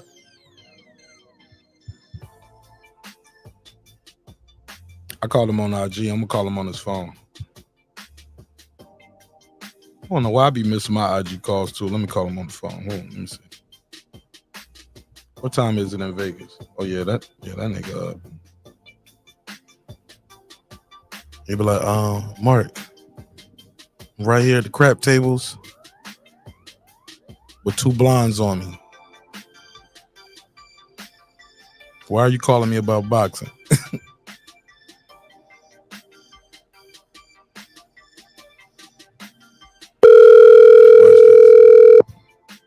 I ain't called the wrong name. Okay.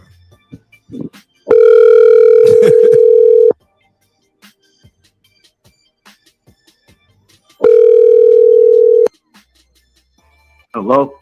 D Bevel the Champ, what up? What up, Doc? You're live on there with Martin Ash and Breaking Beats. Oh, what's up, y'all? Hey, man. Devin Haney next Floyd Mayweather. What's your take? Devin what? Devin Haney next Floyd Mayweather. People hating on him. Oh. They put an asterisk on all his wins. If he beat Loma, he beat the old Loma. If he go up in weight, he ducking Tank and Shakur. If he don't go up in weight, he ducking T.O. and Taylor winner. Oh, no, he's not the next Floyd Mayweather because Devin wants the best fights. Floyd didn't want the best fights. Oh, snap. Oh, Never heard of it. Oh, snap. Why you say Floyd? Devin is on, you said Floyd didn't want the best fights? Devin's undisputed. Devin doesn't want to pick and choose and look for the easiest route on what sells tickets or, this person's a name, so I'm going to fight him. He's a pay-per-view attraction, so I'm going to fight him. No, Devin's in the early stages of his career, wants to fight the best. So, no, he can't be the next Floyd. I mean, maybe Pretty Boy, but he ain't. I mean, he's not knocking people out, but whatever. Yeah, I said he fighting now like money made. More like he just ain't taking a lot of risk in there. He's like, I'm gonna win. We'll worry about that other stuff later. The knockout coming happen, but I'm not in there taking no crazy risk. Only he keeps winning. I mean, hey, that's his style. I mean, he's an outboxer, so he's fighting Lomachenko. I didn't hear Lomachenko fans complaining about Loma not getting knockouts. He just Loma in their definition, Loma's a runner, right? He's a runner. No, I ain't never heard nobody call him a runner. They say he the Matrix. Not, he's the Matrix. He chops you down. Call him that. Yeah, he's the Matrix. How convenient. You ain't gonna call him that because he's white. Uh-oh. You know what I mean? You're black, you're a runner. You're a white boy. Oh, that's the Matrix. This is small head. It's so amazing. Floyd was over there at HBO. Oh, this isn't entertaining. Oh, Devin, he's not entertaining. Lomachenko does the same shit. Everybody was at all. You know what I mean? It's that Eminem effect. People act like they never seen some shit. People act like they never seen it when a white guy does it and shit. All Loma does is he's doing what black people have been doing. And I ain't trying to make it race, but it is what the fuck it is.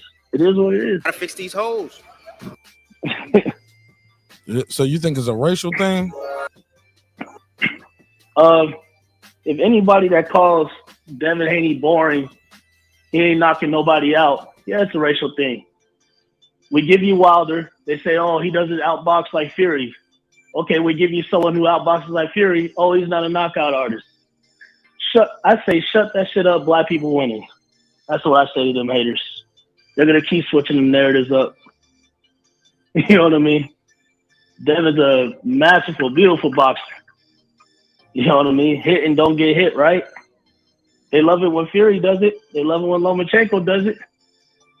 But when Devin's doing it, oh, he needs to do this. He needs to do that. Like, fuck out of here. He's an undisputed champion. You need to come see him. You need to come get those belts. Period. But they don't want that because they know they're going to lose. That's why I don't care about this Tank and Ryan shit. You know what I mean? They're really promoting this fight based off lies. Talking about, oh, we don't even really need it's not for a belt. This is for the most popular fighter. You're Leonard Ellaby say the most popular fighter. That's what we're doing. We're fighting for popularity and not championships. They call it the face of boxing. Yeah, the face of boxing. Yeah, freaking that's how they billing it. That's how they build exactly. And it's ridiculous, man. That's a joke fight. You don't just a couple years ago they wanted the belts. Now that the wrong guy got the belts that they can't beat, they want to discredit the belts. But look, we can't say this fight doesn't matter though. Tank versus Ryan matters, bro. The winner every fight matters. You know what I mean? I'm just saying how convenient. You know what I mean? When Ryan was Devin's mandatory and stuff like that, he went out of the way and said, you know what, I want Tank Davis, a fight that really didn't even mean anything to his resume at the time. He was right there in line to fight Devin. He found a way to get out of that. You get what I'm saying? What you mean he found a way to get out of it? Because he was next in line to fight Devin when they were at DAZN. When he jumped in the ring with Devin Haney, and Haney's like, "Come on, ready to fight." He's like, "Yeah, this fight needs to happen, but I want Tank Davis, y'all." I'm like, what the fuck? Who said that? Like, out of nowhere, Ryan Garcia did some couple years ago. So that's when I knew he was homemade. No, and that ain't homemade. I mean, come that on. ain't homemade, but he knew what he was talking about. That's the marquee fight. Like he said, if I beat Tank Davis, nobody can say nothing about me. And he's right. Like, he beat the guy. He beat the knockout artist. He beat the bully. He beat him. Well, he didn't beat Devin Haney though. Fair See, that's the enough. problem. Like, he's gonna pick and choose, and then his fans are gonna say, "You know what? You beat Tank, so you know what? You could go ahead and duck Devin. You could duck Shakur." You know what I mean? This is the maneuvering that plagues this sorry ass, dying ass sport, because people allow the duck tactics like that. You know what I mean? After the Tank fight, he ain't gonna go fight no Devin, and neither is Tank. He ain't gonna go fight Devin. He ain't gonna fight Shakur either. You get what I'm saying? Like, first it was we don't do business with motherfucking. First it was we don't do business with DAZN. And then they do business with Top Rank. Devin goes to Top Rank. Now they don't do business with Top Rank. You know, it doesn't make sense. They just create excuses not to fight the guy, and he has all the belts. You know, but Yo, HLD sounded like the Puerto Rican DMX. It's hilarious. What's that? So, HOD clowning on himself like he got a good sense of humor. He said, "Why I got to be the Puerto Rican DMX?" Yo, all right, man. Let me wrap this one up, man. Thanks for calling. Well, thanks for taking the call, bro. You know I had to call you about this one. I know you're so passionate about this Floyd topic. Oh yeah. You know somebody. Somebody gonna want to battle you one day about that Floyd hate you got though, because they say you be hating on Floyd. Oh, it's not hate on Floyd, man. I just tell them the truth about Floyd. You know, I try to cleanse their brain on what Floyd sold them. Floyd sold them a false narrative that they're mad. See, they're mad that when fighters use that Floyd narrative now, but when Floyd did it, when I talk shit about the guy who started all this shit, they get butthurt. You know what I mean? But when these same fighters are doing that, why should I fight you, picking and choosing? They got a problem with it. But you love Floyd. Floyd did it, right? So, you know, go to the top of the ladder. Where did it all start? You get what I'm saying? That's all I'm saying. All right. I just go where it started. I don't like how he maneuvered towards the end of his career, but he is a great in his era. You know what I mean? My only thing with Floyd, I just said he's not the TBE GOAT. And if the Floyd fans can't see that, that's the fanboyism that they're just going to have to, you know, take to the grave. I mean, I can't help that. It's something that's not curable. You know what I mean? All right. Well, look, let me close this one out, Marion. Thanks for taking my call. It's your man, Martin Nash. All right, take it easy, man. Brother. Appreciate you, man. God bless. Good. Shout out to my brother D Devil the Champ. Man, I love that right there. That's always dope right there. The homie's like unapologetic, like yeah, man. Yeah, I'm about to criticize Floyd right in front of you, Martin Nash. Yeah, you know I'm a fan for Floyd. I'm a big Floyd Mayweather fan, but he also know he my brother. I love him, and his opinion is his opinion. But y'all heard him. Like I said, some people still think Floyd didn't fight the best competition. Everybody got their naysayers. Man, let me close this out because HLD, you gave me a good members only topic. 319 on the East Coast. Yeah, I got like 30 minutes for that. But before I go, I gotta call this sister right here. She pick up the phone for me.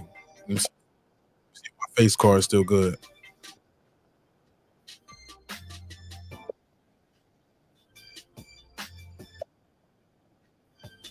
Damn, Foodie.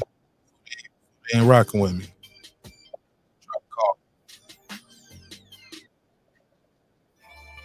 Full Revolution. I'm calling you. Pick up the phone.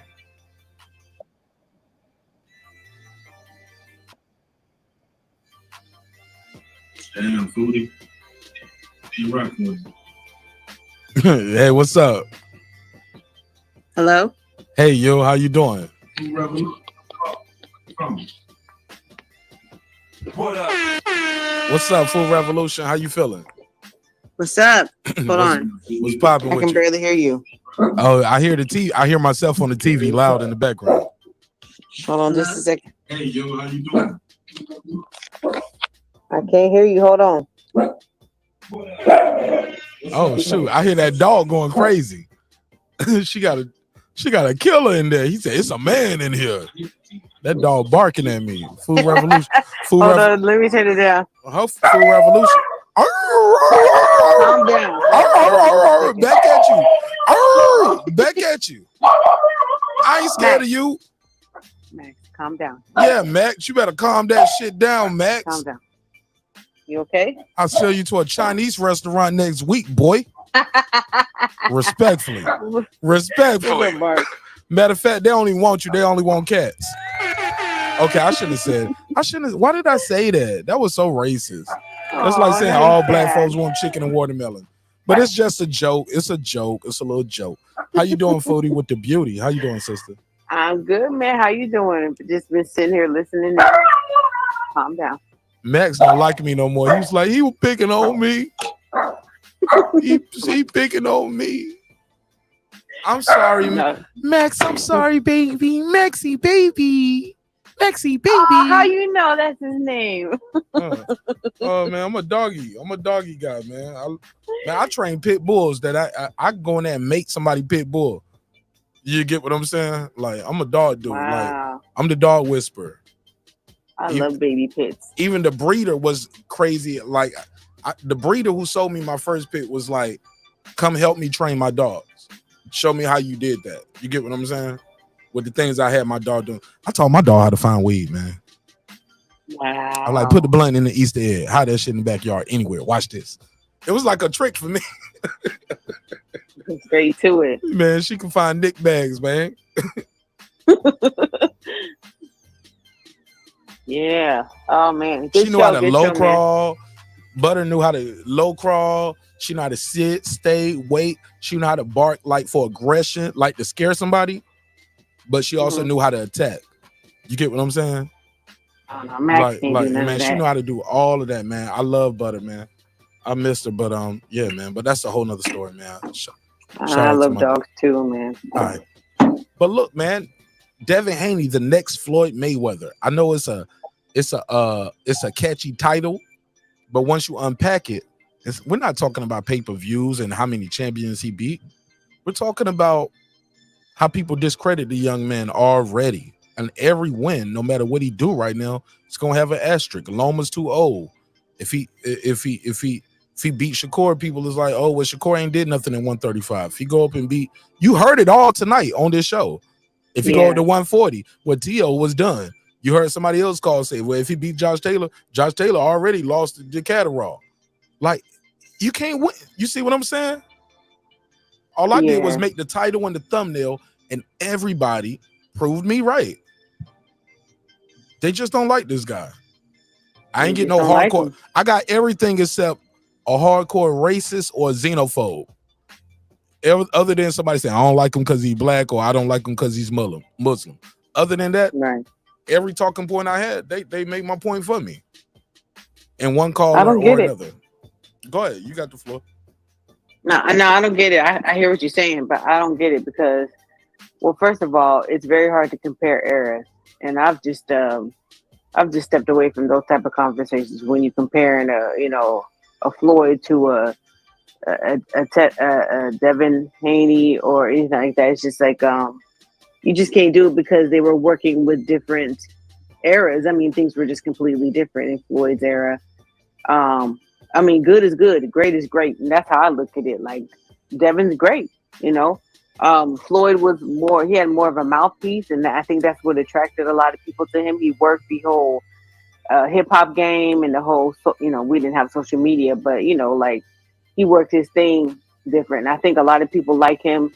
A lot of people like Floyd. They didn't even really watch his fight. Floyd used to stay around for those fighter meetings and would take all those questions. He loved the cameras. He loved he would talk to he was fan friendly. So yeah, we didn't have social media, but he wouldn't just do the fighter meeting and just walk away, or do the open media workout and just leave. he would stay around and he would self-promote even back then. He'll talk about his record label. Like he would look past the fighter. Like he would talk about his cars and his money, and like he would sit there and just let y'all soak it up. Right. For 20 years.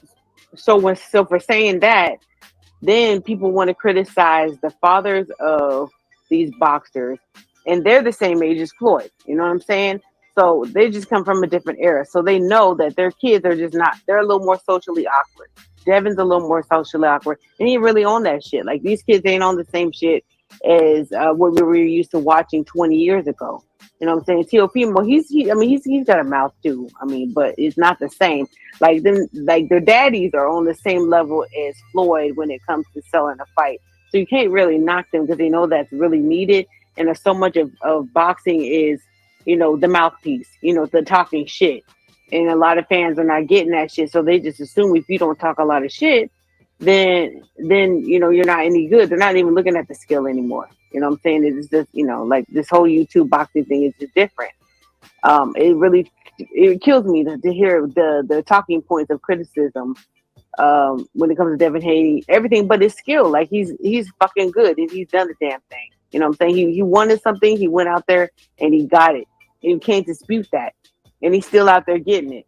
And Tank, you know, well, we ain't gonna get on Tank, you know, in his resume and comparing resumes, but no, this your call, boo. I just, you know, Tank is a good fighter.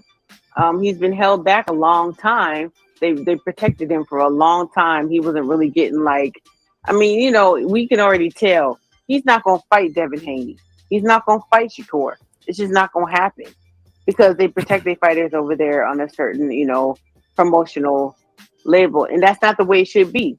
The best should be fighting the best. We want to see those fights. Tank? Hold on. So what does Tank go after Garcia if he's successful? After Garcia, like where does he go if he doesn't fight? I can see him fighting Pitbull again.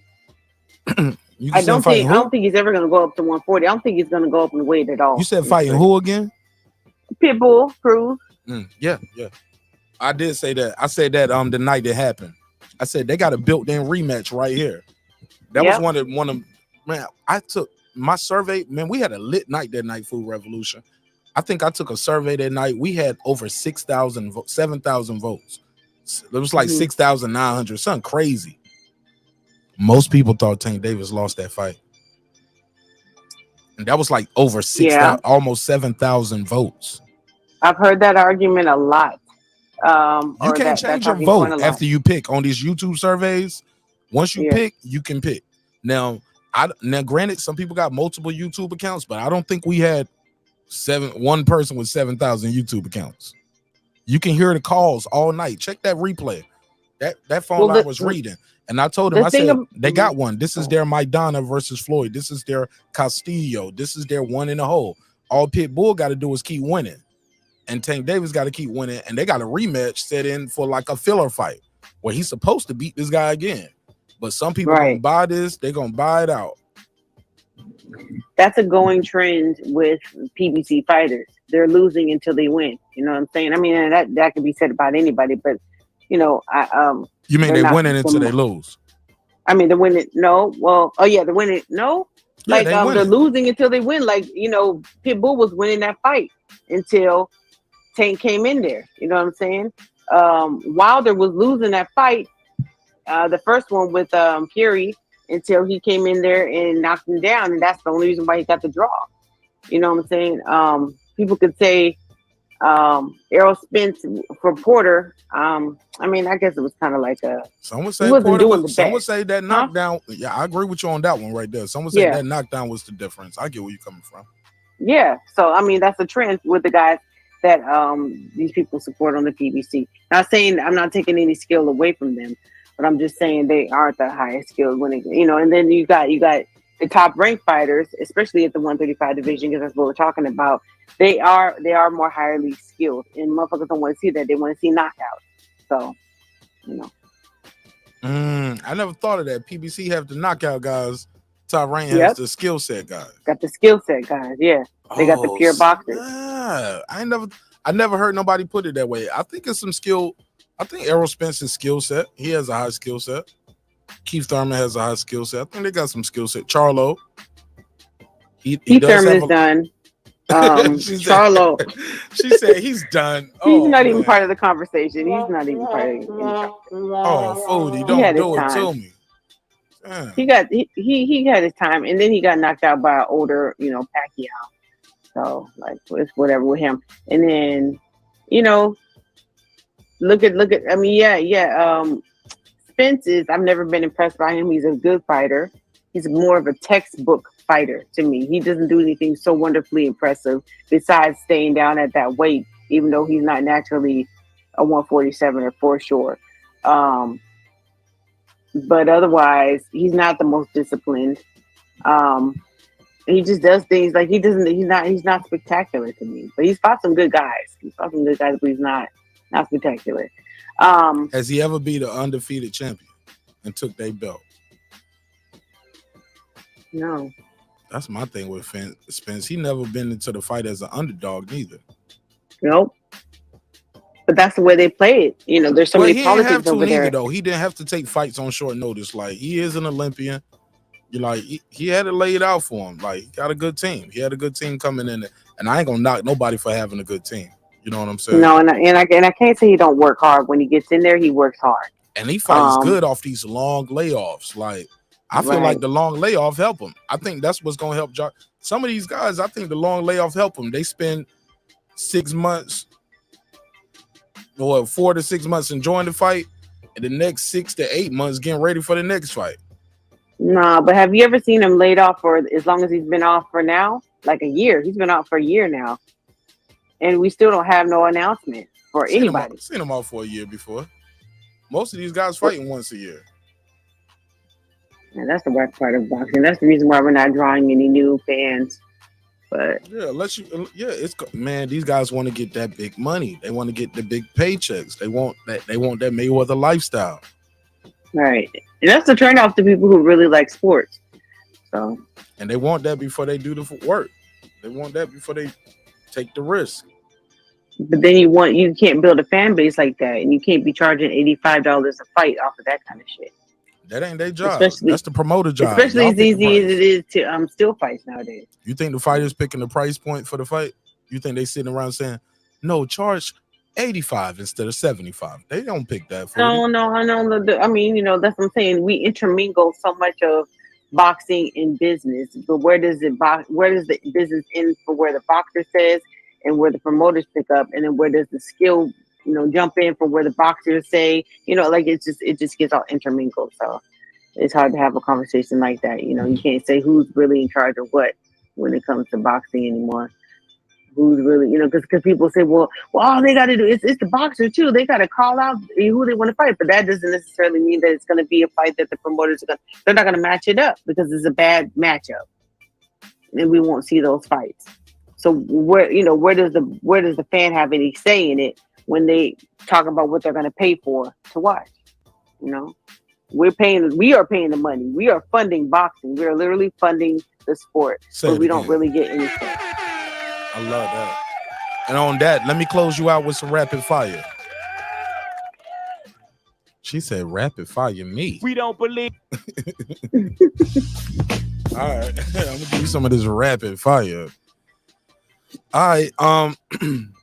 I got Devin Haney beating Loma, right? There's no secret about that. Everybody know why I stand on the side of the street with that. But what's the bigger fight? Should he? Matter of fact, let me rewind. Will you say he ducked Tank versus Ryan Winter or duck Shakur if he chooses to go up to 140? Would you say, hey, if he says, hey, after the fight I can't make the weight no more, would you say, nah, he ducking Shakur, or nah, he's ducking Tank? Or will you accept the fact he's moving up in weight?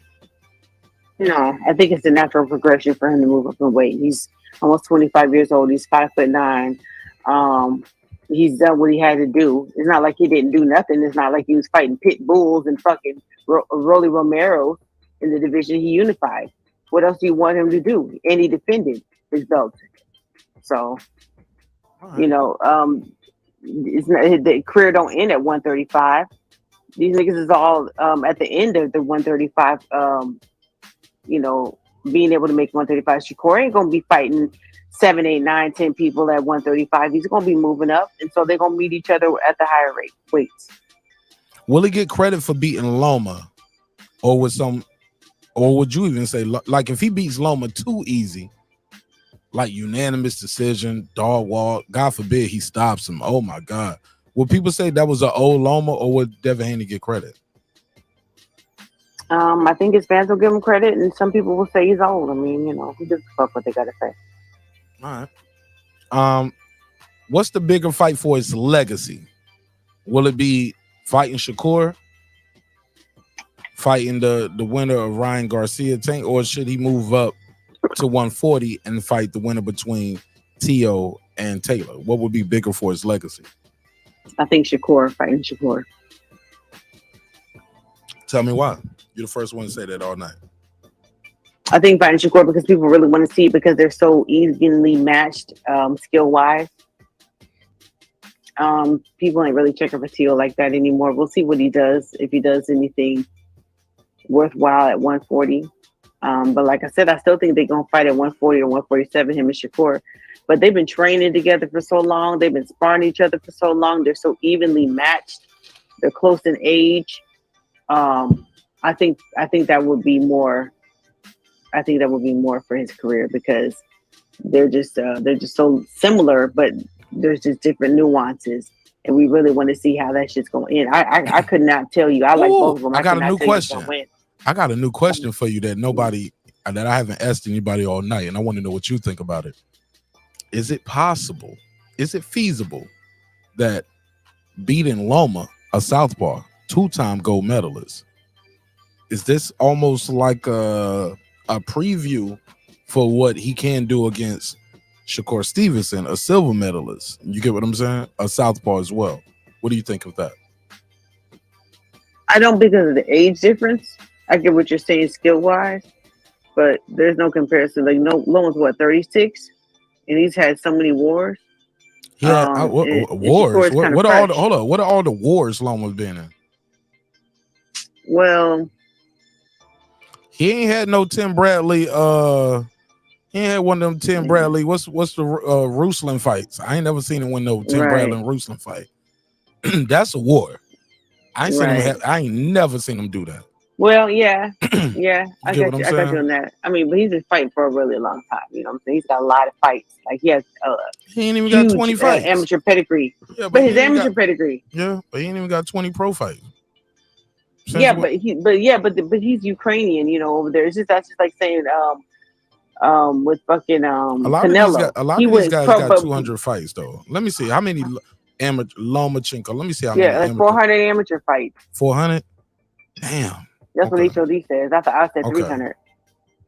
Let me see amateur record. At 36 years old? Yeah, 36 wins, 1 loss. Woo, that boy good, man. That's what I'm saying, man. I count this stuff.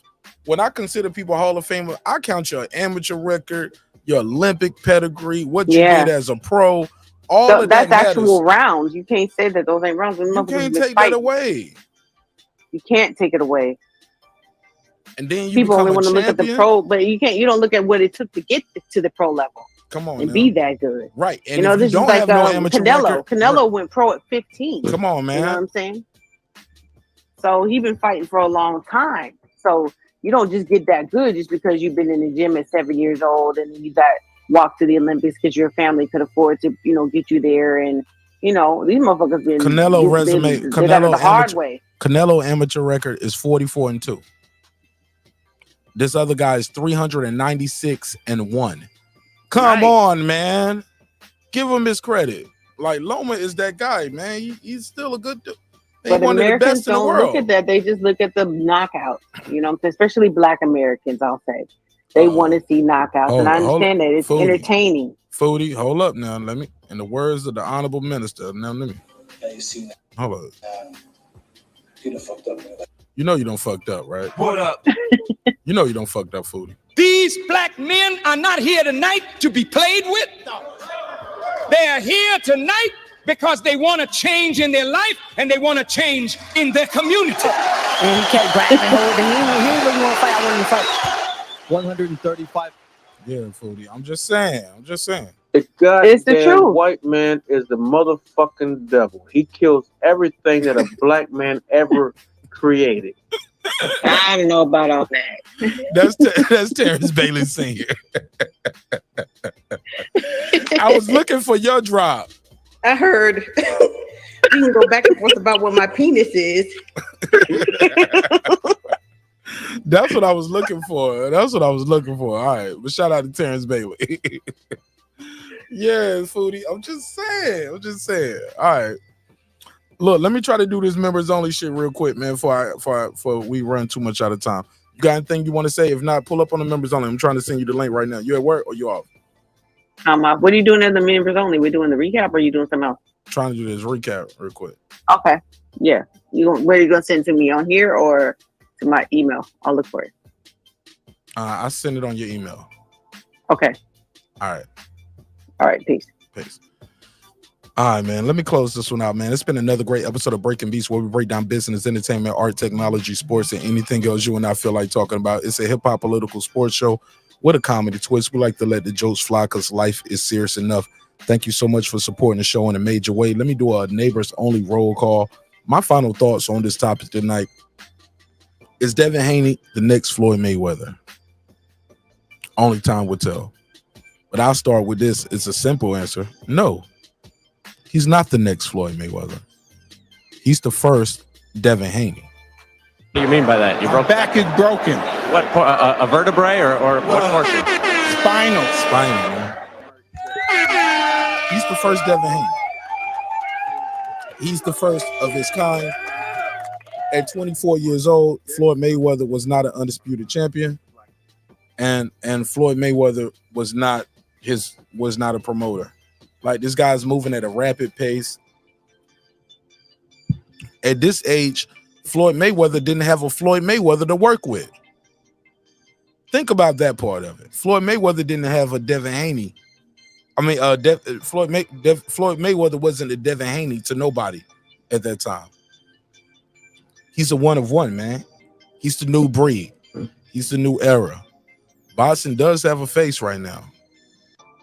Will the new face of boxing be crowned on April 22nd? Who knows? Only time will tell. Will the new face of boxing be crowned on May 20th? Who knows? Only time will tell. Maybe it might be June 17th. We shall see. But in the meantime, in between time, I'm about to do a quick neighbors only episode. I challenge you guys, man, support the show in a major way. Only costs $2.99 a month.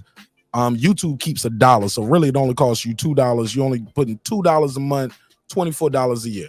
You know what I'm saying? But it unlocks you to a lot of dope content, and I appreciate your time, your energy. I love y'all for supporting the show in a major way. And I'm gonna deliver the content. All right, I'm not gonna be one of those people that sign you up for members only and you never get no members only content. You know what I'm saying? We do polls, surveys, game night, all kind of stuff. Or sometimes I might take a video like this down and you don't even see the video no more unless you're a member. So if you like the content, sign up for it so you can get access to these lives, these members only lives, members only chat. Sometimes we don't do these interviews. We got a lot of dope interviews that haven't been released that are only on members only. So check that out as well. I got an interview I'm setting up for this week with Tierra Brown. Shout out to Tierra Brown. And I'm going to ask her what's going on with these rankings. How she 12-0, 10 knockouts, you know what I'm saying, undefeated. And somebody who just started boxing literally last year, got 5 fights last year, 1 fight this year. They ranked over you? Man, we got to talk about it. So, don't put a case on it. I got to find out what's going on with the zone. Eddie Hearn, I might have to put a case on you, Eddie. Eddie, I might need to put a case on you. We'll talk about it. It's your man Martin Ash, Breaking Beats. Let me close this out with a neighbors only roll call, because without the neighbors, the show would not be the show at this level. And we are well on our way to 15K. Couldn't have did it without you. It's a team. It's a group. It's a group effort. I don't care how many subscribers you got. You sharing that link, it means something to us, all right? Let's close it out this way. Yeah, we didn't get the likes up. Somebody was like, man, you ain't dropping the link. Nah, man, we didn't get the likes up. We got to get the likes up. There's no reason we should be doing certain amount of views that we're doing, but the likes don't match the views. You know what I'm saying? So yeah, we just hit 50 likes, but it took us too long to even hit 50 likes.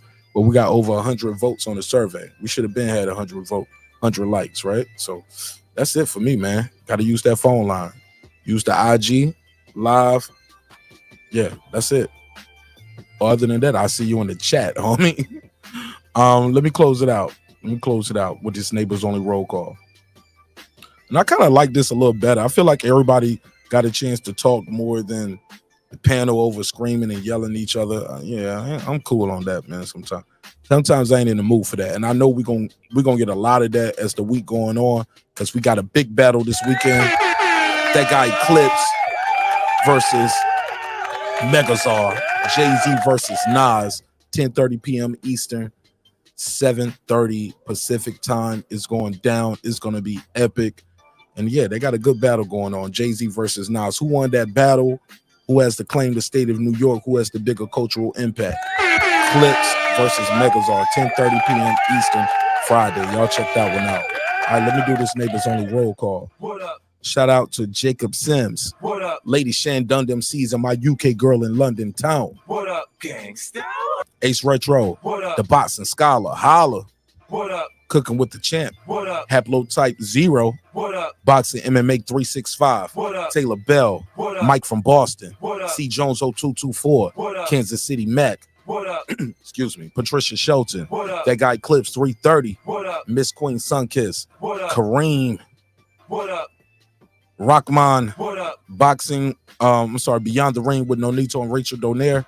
True Media Today, USA Boxing, Coach Malachi Williams. Porto, Food Revolution, KP from KC5, Matt Wade, Karma Serene, Ill Status Boxing, Tank the Sweet Science Examiner, Beyond Above Media, Pittsburgh T, SF City Slicker, I Know Boxing, It's Mex, Rider of the Storm, Here to There, Maddie Yoel, Cliff Bailey, Con Chandry, Lisa Bells, on the mic with Terrence Bailey Sr., H.O.D.Z. What up, gangsta? Cooking with Sir Senior, Brandon Washington, D. Bevel the Champ, and of course the big fish himself, my good brother, Derek Lincoln. What up, gangsta? Love y'all, man. All right, man. Thank y'all for supporting the show in a major way. Hey, look. Drinks require your sleep, goals require your effort. Go there and get your goals, man. You can go to the link of this description block and you can copy some of the merch and support the show. Get a coffee mug, a towel or something, right? All right. Respect is free. Disrespect gonna cost you everything: your family, your freedom, your finances, most importantly, your life. Sometimes we're gonna agree, sometimes we're gonna disagree. But one thing's for certain, two things for sure, homeboy. Never forget this. I built this shit. Me. Brick by brick. And I'll be damned if I let you tear it down just because you don't like the way another nigga talk. And I mean that. Drive, homeboy. This that squad sound.